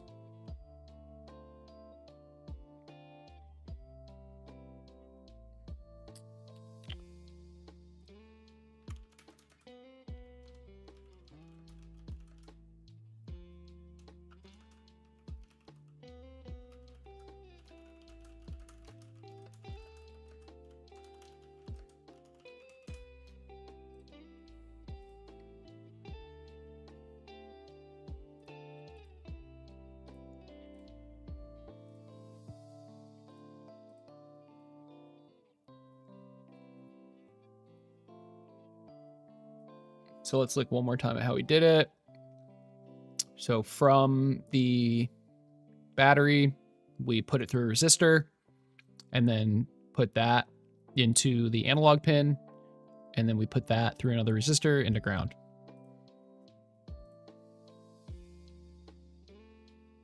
The battery voltage source is 6.6 volts. Although it can be higher, but we're just going to do 6.6. So what happens? 3.3. So this is too much. If we... This doesn't... Yeah, so we need to do... Jeez. We need to do a different value because we want... Basically, we want the output to be as high, as close to 5 as possible.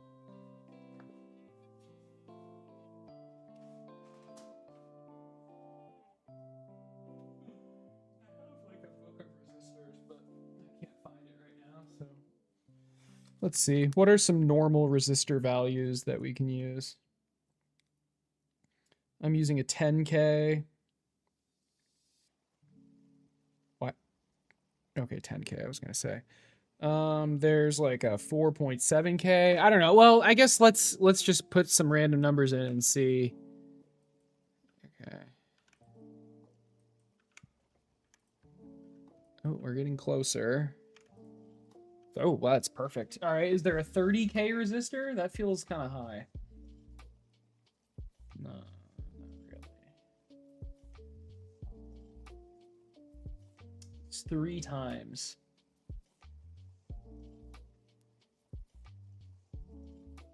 That is a weird... Well, my little kit doesn't have that, but I'm sure I could buy... what I need. This is like literally perfect. Although this actually might not, this is not good actually, because a fully charged battery, it could get to like 7.2. I remember that, and that's too high. That'll be bad. Okay, so okay, 22. That's perfect. I think I have 22. Pretty sure I have 22. Where's my book of resistors? Yeah, 22K. That's perfect. Okay, 10 and 22. That's perfect.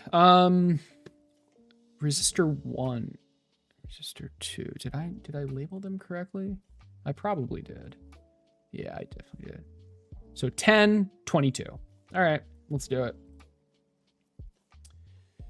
So here's the power. I mean, geez, we probably want to just do it right here. I want to add a symbol. Surely there's a resistor symbol. It's just R, right? Yeah.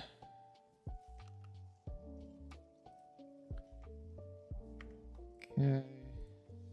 Would wire be W? Yeah, it is. Oh my God, why? Okay, so it goes into the resistor and then we pull it out to go to the analog pin, and then we go into another resistor. And then we go into ground.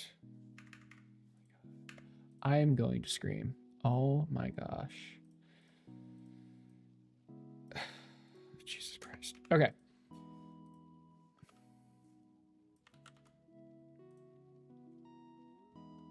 I mean, any of these analog pins would work. We could just do A2.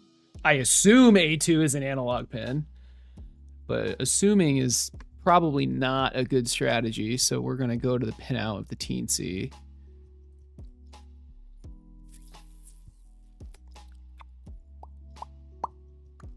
What did I say? A2, 16 pin. Is that pin 16? Am I using six? I mean, obviously I'm not using 16. 16. Yeah, that is an analog pin, right? Yeah. Okay, makes sense.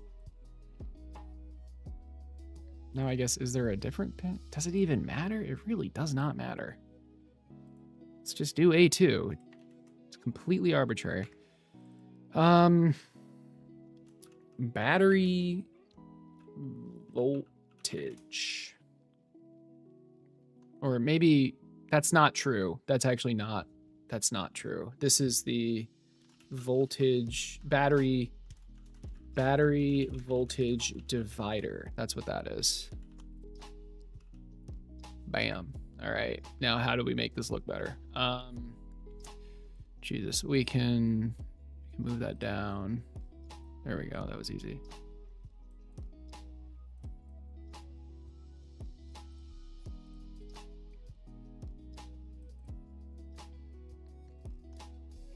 Looks good to me. Hey, Sloth, what's up? I don't know, TNC. It's basically like an Arduino. But yeah, I've got the pinout right here.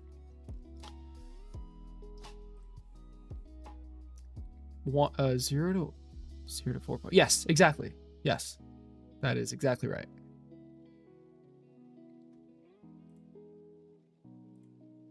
Why? Is the code wrong? Oh, is that? Yeah, the code is wrong, isn't it? In the code, it was 0 to 5, right? Jesus, where do I even need to look for this? The inputs? Not the .h, right here. Yeah. Oh, no, this 5 is... I think this 5 is fine. It's the mapping. No. Oh, maybe that 5 wasn't fine.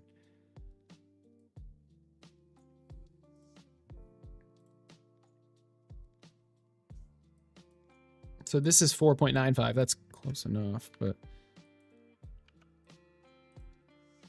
4.5. Yeah. So you think that 5 is VN? That 5 is VN. Okay, wait. So what's the issue, I guess?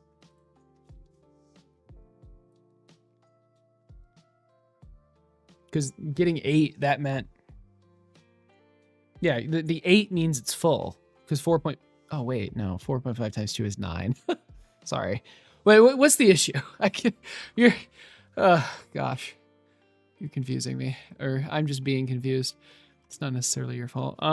Okay, so we've got the voltage divider. We've got the 2 resistors. Let's actually set the resistor values. Resistor 1 should be 10K. And we wanted resistor 2 to be 22K. Footprint. I mean, is there not a resistor footprint? Yeah, resistor through hole. Okay. I have resistors. Jesus. They're all the same freaking size.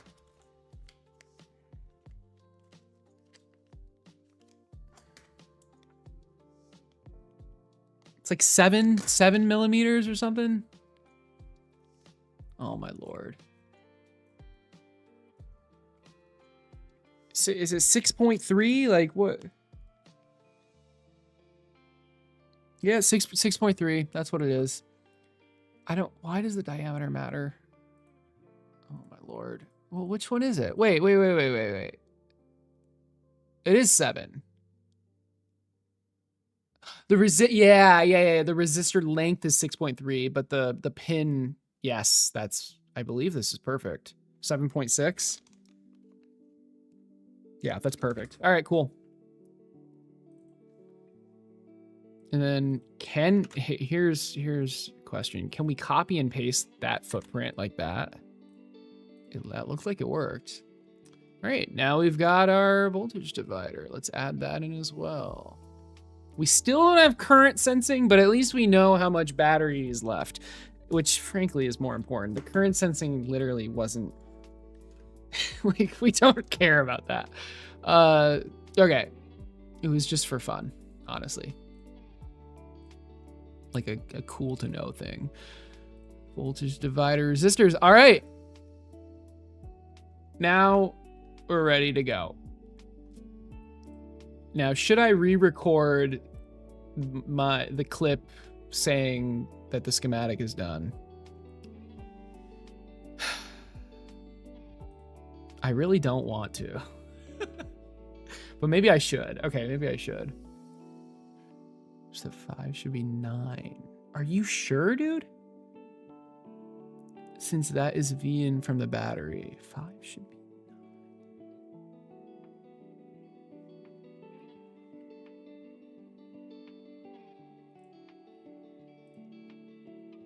Where did it explain this?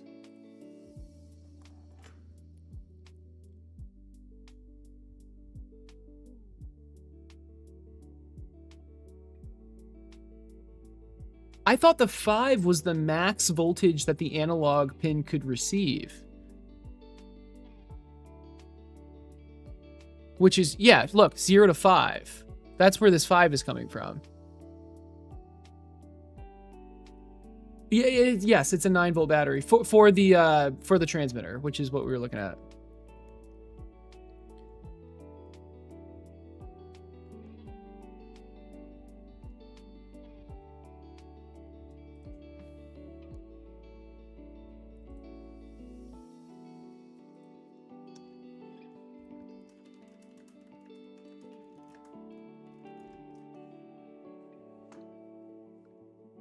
You are measuring half the VN. Yes. That's which is why we're multiplying by 2 after.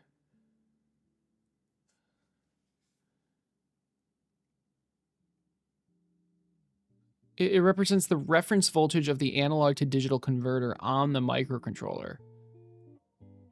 Yeah, this is like the 5 is related to the microcontroller, not the battery.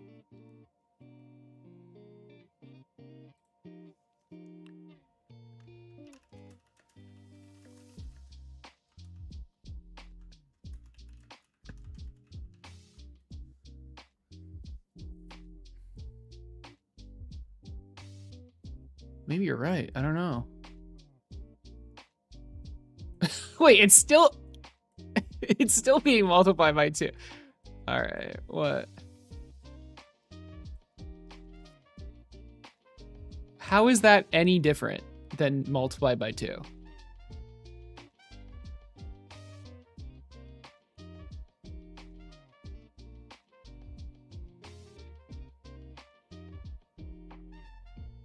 Should max at 4.5. Oh, right. Oh, wait. Is it maxing?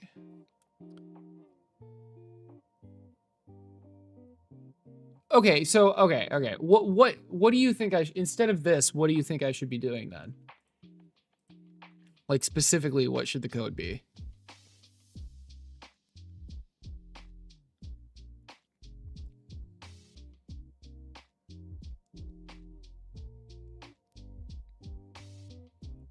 V from that point between resistors should be 0 to 4.5. Right. Yes, exactly.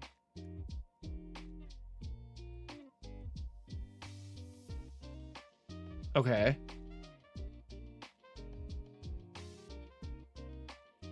Not so blurry. What do you mean?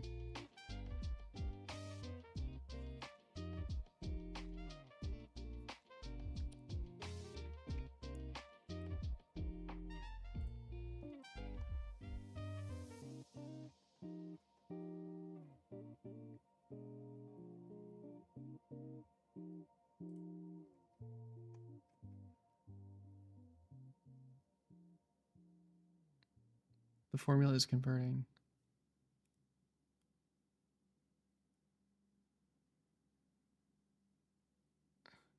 Okay, hold on. But can you just what?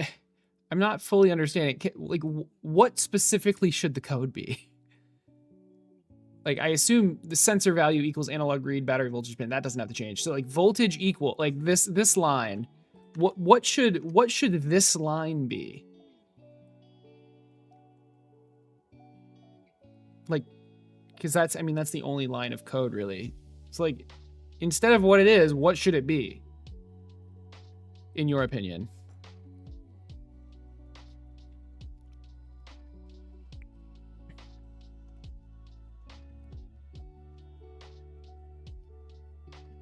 All right, in the meantime, I'm going to record the additional battery voltage divider. I actually did forget something. The battery voltage divider. I don't really have a current sensor. It's not super important, but the voltage of the battery is, so we know how full the battery is. So that's right here, and then we've got those resistors here. So now I'm actually ready to wire everything up. Okay. The 5.0 needs to be 9.0. All right, we'll try it.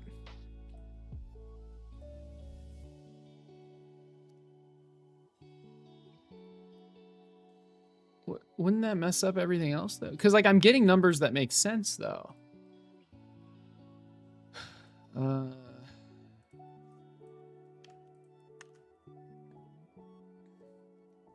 think. I don't even know, like what? Like 5.0048.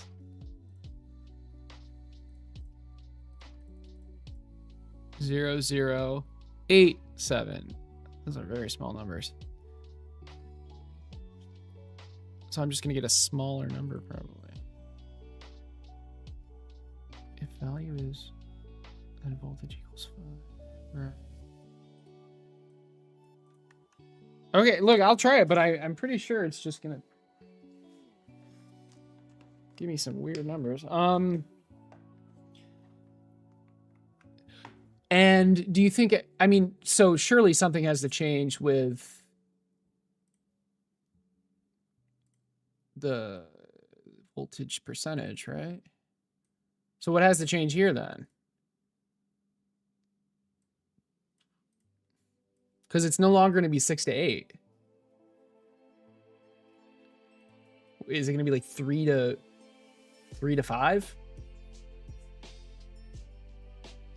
I mean, what does this make any difference? I feel. I mean, I guess it. Oh, is this too small? Oh my god, I can't zoom in. Jesus, I didn't realize. Sorry. Are you like on a phone or something? Okay.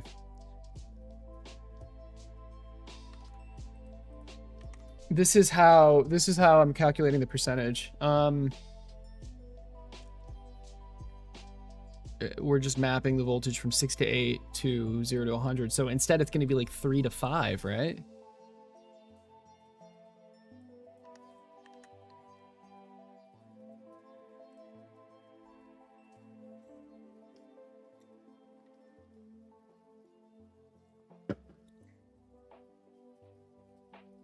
Because it's going to be a smaller number, I think. Maybe not. I'm not sure.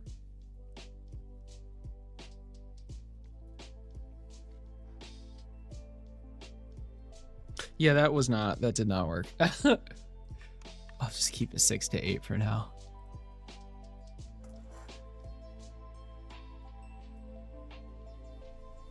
Because I just arbitrarily put 6 as the min voltage and 8 as the max. I decided on those numbers.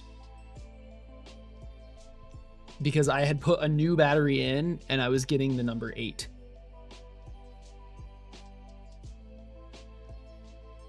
Okay, I'm getting 400 now. That does not seem right. I'm gonna put this back to 5. Although you do now have all of the code necessary. There's no other. I mean, it's literally just the volt. Yeah, there's no other code you need. That's it.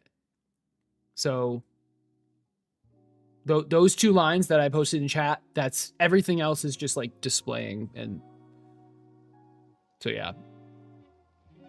So I put it back to 5, by the way, and now I'm getting a number that makes more sense. Okay, but yeah, it's working. So and I have the two things recorded. That's good. Geez, guys, let's see if we can wire this. This should be fun. This is like my favorite part of PCB design because I can like, I don't know, obsess over it. It's enjoyable. Or maybe I should save this for tomorrow, frankly, but nah, there's no reason to. All right.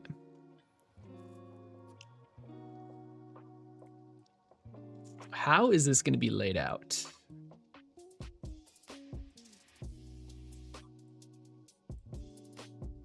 Teensy at the center. I think that makes the most sense.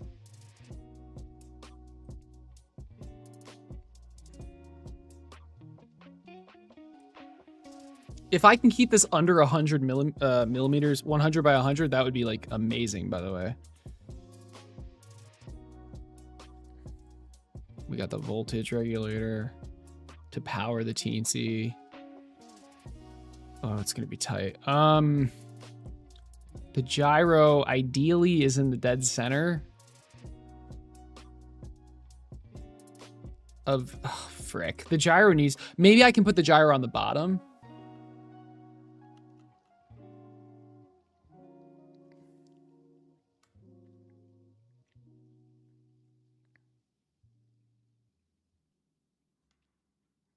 I want it to be facing this way.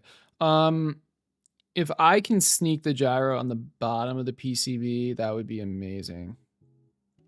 Something like, I mean, obviously I don't want it to be in the way of the holes, but, and then leg 1 is going to be like, I think it's here.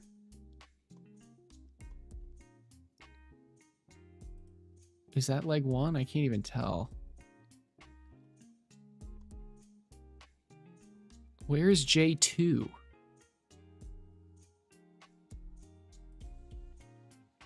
Or J5?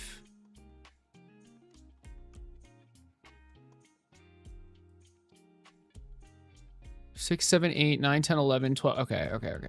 So this is probably something like this. I mean, I can just change it in code later. It's not that big of a deal. 9, 10, 11.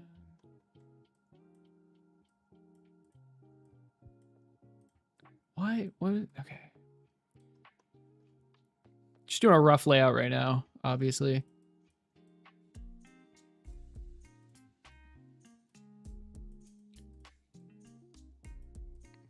NRF can go anywhere.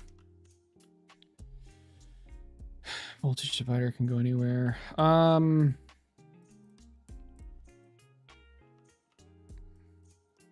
Okay. Does this not connect to the NRF? Oh, yeah, it should. Okay. And then where...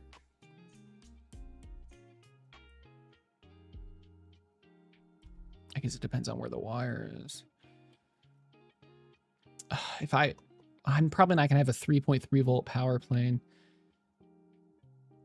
I'm gonna have a ground plane though. God, I don't. Can I do this in 2 layers, or am I gonna have to go to 4 layers?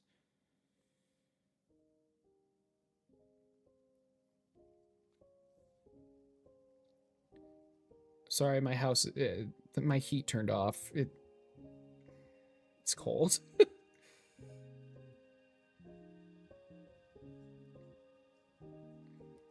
Okay,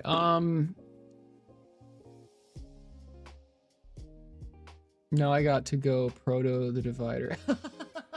Okay, go for it, dude. I'm interested to see if this works. I would think it works. You're talking you're talking about my Hexapod PCB, right? I mean, I've already got a working Hexapod, so I'm just basically remaking it with a teensy and remaking it like correctly. But yeah, we'll see.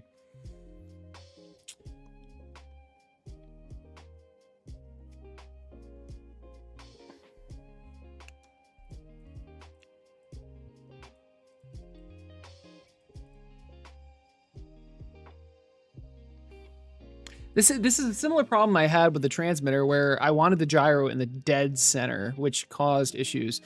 Or not issues, but just it made laying things out kind of annoying. But it's fine. It should be fine. I don't really want to put it on the bottom. I don't want to put anything on the bottom actually because of the PCB is going to be set down and okay. Yeah. I'm just going to offset the teensy, which is going to look kind of bad, but it's funny because I didn't even want a gyroscope originally. Whatever. All right. How the heck do okay, add a rule area. How do I do the border? I don't remember. I'll figure it out. I mean, do I just draw a rectangle? No, there's no way that's what.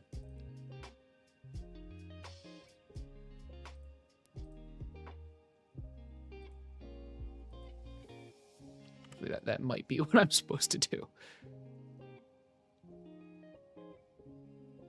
I actually might have to draw like a graphic polygon. Because I'm thinking I want this to be like in the shape of a hexagon. Jesus, sorry. Can you imagine the PCB in the shape of a hexapod? That would be funny.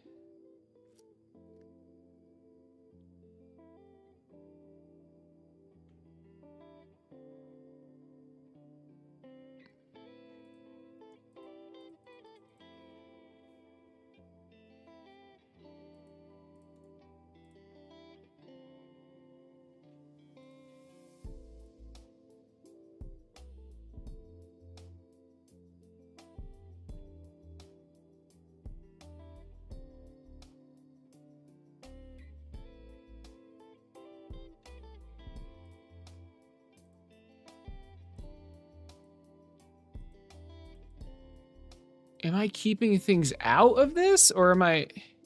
Oh, what did I just do? Add a filled zone? That's what I want.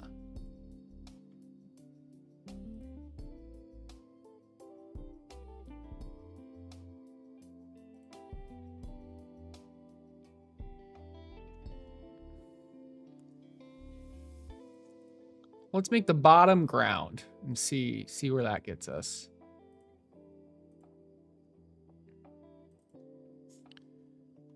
Ah, damn it.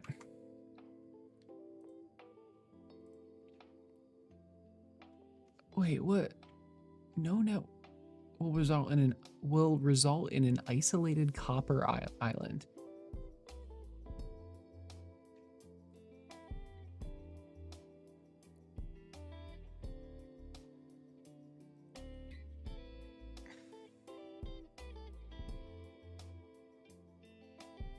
What does that mean?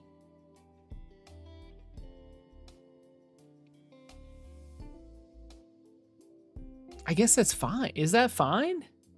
'Cause I want a ground plane. That's 100%. Do I also want like a power plane?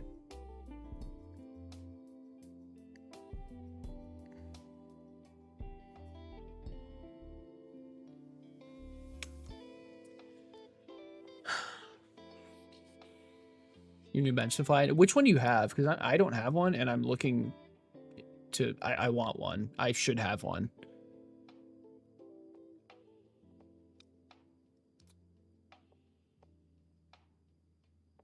We're just gonna do no net for now. There we go. Okay, so basically everything in this is going to fill with copper. Now, I'm going to make it a weird shape on purpose and see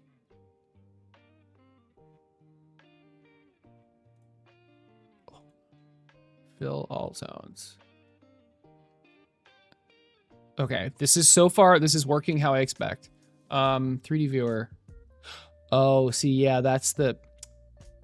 Okay, so how do I do like the border of the PCB? Because clearly that's not what this is.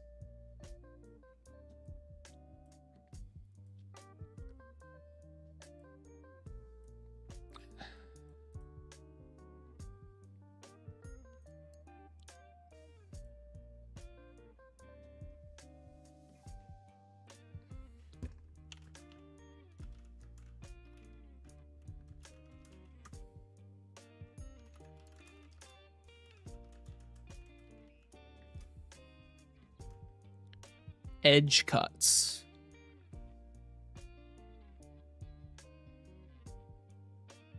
It's an edge cut layer. Interesting. Okay. So is it, maybe it is like, bam. Oh, do I have to hold? Okay. Bam, bam, bam, bam, bam. Oh my gosh, I'm doing it. Okay. Oh gosh. Layer. Edge cuts. Okay. Oh my god. Please don't make it a fill. Yeah, please stop. I mean, surely this is exactly what I want, right? Like the...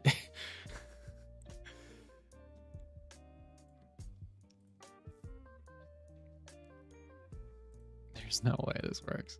Yeah, that is what I wanted. Okay, yeah, all right. Okay, figured it out. That's good. So let's just draw a 100 by 100 square and see what we have to work with and see if we can get it under that. I think we can. I mean, the previous one was, so I don't know why I just didn't.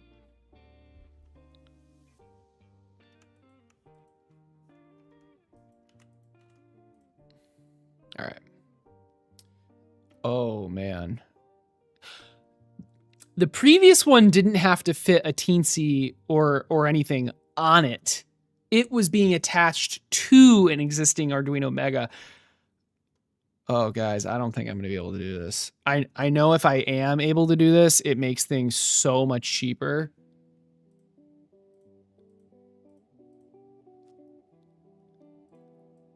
I don't think I can fit all this. Wait, hold on. I might be able to. I might be able to.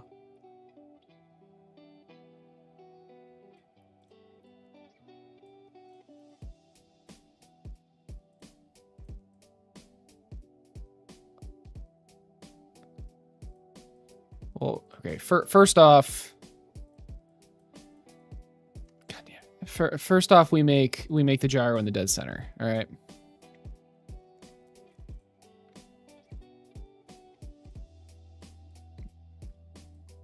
So there's the center. Can I do like a point or something? No, whatever. Okay. That's close enough. All right. That's locked in. Probably. Can we rotate? Okay. I want it to be facing forward. Left is forward, by the way. In this case. Yeah, you can make them any shape. Yeah. That's an easy fit. No. You're not wrong.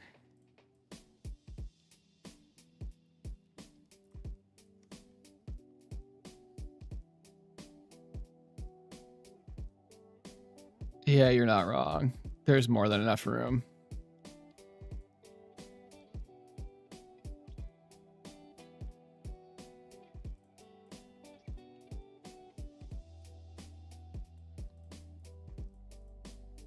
In fact, there's enough room to make it look like a hexagon. Not look like, to make it a hexagon. It's just with everything spread out, I was getting worried, but this needs to.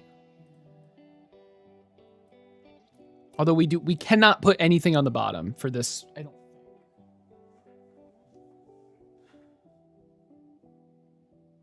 I don't want to put anything on the bottom for this PCB. I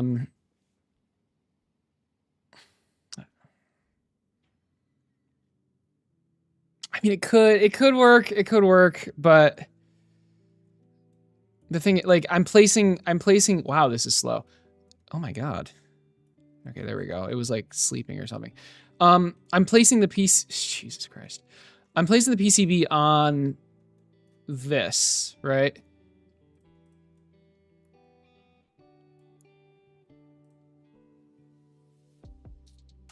On the upper frame. So, like, I could redesign the upper frame but I want to be able to just mount it flat completely on this. So I guess I could put stuff under this and under this, but then the batteries go under, and I don't want things to like knock off if you're shoving the battery in. I don't want things to be under this PCB if I can help it at least. Yeah, model the PCB. That's not a bad idea. I mean, I'm pretty sure I have more than enough room. Like, what is from this to this? Oh my God, that's 102 millimeters. Dude, it's gonna be tight. Oh my God. Is that right? That's 102 millimeters. My face is blocking it. That's not what I wanted. I know it's very tiny, but that it says 102 millimeters. Holy shit. Hold on, maybe I can do something that looks better. I don't know why. Yeah, look at that shit. Oh my goodness. Oh my goodness. What about the other way? Stop. Just read my mind and do what I want. Okay, that way's better. Jesus. Yeah, I mean, it's gonna... Ooh. Oh boy.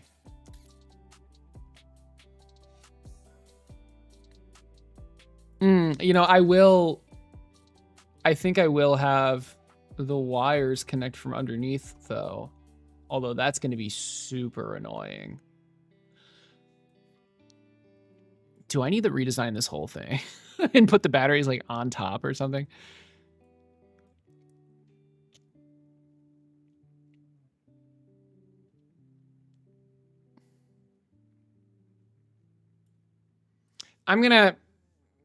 We have to now we basically have to stick under 100 by 100, and then I'm probably going to redesign this anyway to make more sense. So I think I even like made it smaller. Nope, never mind. It's 250. Oh no, that never. Hold on. I'm trying to see like how tall it is. Yeah, I could make this bigger, cause I think I'm gonna bump it back up to requiring a 256 by 256 bed, which would give me more room on the inside. I'm not sure, but in the meantime, we can just work on this. Can I add like a point? Oh, I can't because this is a square. I mean, this square, this isn't a layer. It's just a fab or user drawing. That's what that is. Is there something that makes even more sense? Comments? No, this is fine. Okay. Can I do like a dotted line? Nice. All right, that's our square, by the way.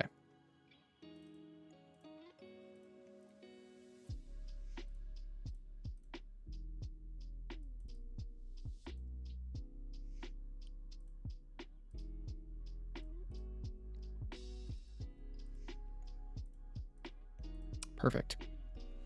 All right, let's attempt to build out this hexagon, sorry.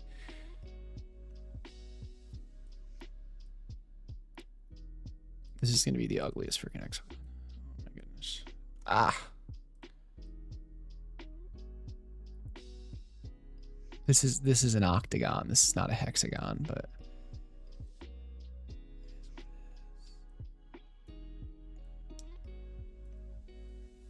oh my goodness. We're done. Beautiful. Oh my gosh, you hate programming so much. I just fixed a month-long bug by switching A to a ecology. Why isn't your compiler or your IDE telling you that? That's crazy. And yeah, no, I know I can create it way more. I know.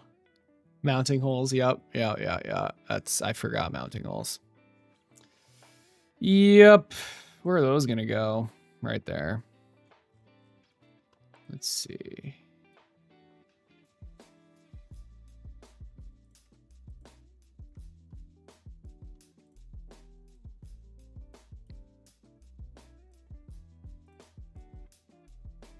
There's two measurements. I think one is... I need the center to center measurement. I can probably just go into... I don't even know if the sketch is in here. Upper frame holes. Yeah, that's probably what I want. What?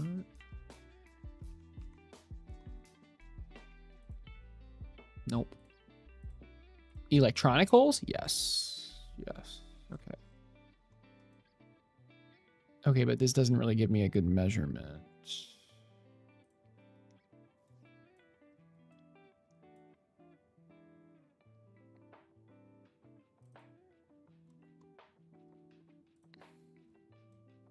Do I actually have to make a new sketch? Just, yeah, all right. I'm going to undo it anyway, so whatever.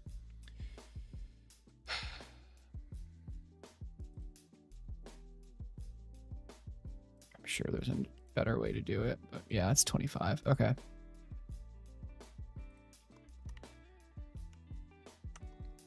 All right, so it is, I just needed to make sure. So if I select this circle and this circle, the bigger number is center to center. And I mean, the arrow is... I probably could have figured that out. I just wanted to make sure. So 25.7. Stop.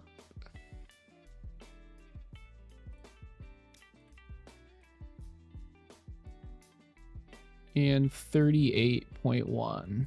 What beautiful numbers. Okay. Good to know.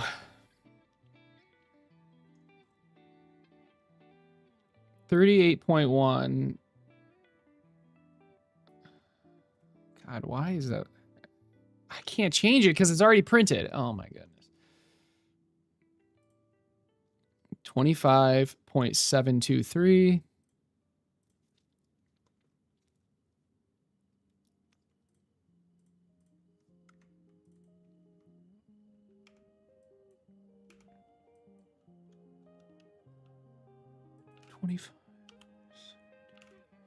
And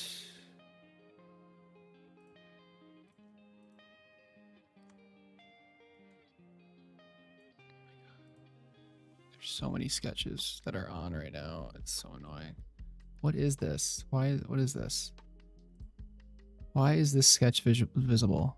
What?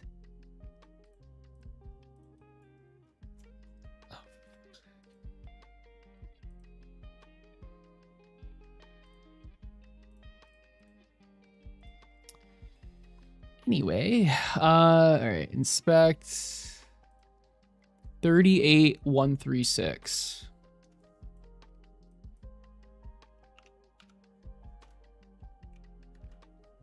Okay, and this is a user drawing once again.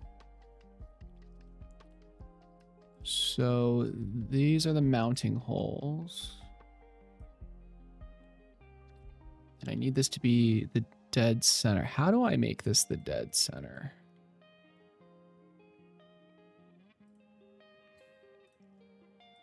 I don't know. Oh no, I can't like grid snap. What is going on?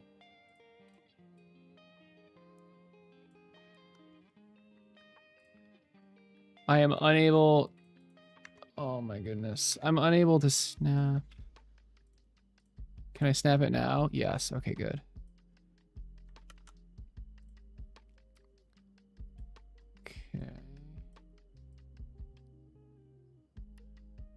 God, I feel like there's a better way to do this than lining up everything manually, but I don't know. Okay. We need those mounting holes now.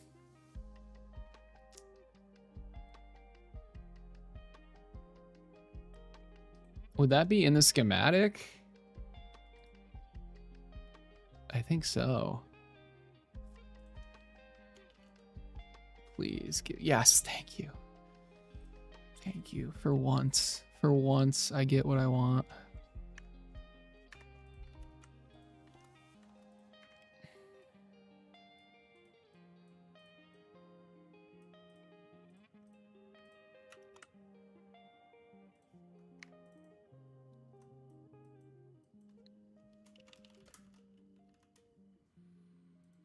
Oh my God. I'm gonna...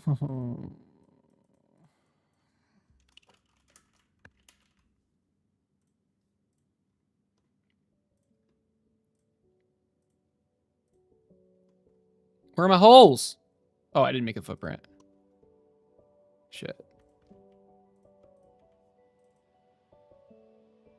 What size do I want them to be? Probably the size of an M3 screw.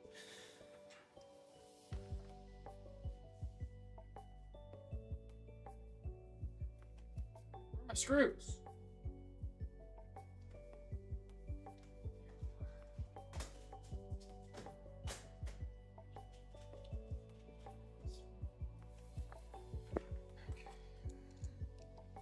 Okay. 3 millimeters. All right.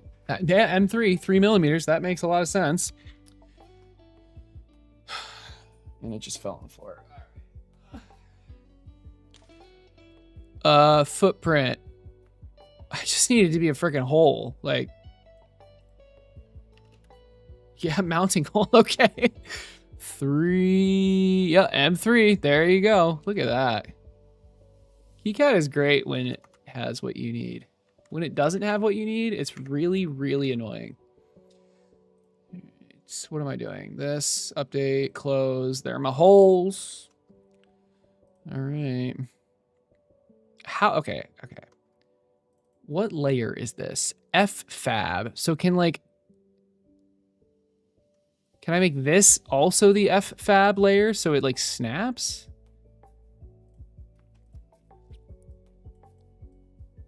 No, that would make too much sense. Okay. Whatever.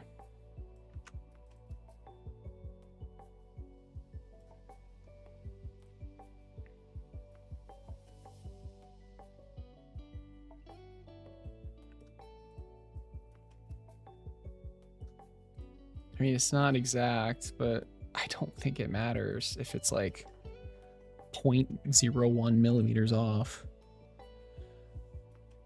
You made a custom module in Roblox Studio, okay. And it was trying to call the whole module instead of the... Oh no, instead of the method. That's awful. That's funny though. Well, funny for me, not for you. Yeah, standard programming. Okay, my question is, why are you naming it A? Oh, sorry. A. You didn't name it A. I read that as A dot and A colon, but no, you got to use quotes, so that's less confusing. But no, I understand. So what was the module? Why was there like, why was your function named the same as your module?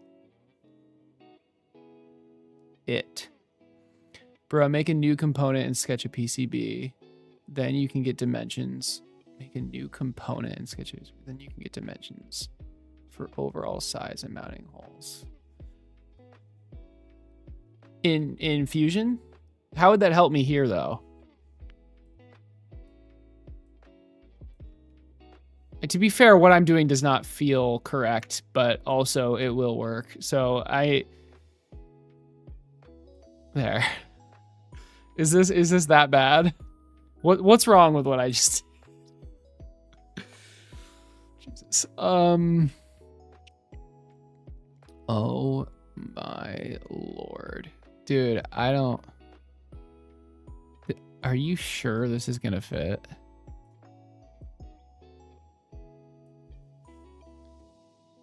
It's a Bezier curve module, so the names were too similar for me to catch. Ugh, that's rough.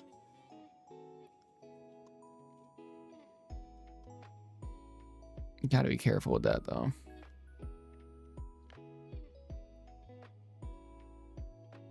Can I like import the shape of the PCB? Cause like it's gonna be, Jesus, it's gonna probably be just fitting perfectly into this. Although where are the wires gonna go? If the wires from the servos go through these holes and then plug from underneath, then how do you even plug them in? You'd have to flip the entire hexapod over. But like you're not really unplugging them that often, and it would, I mean, it would neaten things up a lot. So you'd flip the hexapod over. I feel like that's, I mean, what else would you do? Yeah, so I guess we will bottom mount the male headers. What's the alternative?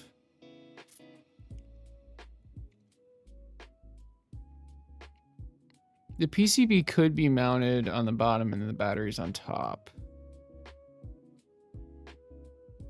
Batteries are ugly. The PCB looks cool. The batteries are ugly. We don't want the batteries to be like at the top.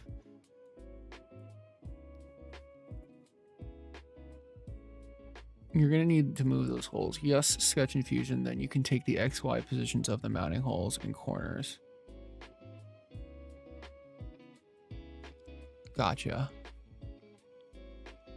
You might be able to import that. That would be nice if I could import the shape.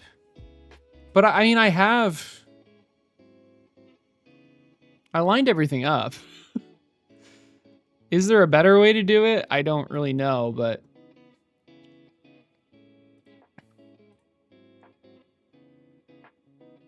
it is lined up.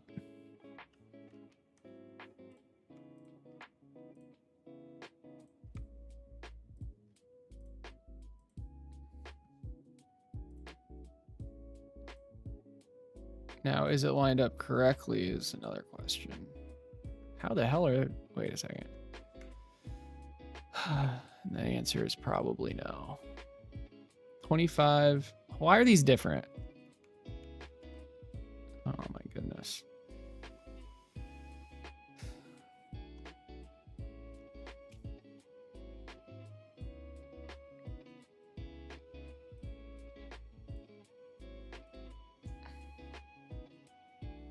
Oh, they're different because I freaking placed them differently. Jesus Christ. If I do this, oh crap. If I do this and then move, I can't. Okay, and then I move this, does the measurement, the measurement doesn't move as well. That's super annoying. What is the point of this little measurement thing?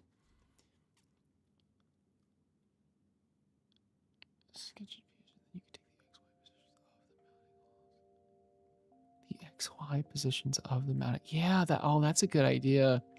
But where would the origin be? Yeah, because changing the positions would probably... Yeah, that's a pretty good idea. Instead of me just manually placing them. Okay, I see. Okay, we will make a sketch then.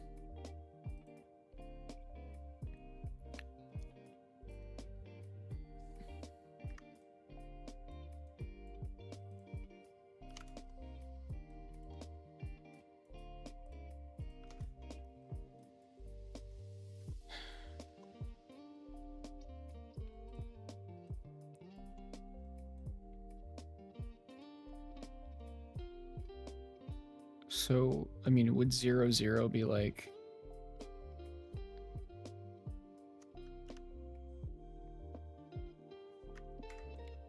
I don't even know. Oh my gosh. Where would 0, 0 be? Like, where is the origin? Isn't it like here or something? It's here. Oh, no, no, it's not. That's not true. I don't know.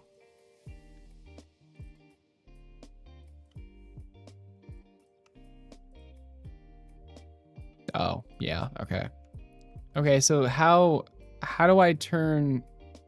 The origin is here. How am I going to just be able to enter in, like, positions?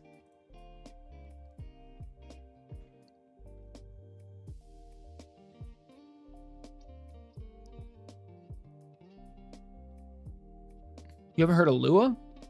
It's like Python, kind of. It's just like a simple-ish. It's a language that's meant to be, like, easy to, you know, use.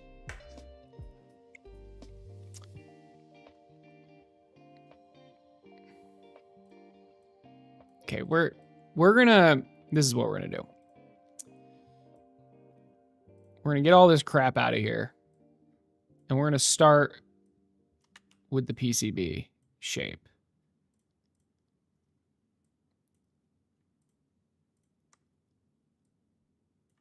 I am going to scream.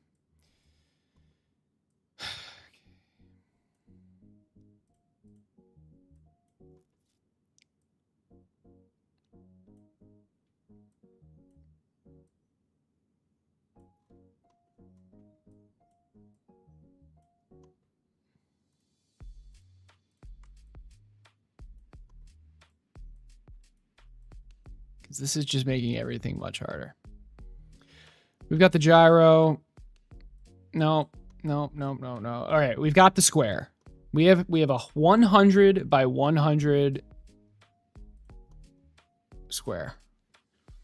Is there any way I can get this on the grid? I don't even, is the grid even usable? Grid. This does not look helpful. Whatever. How do I make the, how do I change the origin? I didn't even know that was like an option.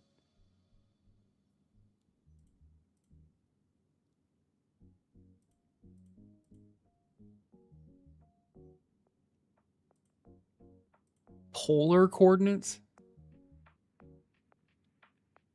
Mills.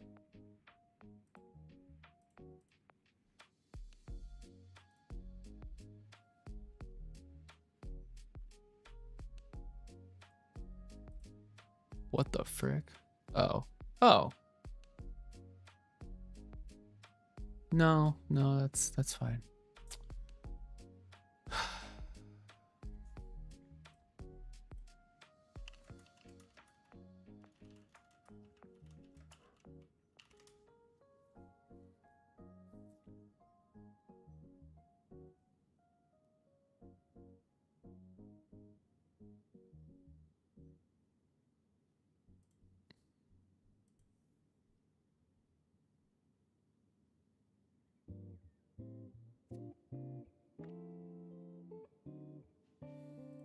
Go to place, set origin.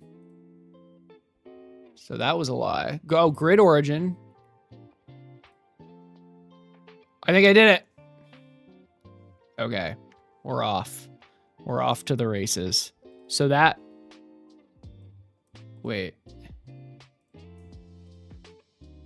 Well, if that's the grid origin, then why... Stop. Oh my god. What is happening? Oh, what?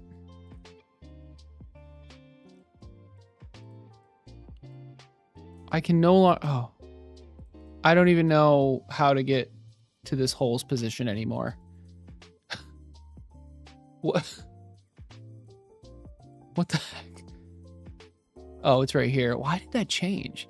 Whatever. I'm pretty sure the origin is still going to be the top left. Like if I go like 0, 0, yeah, it's still up here. So that didn't work. Oh my goodness.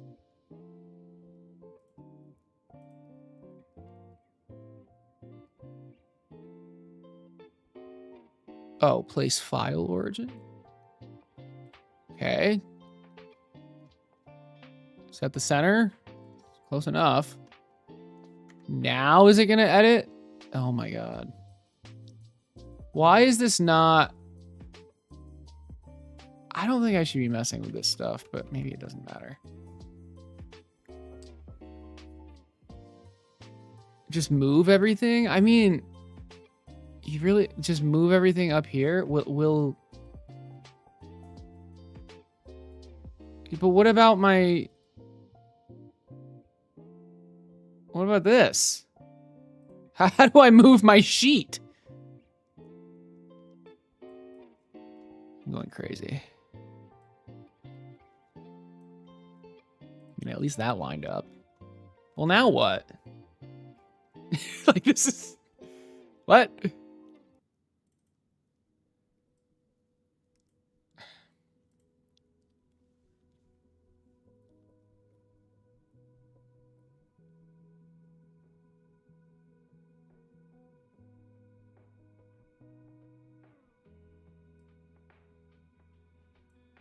Okay, I don't even think... Okay. Whatever. All right. So, what is...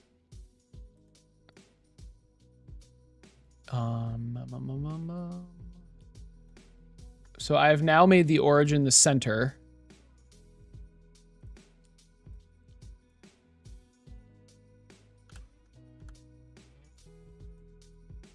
Which I am now going to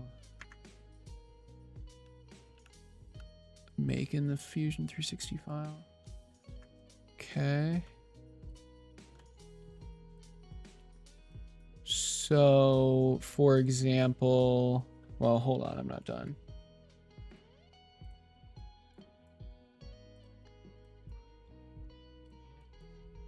We gotta isolate this shit. How do...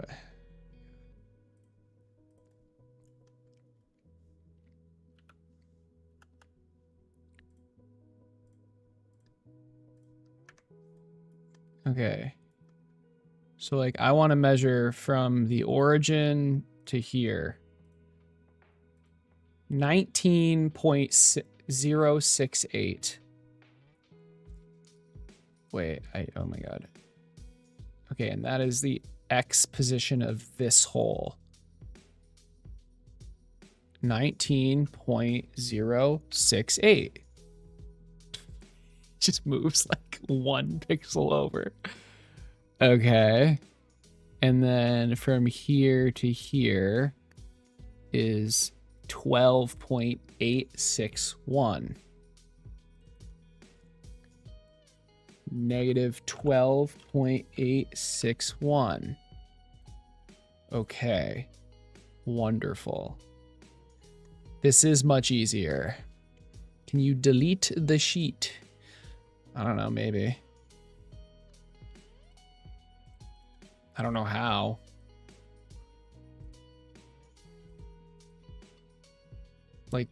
Like all I want to do is move the sheet. Can I move the sheet relative to the origin? You cannot move the entire schematic or PCB sheet relative to the origin directly.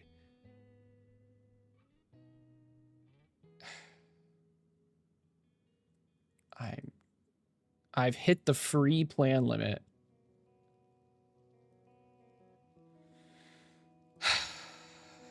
Okay. That's fine. I didn't want it anyway.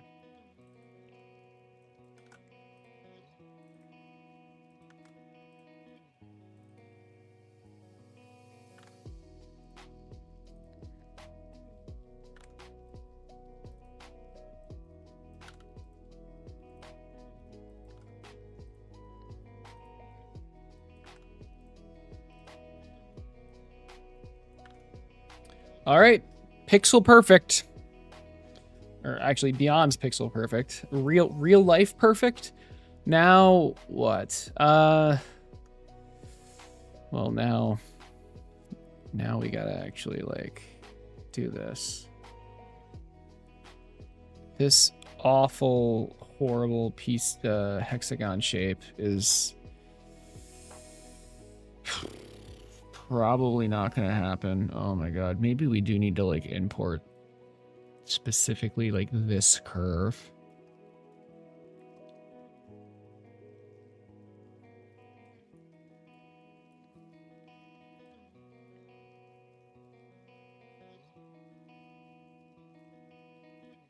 On the one hand, I don't want to reprint this part, but on the other hand, this curve is so difficult to work with. Am I able to just like import like a shape?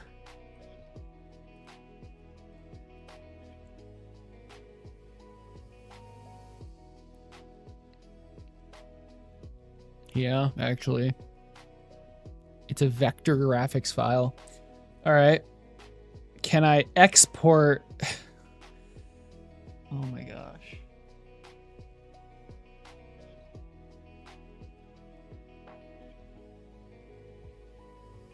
No, we're not doing that. We're just gonna make the shape, and it's just gonna be within the square. Okay.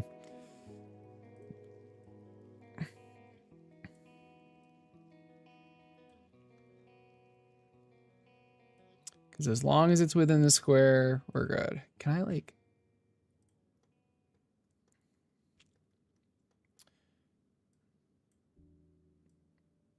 All right. What is this? How is this gonna look? I'm like literally making my own grid with these little freaking lines, but we do what we have to do.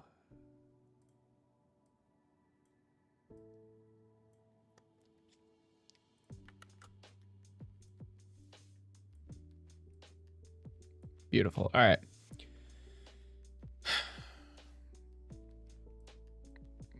How do I make this like symmetrical?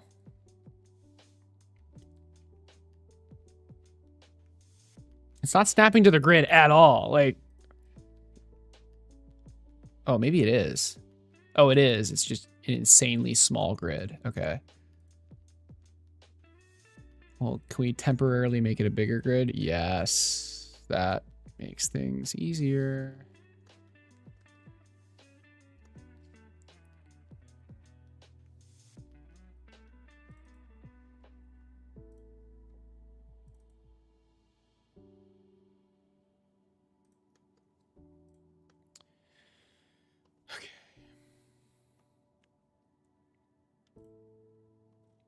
Okay, so what do I want this to look like? There's two like...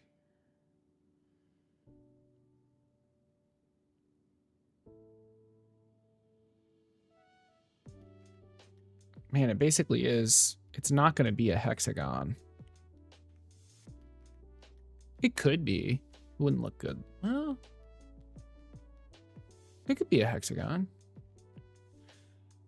I'll try. I'll try hexagon. I don't think it's going to work, but I'll try it. Why? Like, why? What is this line? Like, what? Oh, it's like the starting line. I see.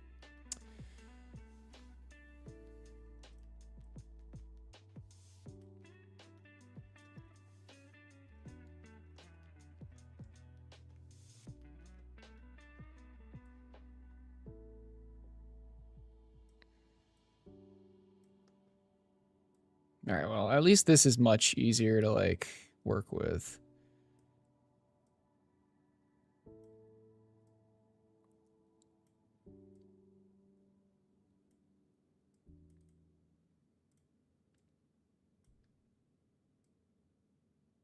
Okay. It's weird because this... Well, is it weird?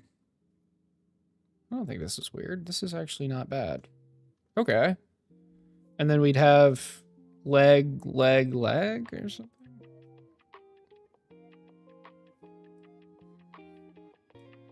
Whoa.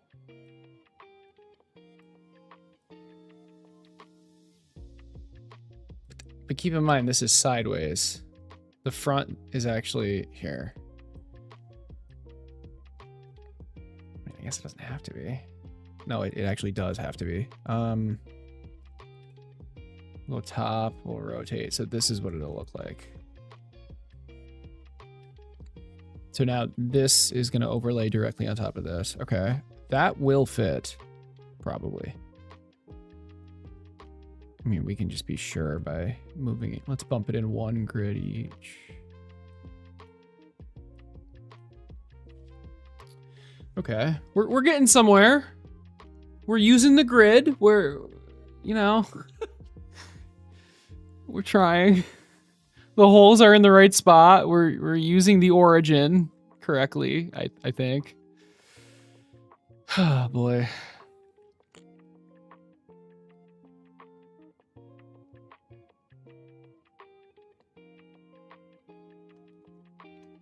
I mean, I'm just gonna move everything back once I'm done, to be clear. Or actually, I could just do that right now that the holes are in like the perfect spot, because nothing else matters.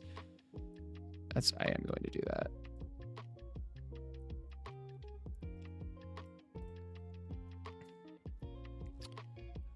I just can't touch these holes.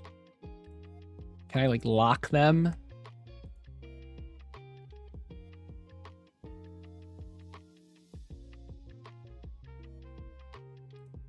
Okay, they're locked. The holes are locked. I'm gonna lock this. Why did I do that? Why did I do that? I don't know.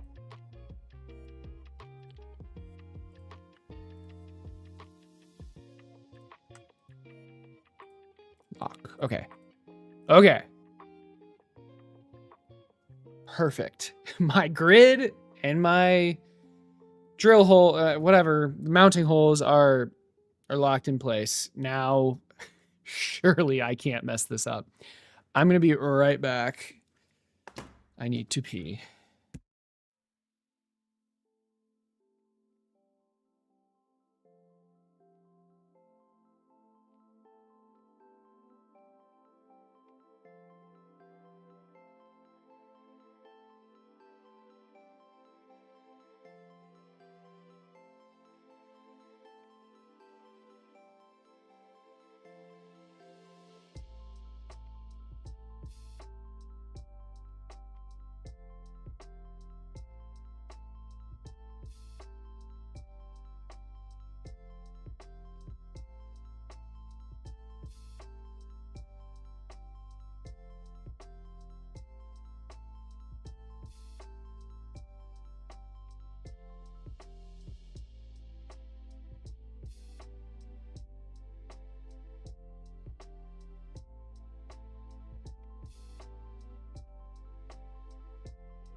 All right, let's do this.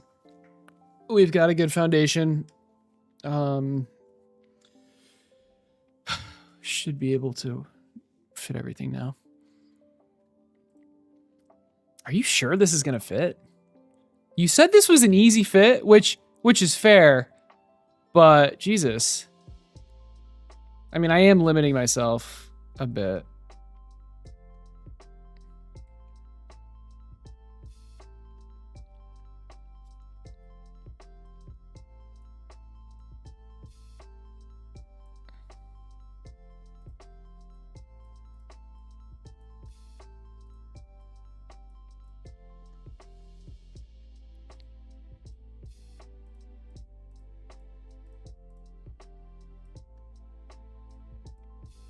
I think the grid moved, so I'm whatever. All right.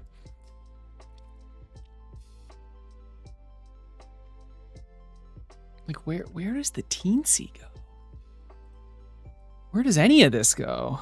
This is huge. This freaking voltage regulator is huge.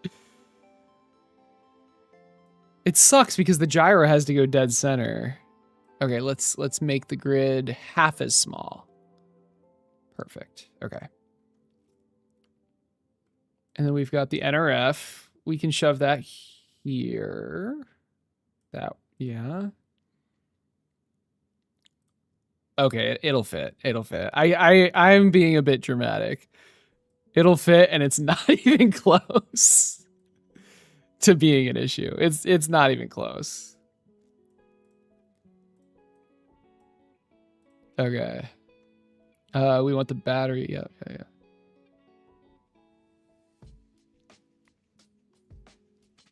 Well. Oh, these were gonna be at the bottom. I mean, if these are under, then it's freaking easy. Oh, although, oh, that's kind of weird. If the wire, I'd want it to be here. So I guess we could go like bam, bam, bam.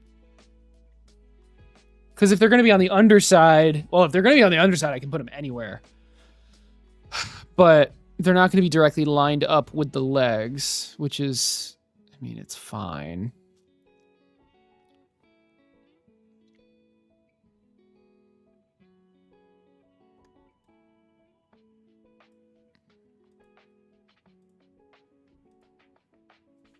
I don't need this anymore.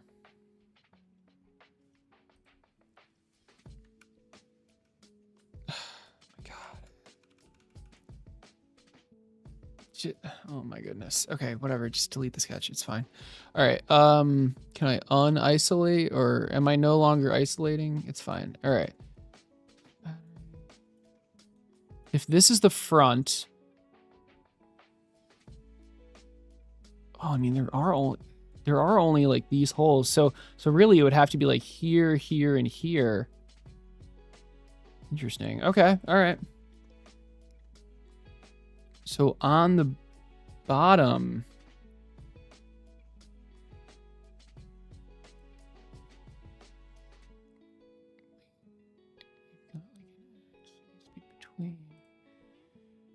it almost needs to be like on the, it needs to be like here.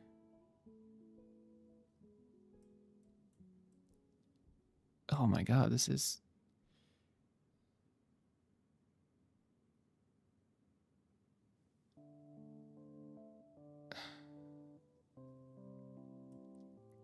This is interesting. I mean, okay, but if we put it on the top, if we put these male headers on the top, then we can put them anywhere. But if we put them on the bottom, they can't intersect with this, with these support pillar things.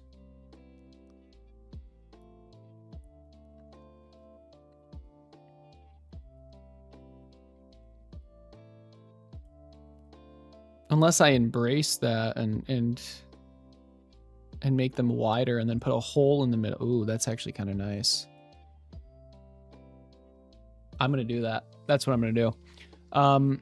The male headers are going to be at the bottom of the PCB, and I'm going to enlarge in. That's not a word. Maybe it is.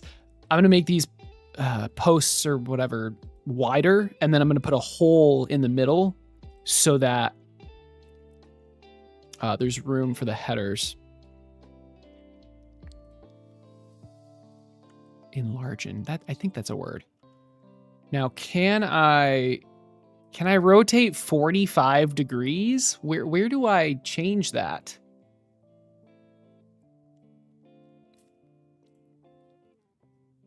Place? Wouldn't that be like a setting?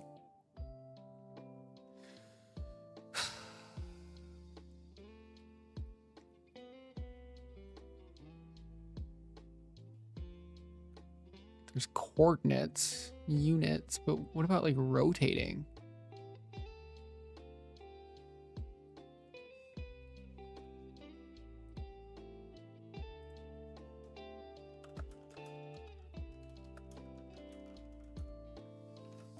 Is this even gonna work?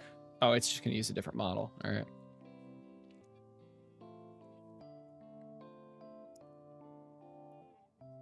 Oh, just hold control. All right.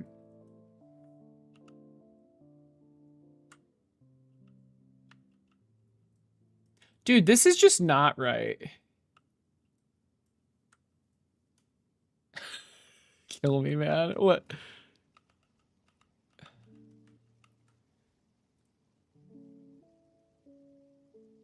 Oh, that.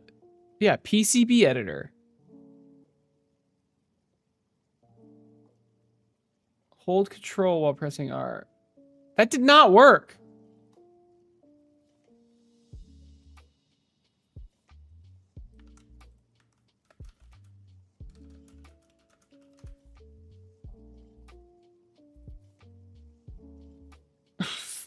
Jesus Christ. Okay, it's the move tool. We can try that. Oh my God. We're not there yet. Stop. What is happening? I'm pressing escape and it's not even escaping. Jesus Christ. What did it want me to press? Control E? I'm gonna freaking I'm gonna lose my mind. Move.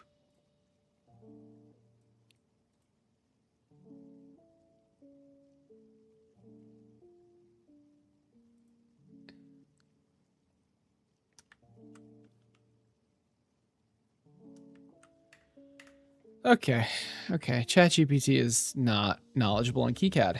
KiCad, how to rotate PCB? Yes. Rotate component 45 degrees. Please, God, help me. Stop it with the AI. Just give me a real answer, please. Select the footprint and click E. I swear to God I did that.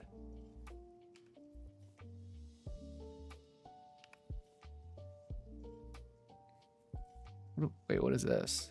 Refresh. That's not rotate. Oh my God.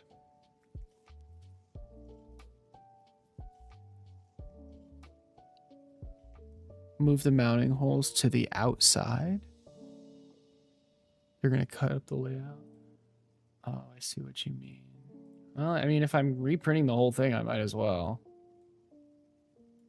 To like move them as far out as possible. Yeah, I think you're right.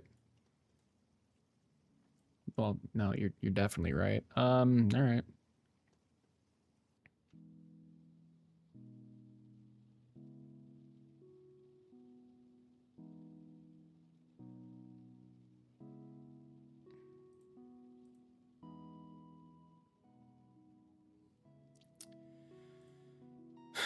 Where though? Because like it's gonna be a hexagon shape, so.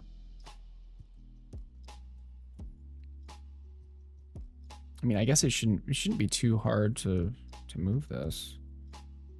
I'm pretty sure I just like manually place the, like, is this even?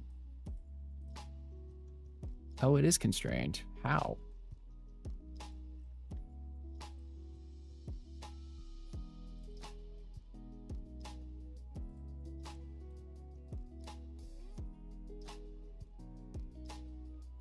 I don't know what is happening. How is this constrained?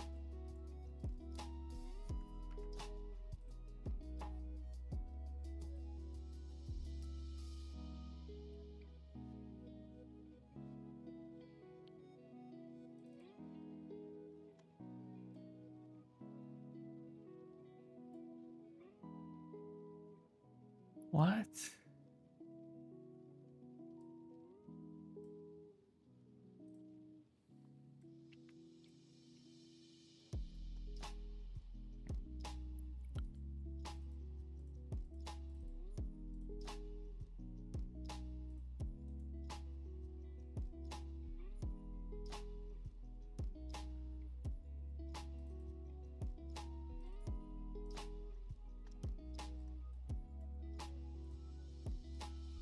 It doesn't look like it's, what is going on?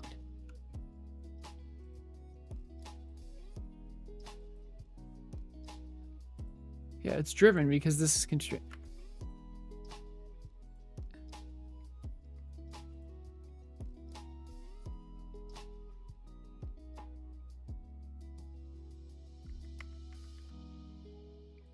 How do I move this hole?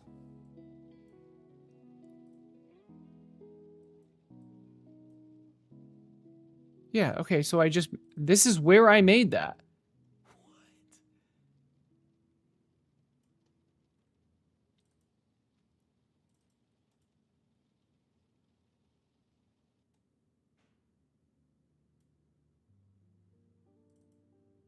I don't even know what this symbol is, and it's not letting me click it. Okay. I mean, I can't delete this.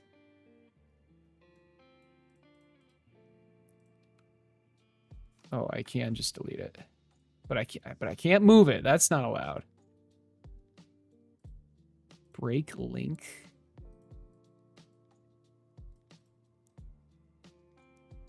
I don't even know what that means. Okay, now I can move it. What was it linked to? What?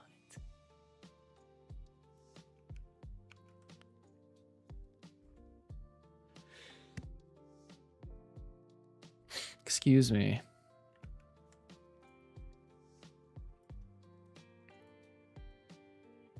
Okay, whatever. I don't know what's going on with that hole, but I'm gonna make a new hole. It's gonna be right here. I cannot see.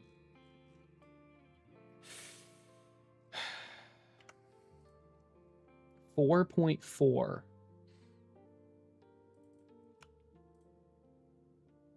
What are you talking about? Where is this dimension?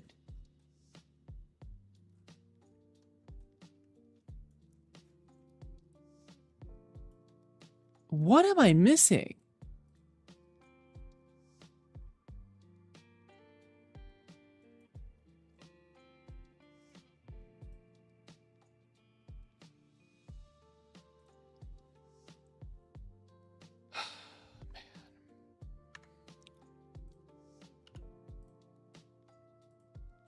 I can't even reference it. What is this thing? This does not make any sense to me.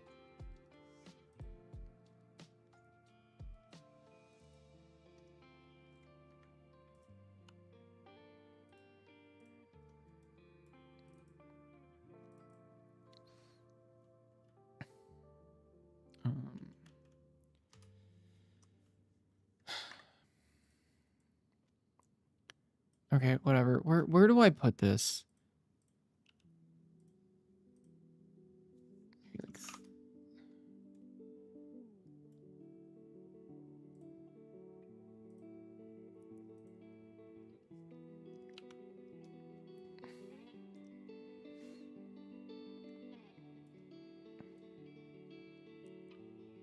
I don't know if I like that.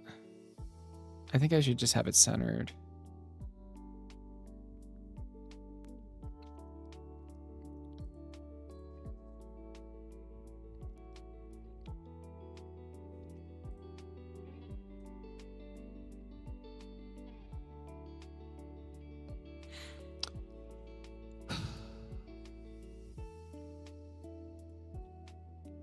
Why does this feel like I have no space?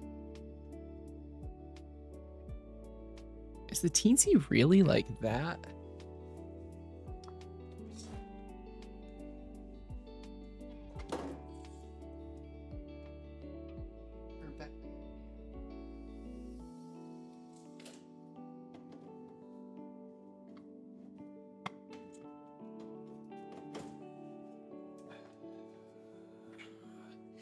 Feels like I have no space because I really don't have any space.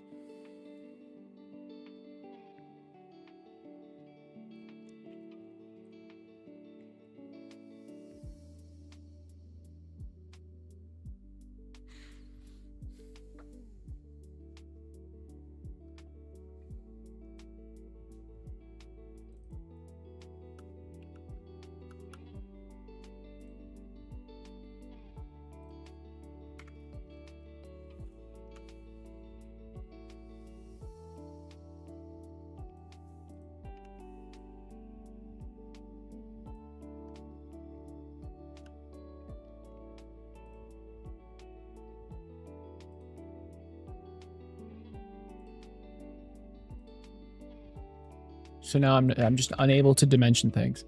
Dude, I don't know what's going on with Fusion right now, but it's probably my fault, to be clear.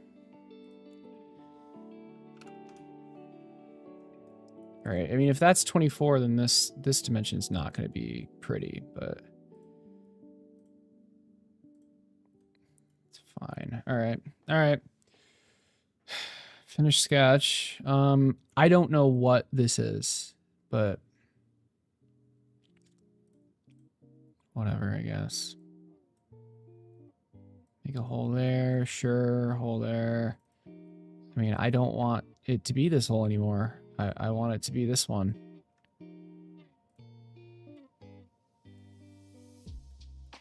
Hopefully that's okay. That's hole's fine. Where do I repeat this? Oh, it's these. Okay. Well, it worked, so that's good. Okay. So now it's going to be on the outer edges of the PCB. That's good. All right. I still truly do not know where that hole came from, but it is gone now. So we're 24 from the origin, and then we're freaking 35.581 from the origin.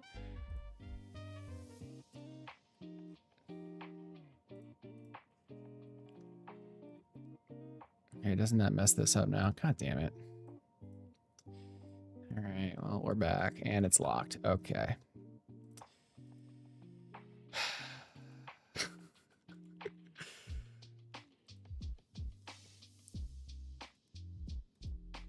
Can I just unlock everything? That's probably...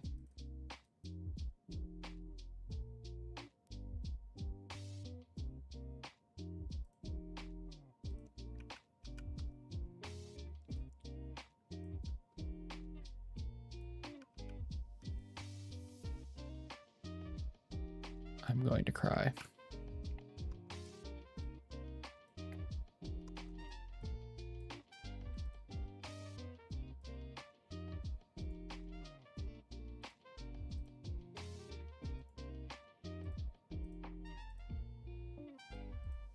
I don't know how to unlock these. I can't unlock these. I pressed unlock and nothing happened. Locking, unlock, nothing happened. I can't. Oh my god. Okay. Unless you put the 9 volt on a ref and call analog reference external in setup, it will be a 5 volt reference. Okay. I don't know what that means.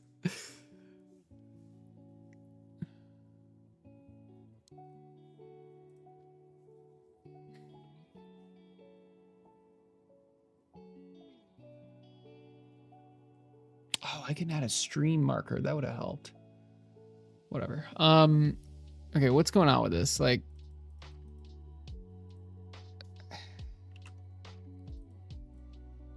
like I can't even. Okay. Unlock.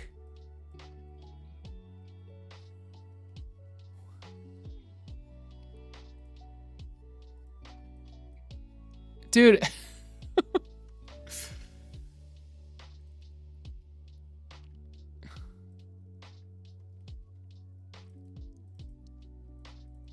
I don't know what to do. What? Okay. Let's just undo all the way back. Jesus Christ. There we go. That worked. No shit, that worked. Okay, wait, when did I lock it? Oh, that's when I locked it. All right, we're back. That was easy. What did I say? 24? Oh my god. Yeah, it's just gone. That's cool. Okay, 24 and the long ways is 35.581. So long ways is 35.581. And then this is 24. Okay. Yeah, let's just move just the center one. That's great. I'm losing my mind actually. 24 and then 35.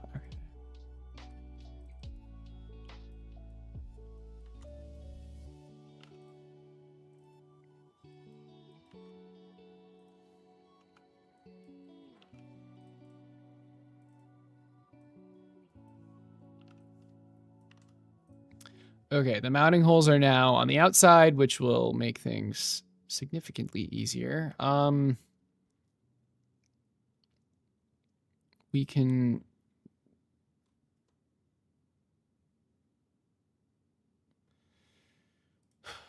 do this now. 1, 2, 3, 4. I don't really have to count.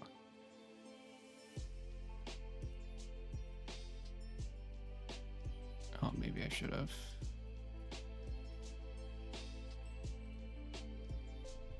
Good. Okay.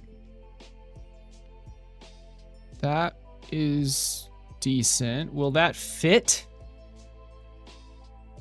I mean, I don't really know. I hope. I think it will. Mounting holes are there. Yes, this is good so far. We're not going to lock it because once you lock, you can't unlock, apparently. So let's save. This does make things easier. All right. Mounting hole is there. I did say if we're mounting underneath, the mounting hole is there. Like, what if there was, so like, for example, here is where those wires would plug into. I like that, I think. Oh no, that's not gonna work. Because the battery is like, goes right up against it. There's like no room. That's not gonna work. They have to be here. All right, whatever. It can still be at the bottom though. Okay, so it'd be like there. Let's. These should go on first. Can I group these together? Group. Is G group? There's no shortcut for group. All right.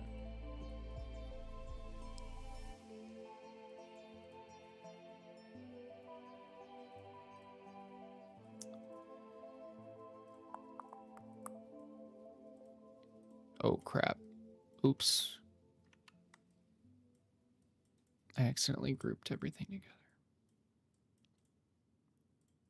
Group. Okay.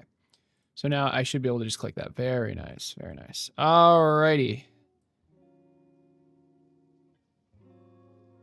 Man, I feel like there's no room on this. Did we ever figure out how to rotate things? Oh my gosh.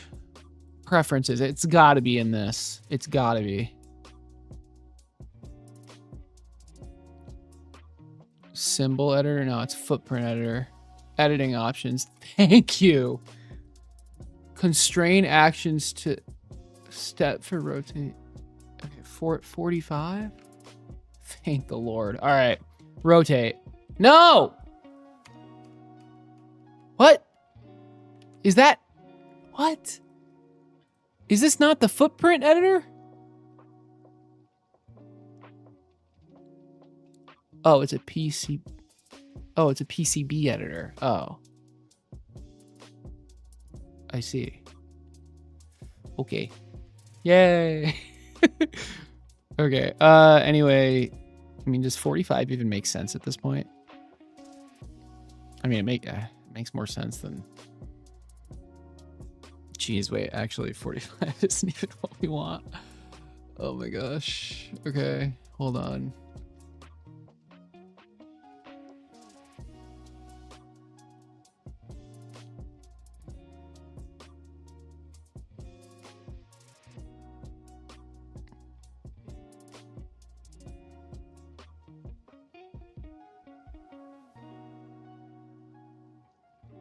Do I just make it 1?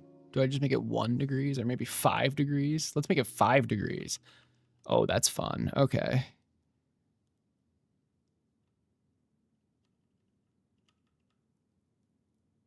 Well, that's not. Oh my god. What the frick? Oh my gosh. Okay, okay.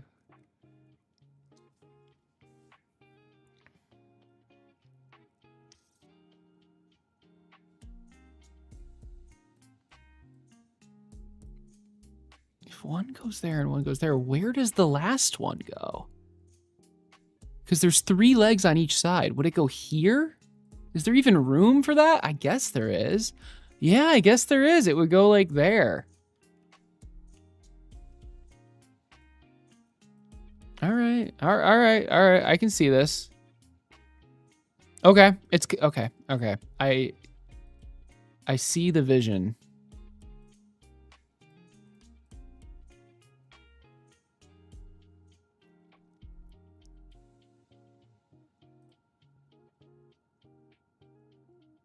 Yeah.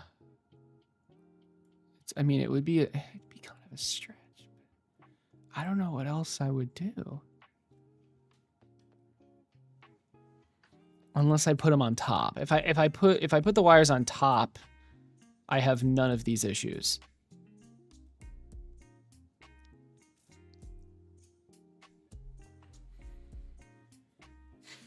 Or if I put them on bottom in like a hole, but then the battery. Oh, the battery. If I put it here, no, that's not going to work. I can't put them there. I need to like shove them really close together here or here.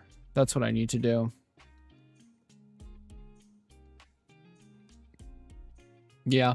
All right. How can I do that is the question. So one goes here. I mean, there's tons of space there. It's just this one. I'm not seeing it. I mean, maybe...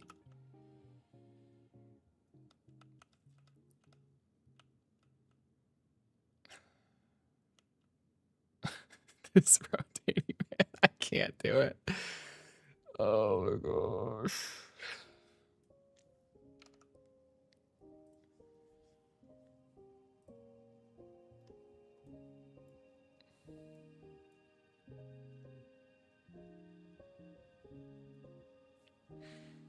Let's get this distance so we can actually have a better idea of like what we're working with here.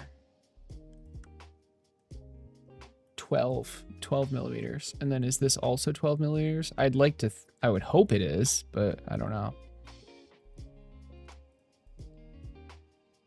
That's not right. Well, I can redo that. Yes. Okay. Both are 12. All right. Okay. Okay. So we've got this line and we'll place it there. And there.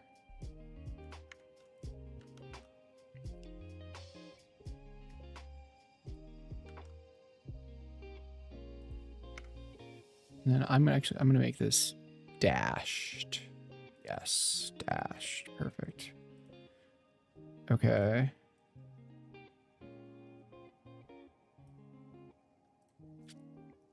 What's the distance between these two? I don't really know.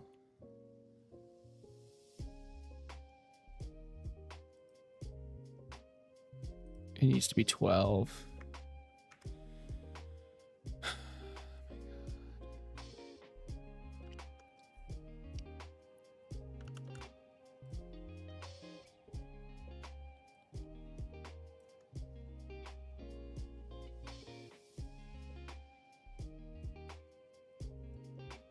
I mean, I just need a line that's, Jesus, I just want to do the line length. I don't want the line, this is seriously really freaking annoying.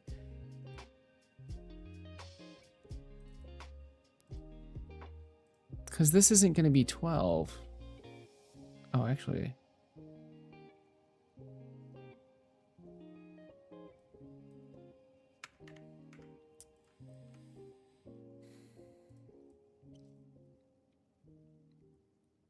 I mean, it's because the grid isn't.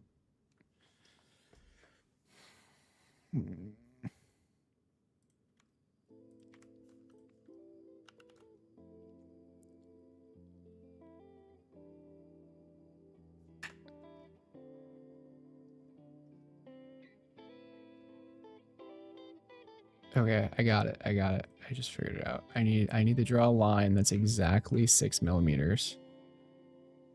Start point 0, end point 6. 0, 0. Okay, so that is a line that is 6 millimeters. The fact that I have to do what I'm about to do is insane. Okay.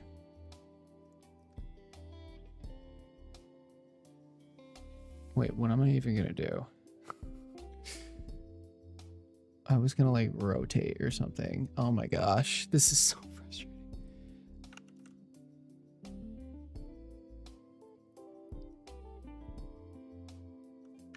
Okay, wait. I have a new idea. Can I just draw a line that's like about 6 millimeters? Yeah, this is a better solution. Okay, let's just do that. It's not perfect, but it's better than what I was going to do. Okay, there. So this is like, I want to make it dashed. So this like dashed rectangle thing is this. Okay. So now I know what to avoid, and I mean, I'm gonna do it here too, but it's gonna be a lot easier because it's not diagonal. So that's 6. I mean, it's not exactly 6, but it's close enough.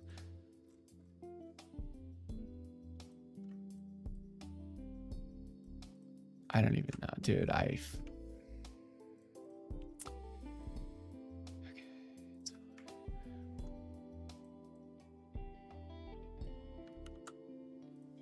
Okay. So this is the area under the PCB I have to work with to shove these headers. This gives me a much better idea of what I'm working with. Okay, so these go here. That's a no-brainer. What about these though? Like, this is not good. I guess it would work.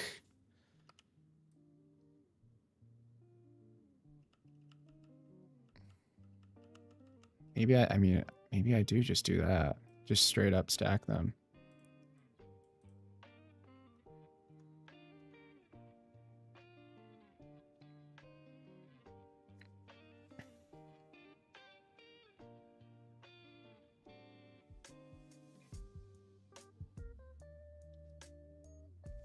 And then these would be like maybe rotated so the grounds are all together.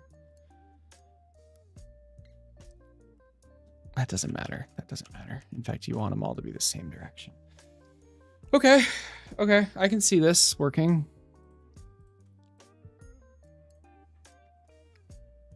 I could definitely see this working. Why aren't these lined up? What? Oh. That was weird.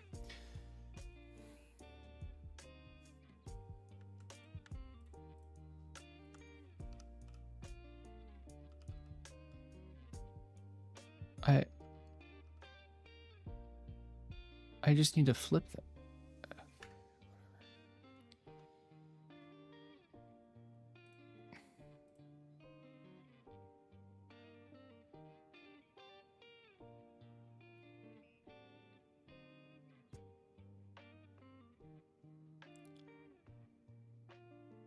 What do I need to do? Who do I need to pay to make this work? What? Why was it so easy? Oh, because I did it wrong here. That's why. All right. I mean, it's whatever, man. It's fine. I'm just going to copy this. All right. So this one goes here. Now I definitely want to reverse it. This one goes here. Get this out of the way.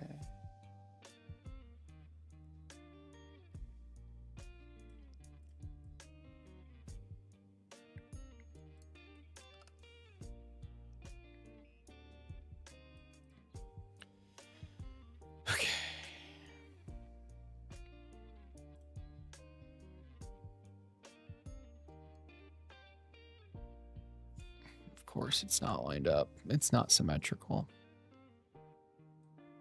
Why would it be?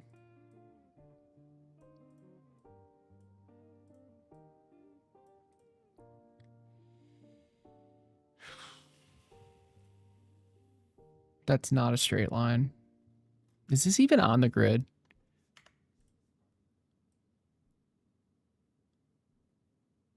No, it's not.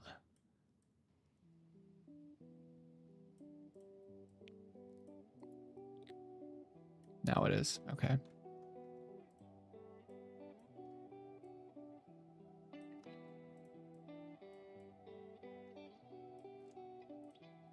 I think that looks better. Yeah. All right.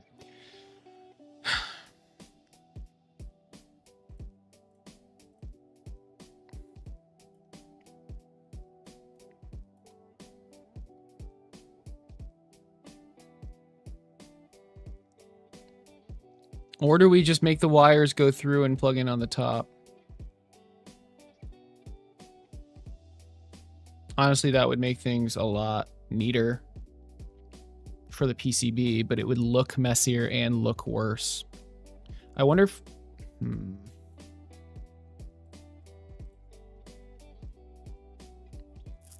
If it plugs in at the bottom, there's going to be like no wires at all. But underneath, it's going to be kind of messy. But that's fine because you can't even see it. I think this is ideal. I think having them underneath is ideal. Is this pillar even necessary? No. No, it's not. Hold on. Okay. Why do I even need this? When did I make this? When did this...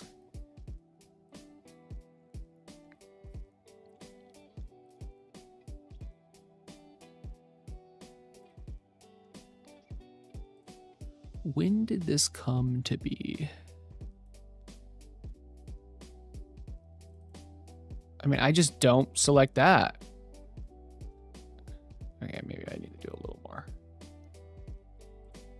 We're close, though.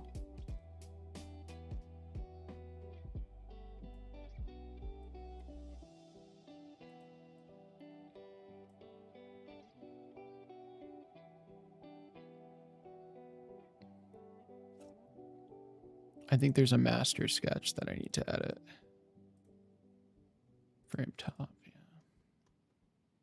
Oh, that's where that hole came from. Oh. Well, don't need it anymore. Okay. What? If I delete this hole, the whole thing gets smaller? That does not make any sense. What the hell? Okay, we're gonna pretend like that wasn't a thing. So I think I just want a line like this. Seriously, it's not gonna... Whatever.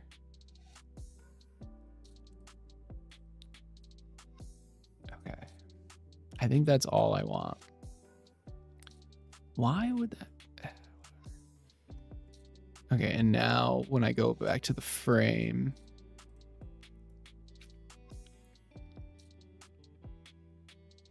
the upper frame specifically, and go to this. No. This one, yes. I can just deselect those. There. Okay. Now it's gonna freak out a little bit. Don't freak out though.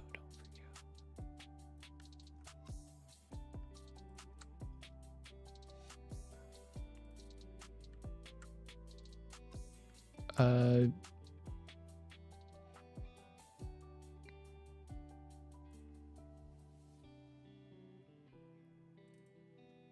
Yeah, everything's fine. There you go. Not a huge fan of how that looks yet, but I can change it, hopefully. Yikers. Okay, we're just gonna... No.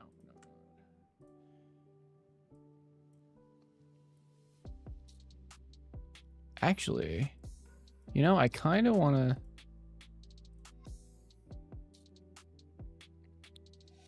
kind of want to do something like this. Now, after it's been cloned, I can, or mirrored or whatever. There we go. There we go. Okay, what do I want? Is that too curvy? Okay, it does not matter because it's going to be under a PCB, so looks good to me. Okay. And can we make the value a whole number? Oh, it's... Wait, what? It's this one, isn't it? Yeah. Let's make it 40.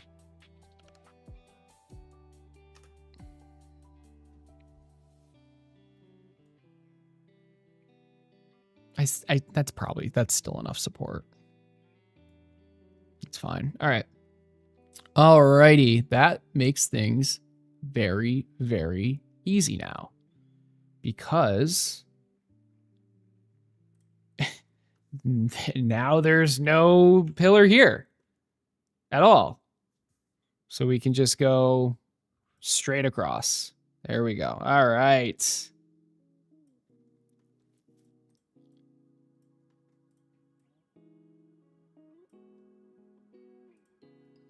Wow. Look at that. That feels much better. Okay. 14, 12. Oh, it's all reversed. Okay. We do this then.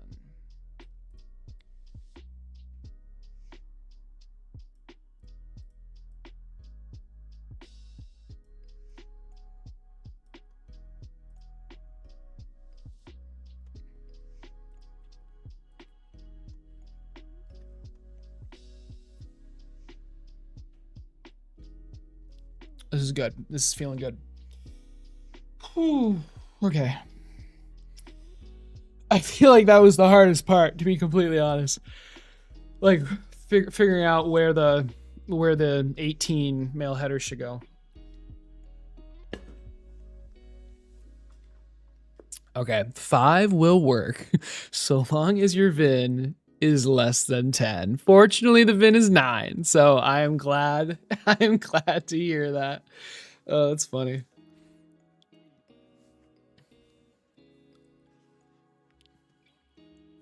I appreciate you figuring that out, though. Well, now the question is, do we just like shove them together? Well, yeah, let's just do that. That's too close.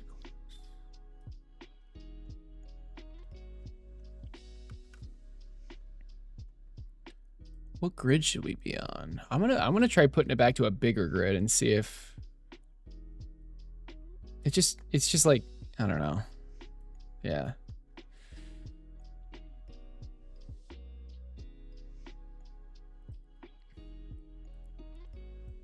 I like the bigger grid.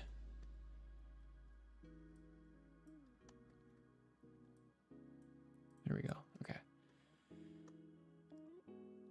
That is looking, ooh, is it symmetrical? It's looking symmetrical. I think so. Okay. All right. Now what? This can be bigger.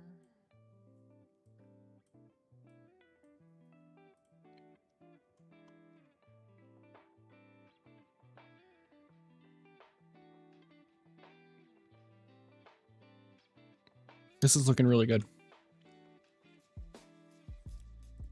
All right, gyro.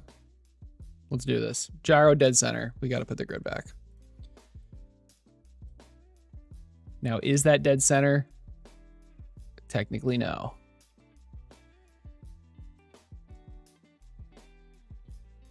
How do we make it dead center? Do we just like... I mean, you'd think like moving everything. What if I, okay, hold on.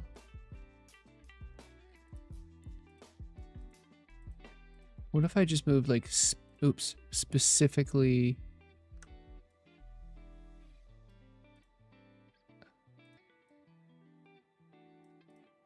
What? I undid it.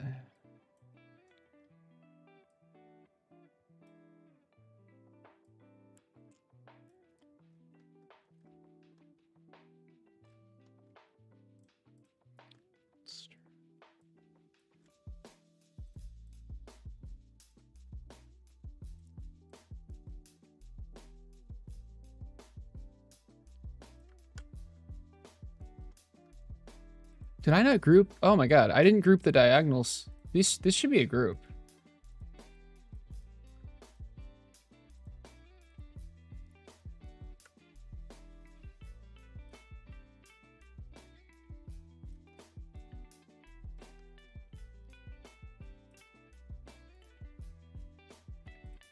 Group. Okay. So now when I click this, I should be able to, yeah, now I can put it directly where I want to. Okay. Where is that? Be like that, yeah.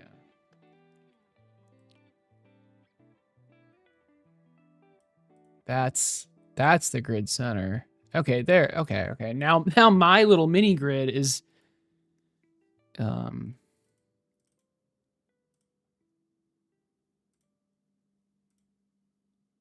also on the center. We'll leave it dotted though. Okay. Or sorry, my mini grid is on the grid is what I meant to say. Okay.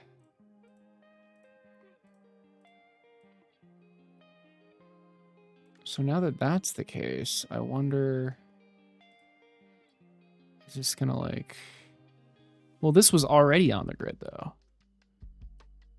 It's just my mini grid wasn't on the grid. Okay.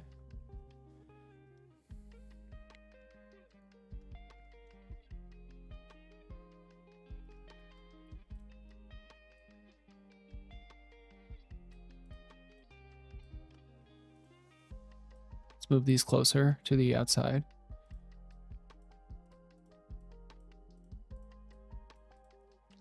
Okay. Okay, now back to gyro. Gyro, dead center. And notice how it's actually in the center now. Wonderful. All right. Good start. Good start. Teensy. I could see it being like this. I can see it being like this. I like this for symmetry's sake. But then how do we plug it in? It's going to be a little bit difficult. So maybe something like this, just so it's easier to access the plug.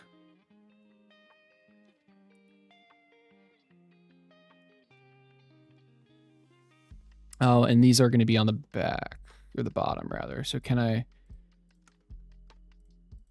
is it F? Yeah, it is. Okay, so F puts them on the bottom. All right. Enter F. I love the enter F just being like right there.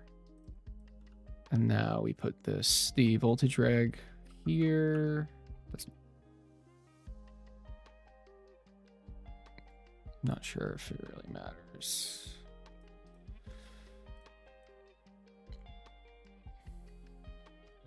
Terminal.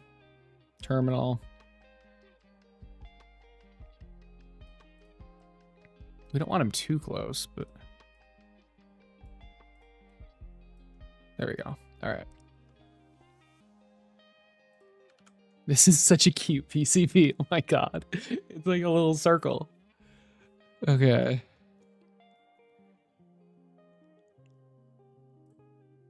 These need to get shoved. Oh, jeez. I could see these being on the bottom, to be honest, but no. Maybe.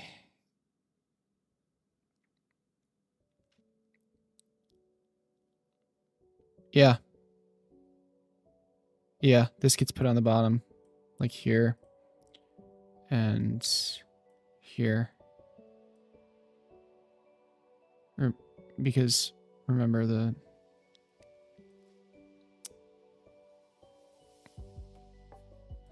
support thing is in the way. We can't just put it, well, no, sorry, we could put it here. Maybe we do. How am I gonna route? Where am I gonna route power? Ooh, I don't think the teensy can go here. How do I get, it's literally blocking off the route that power would go. All right. That's fine.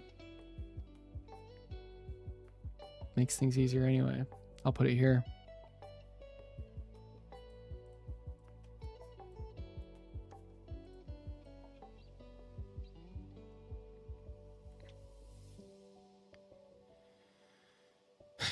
This doesn't fit now. God, the gyro needing to be in the dead center makes this so difficult. But I mean, it has to be, right? I mean, I could... No, I can't bottom mount it. I can't bottom mount it. It'll get in the way of the battery. Would it, though? What if I put the gyro in this hole? Oh my God, wait. Wait, that would actually work. Can I do that? If I bottom mount the gyro, really flipping it makes it freak out. Okay. If I bottom mount the gyro, I can put the teensy like this.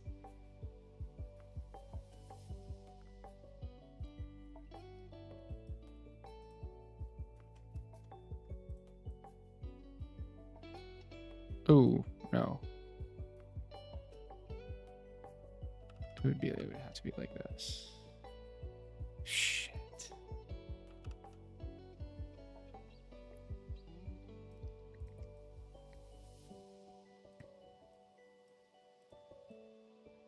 It would have to be like this, which is wild. I mean, I can make it hang off. No, I can't.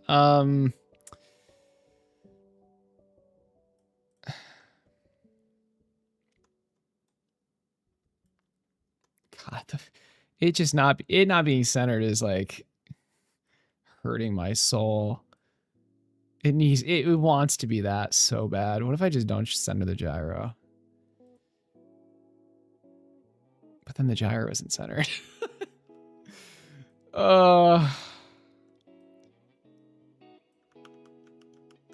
Maybe I don't care.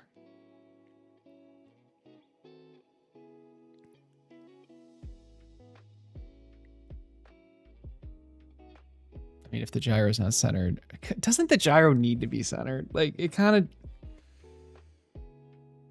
I feel like that defeats the purpose of the gyro if it's not centered.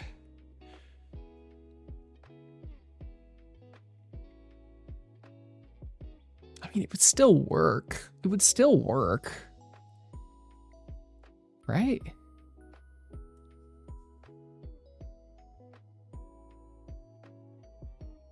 No, not correctly. Not correctly. It needs to be dead center. The gyro needs to be dead center. What did I just click? Oh. The gyro needs to be dead center. Teensy can be a little off center. It doesn't matter at all. Okay, that's fine. Okay, so if this is what I'm doing, that makes things easier, I think. Well, not easier, possible. That makes things possible. It wasn't even possible before, in my opinion. So we've got the NRF.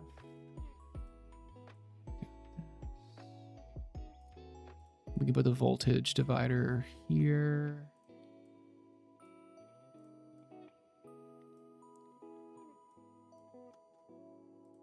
This needs to be as close to the NRF as possible. And then the other one needs to be just wherever. I don't know. Okay, this is the layout. Wow.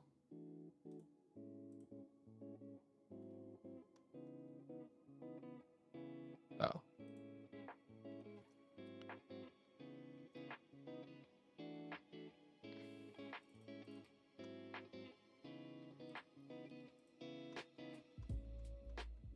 Wait, what did I just do? Oh, my bad. It needs to be this. And then I'm gonna copy and paste this zone. What the hell?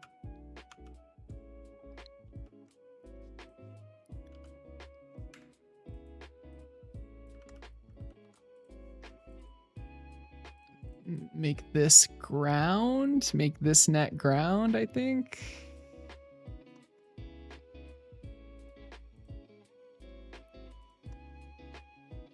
And how do I change? Okay, here we go.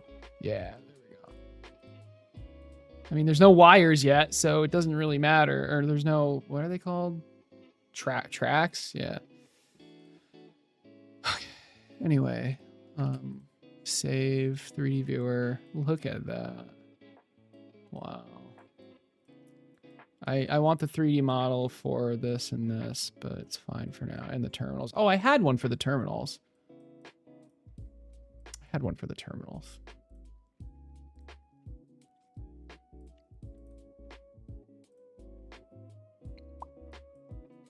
Nope, I didn't mean to click that. Frick.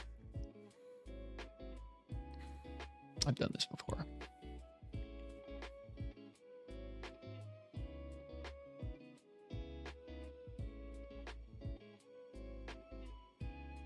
Yeah. No, definitely break out the pin. Yes, I completely agree. I'll add extra pin breakouts. Yes.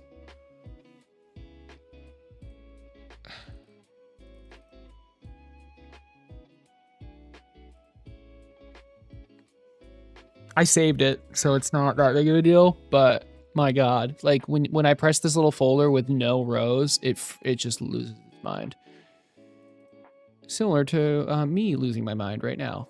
Okay.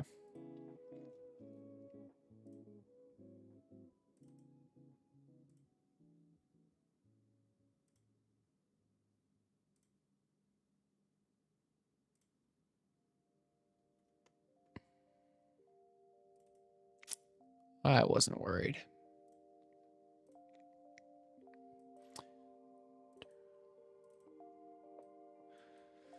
I've already done this once. It's really annoying.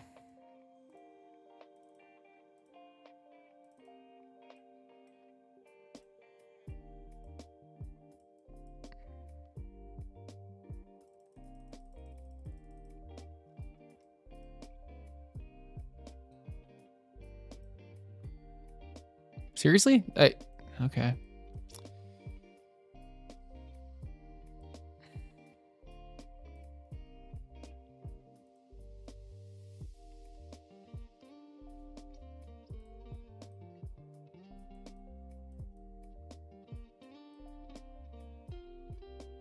Close enough.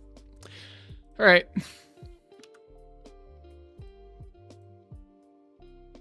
Oh, for Christ's sake. Wait, did I do it backwards?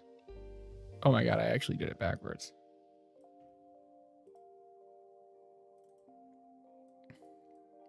Whoops.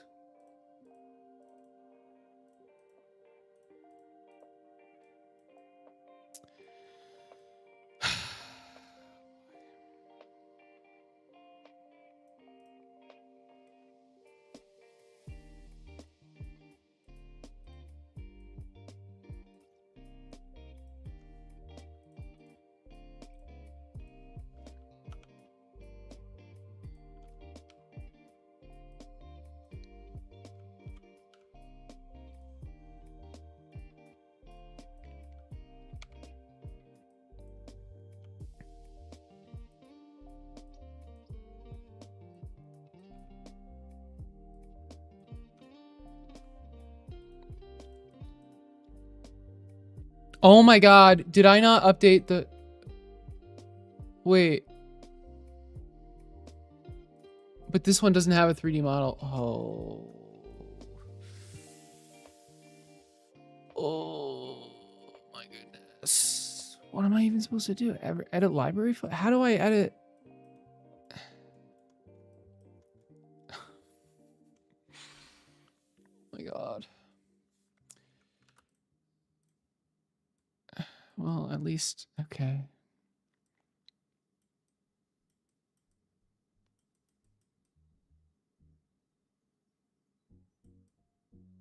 Oh my God, and this isn't even gonna lay flat because the freaking pins are poking out the bottom. That's fine. That's an easy fix. That's an easy fix. I just bump this up specifically right there. So it's like floating a little bit.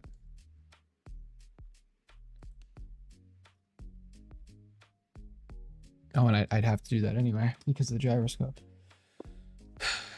I hope the gyroscope pins don't get in the way of the TNC, but we'll see. If it does, I could move the TNC like that,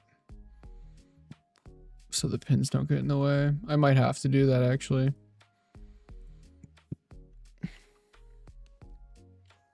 I could just test her. Yep. I mean, you could cut the pins, but that's kind of hard to... Well, is that hard to do? Are the pins hard to cut through? I think they are. I'm just gonna do this. Prematurely. Yeah.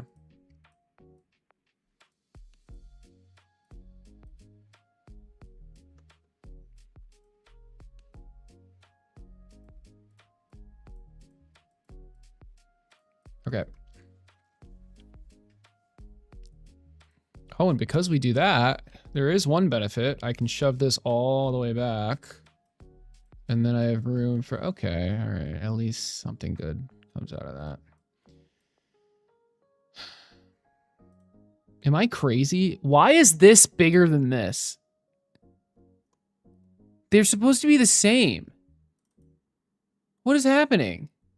50 volts, 10... Did I like accidentally scale this up? Oh, wait. Can I update? Really? No changes? Really?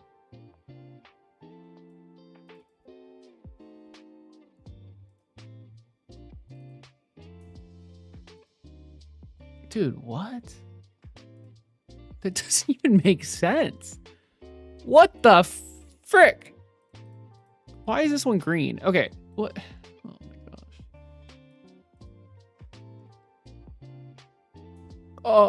Oh my God, you're so right. Thank you. What time is it? It's 12:30? Yeah. They're different capacitors. You're so right. I thought... It doesn't matter what I think. I thought wrong. All right. So these two capacitors need to be very, very close to the NRF. We didn't need any capacitors close to the TNC. I forgot about that. Yeah, thank you. Okay. Okay, this is good. This is good. We'll have to wire it next stream. I think that'll take the entire stream too, but we'll end with trying to figure out why the frick this isn't updating the 3D model.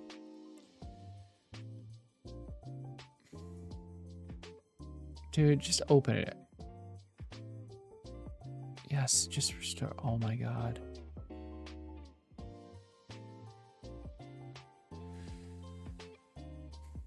If the save got corrupted or something and I lost the schematic, it wouldn't have been that big of a deal. The schematic's pretty easy to make, but I would have been sad, obviously.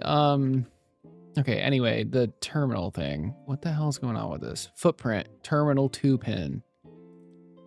Footprint, yeah, okay. What about the where's the 3D thing? Why did it only do one? Okay, create, delete, edit footprints. Sure.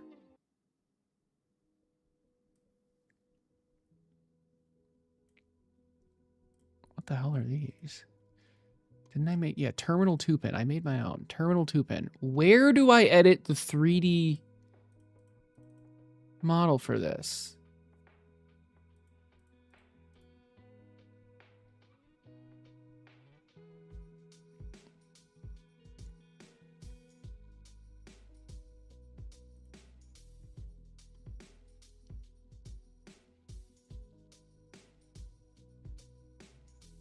Because all I know is that if I go into schematic and then double click this, it says 3D model, but I don't know where else I can do this to.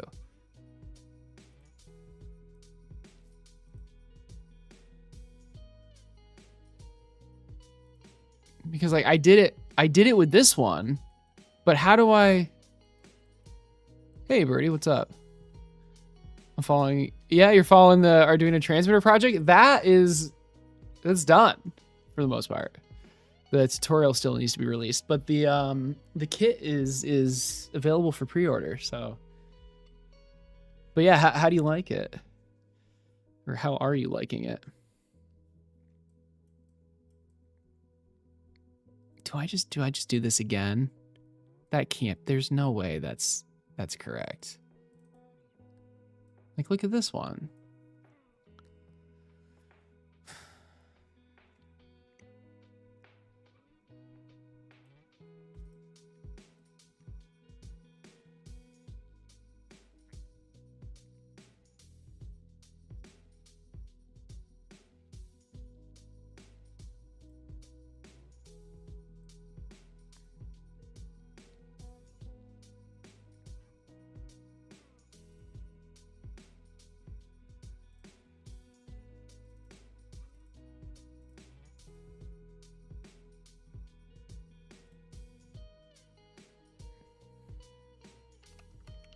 I have no idea if this is gonna work.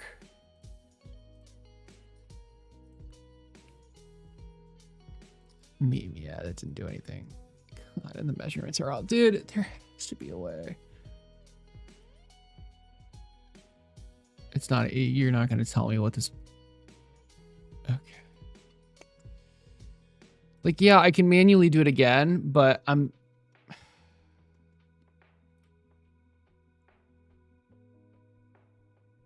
There has to be a place to add this.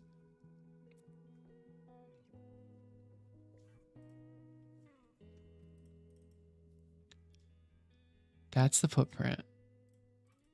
It's the same footprint.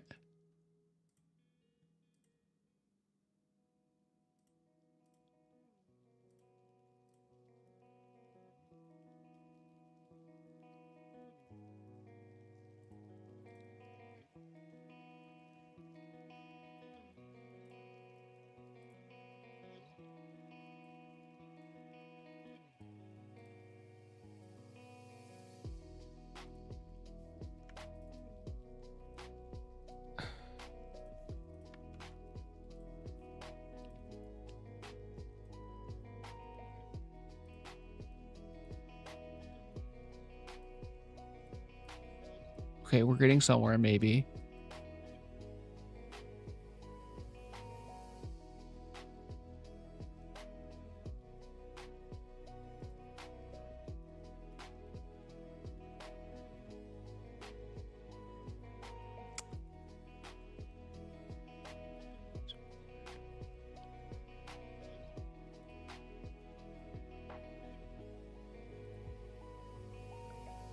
I want to add a 3D model specifically to this footprint. It's one of the coolest oh, thanks, man. I really appreciate that.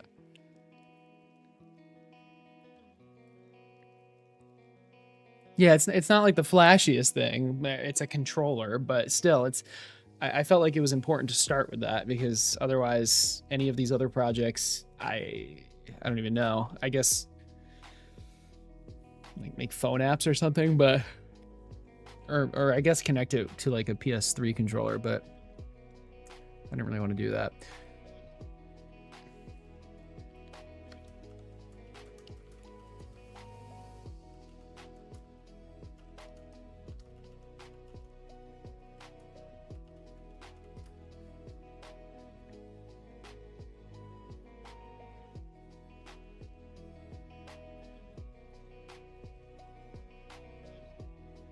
I did this.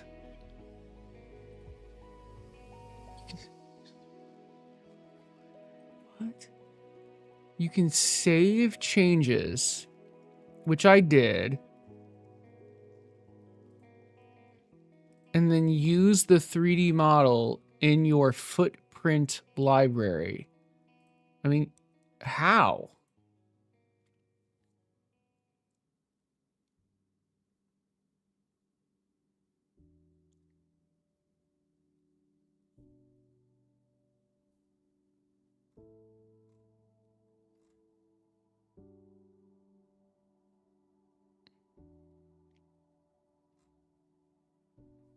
Wait, is it just like, was I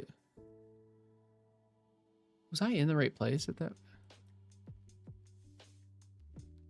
Here?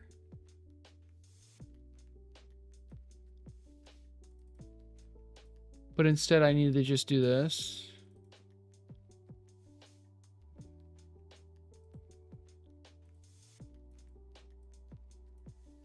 I don't think this is gonna work. No, why would that work? Oh my god.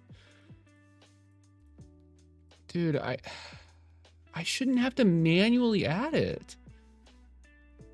Phoenix code source. Are you talking about the Phoenix hexapod?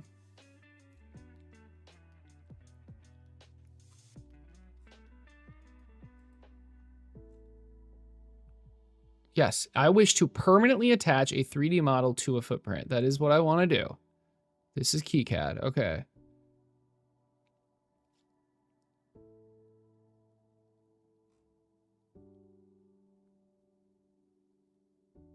Oh.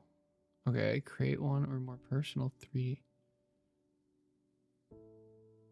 You must first create a personal footprint library, place the footprint in the personal library, and then link the 3D image in your personal library.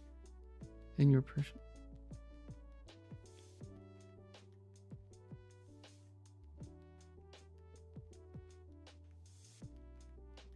Oh my god.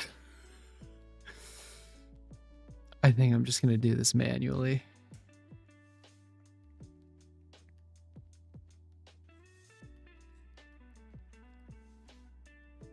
Dude, I can't do this right now. I can't do this right now. I'm just going to do it manually. I can't. This is like...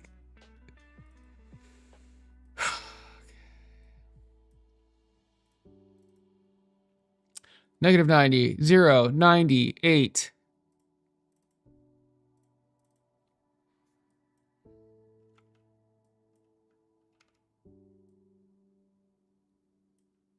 I shouldn't have to do this manually. That's not right. That's not right. Did it get... Oh, it got... The save got... Yeah, all right. All right.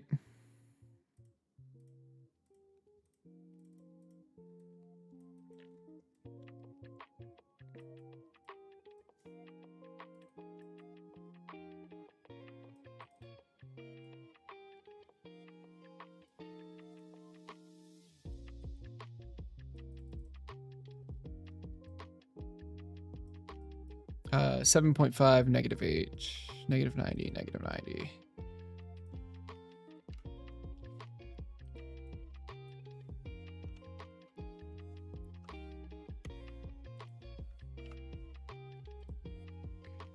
And these need to be rotated.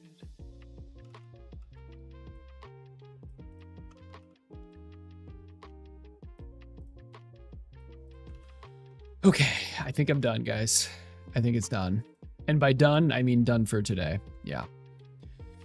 All right, this is what we're looking at. So we've got these pins on the bottom, which are going to be here in here, facing downward, which will allow you to plug them in when you flip the hexapod over. You're not really going to be unplugging the servos very often, so having to flip the hexapod over to unplug them, I really don't see as a big deal, especially because it makes the wires so much neater. The crap, I need to record this for the video. Give me a second. I need to repeat everything I just said. Although I could have just taken the VOD, but I really don't want to deal with that. So I'm just going to press the record button. Potentially dumb question, but would a workaround be to copy paste? Yeah, well, okay. I don't know about copy and pasting. The problem with copy and pasting is that I don't want two battery ones, right? Because these are linked specifically. I mean, I guess I don't know. I guess to answer your question, I'm not sure. Because like these were auto placed. God, if I delete this and press this, is it gonna lose? Is it gonna lose the 3D model? Yeah, it will. Okay, it will. Yikes. What if I update that? What if I do this? Does it lose the 3D model? Okay, thank God. All right. But like these two things are specifically linked to these two things. So I don't know if I'd be able to just like rename it and it would like, I don't know. I'm not sure. Good question though. All right, I need to mentally prepare. Because by the way, what I'm doing like for YouTube, I'm trying this new format of video. I did it for the last video where basically whenever I finish something or whenever I'm about to do something, I record it in the moment. All right.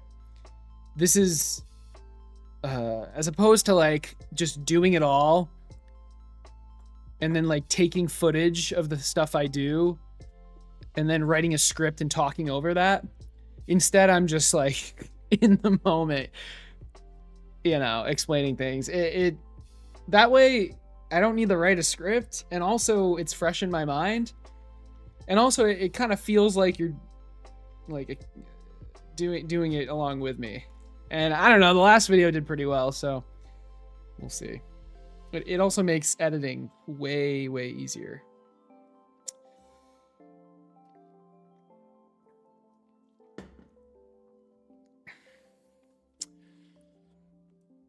Sorry, I'm just mentally preparing for recording. Okay.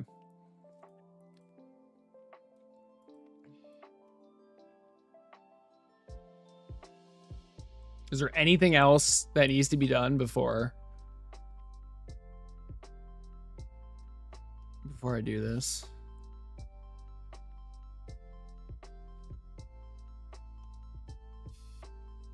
Obviously, we haven't wired things up yet. I'm going to do that tomorrow, next stream.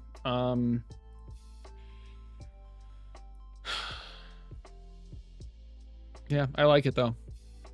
All right, cool.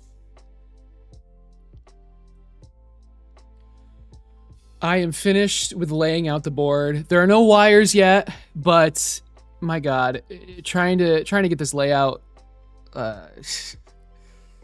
laid out was difficult. I ended up removing there were like the support pillar here and here.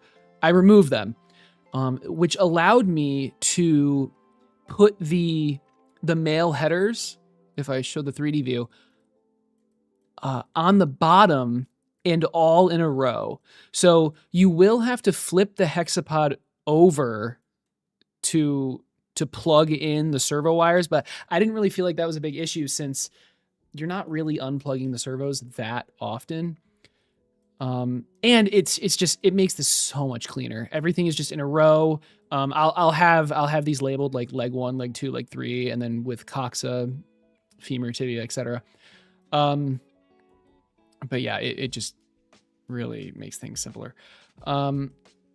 The gyroscope is on the bottom. I'm seeing an issue with that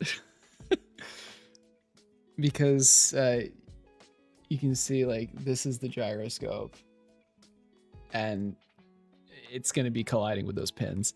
So maybe we're going to have to do something else. I could attach the gyroscope. I could attach the gyroscope to a female header first to kind of like boost it up above the pins. Now that would mean I would have to boost the entire PCB up so that there's room for the gyro under the PCB, but that's not a big issue. It would kind of look cool too. So yeah, we'll see.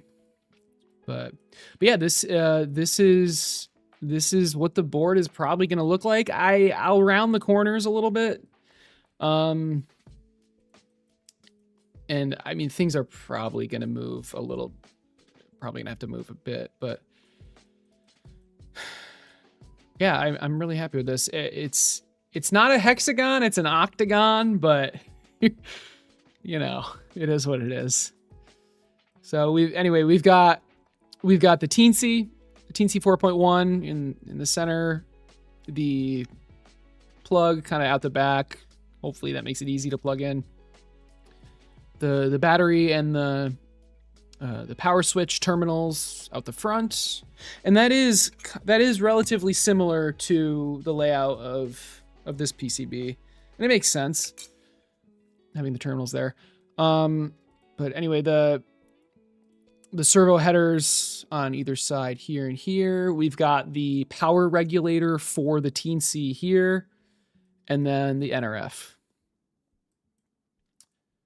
So yeah, it's looking good. Next, I need to wire everything up. There are no wires. Nothing is connected. That's a little messed up, but nothing's connected. We need to, I say we, I need to slave away and connect everything. You see all these little lines, these blue lines. They're gonna need to be traces, right? Like everything needs to connect, and it's gonna be great. It's gonna be great. I'll be working on that tomorrow. Okay, I'm definitely gonna have to edit that down a bit, but that's fine. Jesus Christ. This was annoying. It did turn out really well, though. It turned out really well. So, yeah, but... Sorry. Is the stream live right now?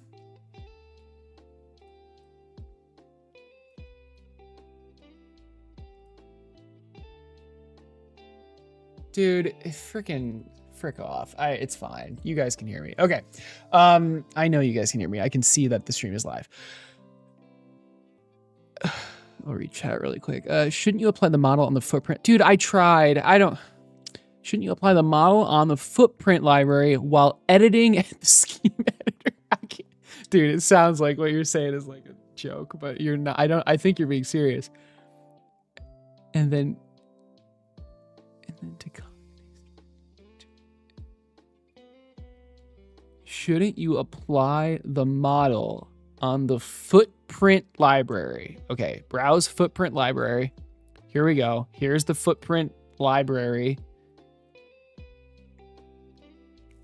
While editing at the scheme editor. Is this the schematic editor? Okay. This? Where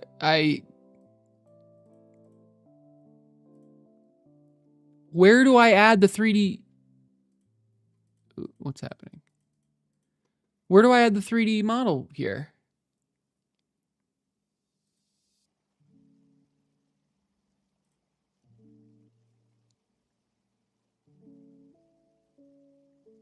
Okay, so where do I add the 3D model? Oh my god.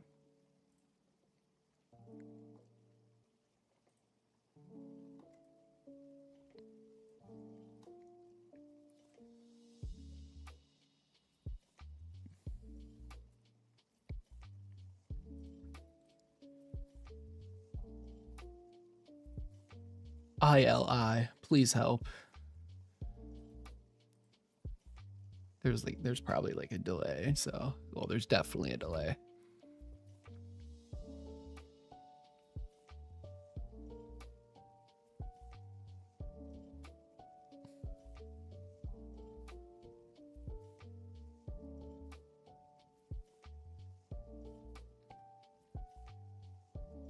Do I need to up the bitrate? Why is it like being so weird?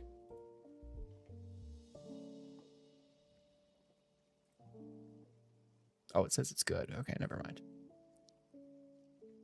All right, well, maybe we'll figure it out tomorrow when Bonjour comes back. He's like an expert at KiCad. He would know. Although you might know too, but right, so let's go to the Hexapod. Oh my lord.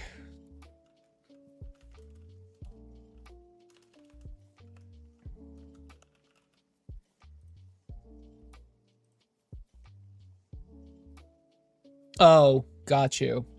Okay, fair enough. Your English is fine, but you don't use KiCad. Okay, that's fair. We have a KiCad expert. He's asleep right now, but I'm going to be streaming tomorrow as well, and hopefully we can figure this out. It's all good, though. Your suggestion makes sense. But anyway, yeah, guys, so tomorrow I'm going to be wiring this up, so we'll see how that goes. Maybe adding some more, like, pins to kind of like breakouts to the pins that aren't being used. We'll see. All right, guys, I hope you enjoyed the stream. It's been over a year since I last streamed, so this was literally the last time I had a live stream was 2023 November. It's crazy. This one went well though. Yeah, I hope you guys, I don't know what time it is for you guys, but it's 1 a.m. for me, so I gotta go. But I hope you guys have a good night. I will see you tomorrow, same time, 6 p.m. This time I'll make a post in Discord too. I kind of forgot to make a post. So I did make a post, but it was 2 hours late. So in easy EDA, you can add the model like from the right tool menu. Yeah, I mean, that makes sense. And with this, you can add the model here, right? But the problem is it doesn't update all of them. It just updates this specific one. So I don't know, whatever. But all right, guys, I'm gonna head off. I'll see you tomorrow.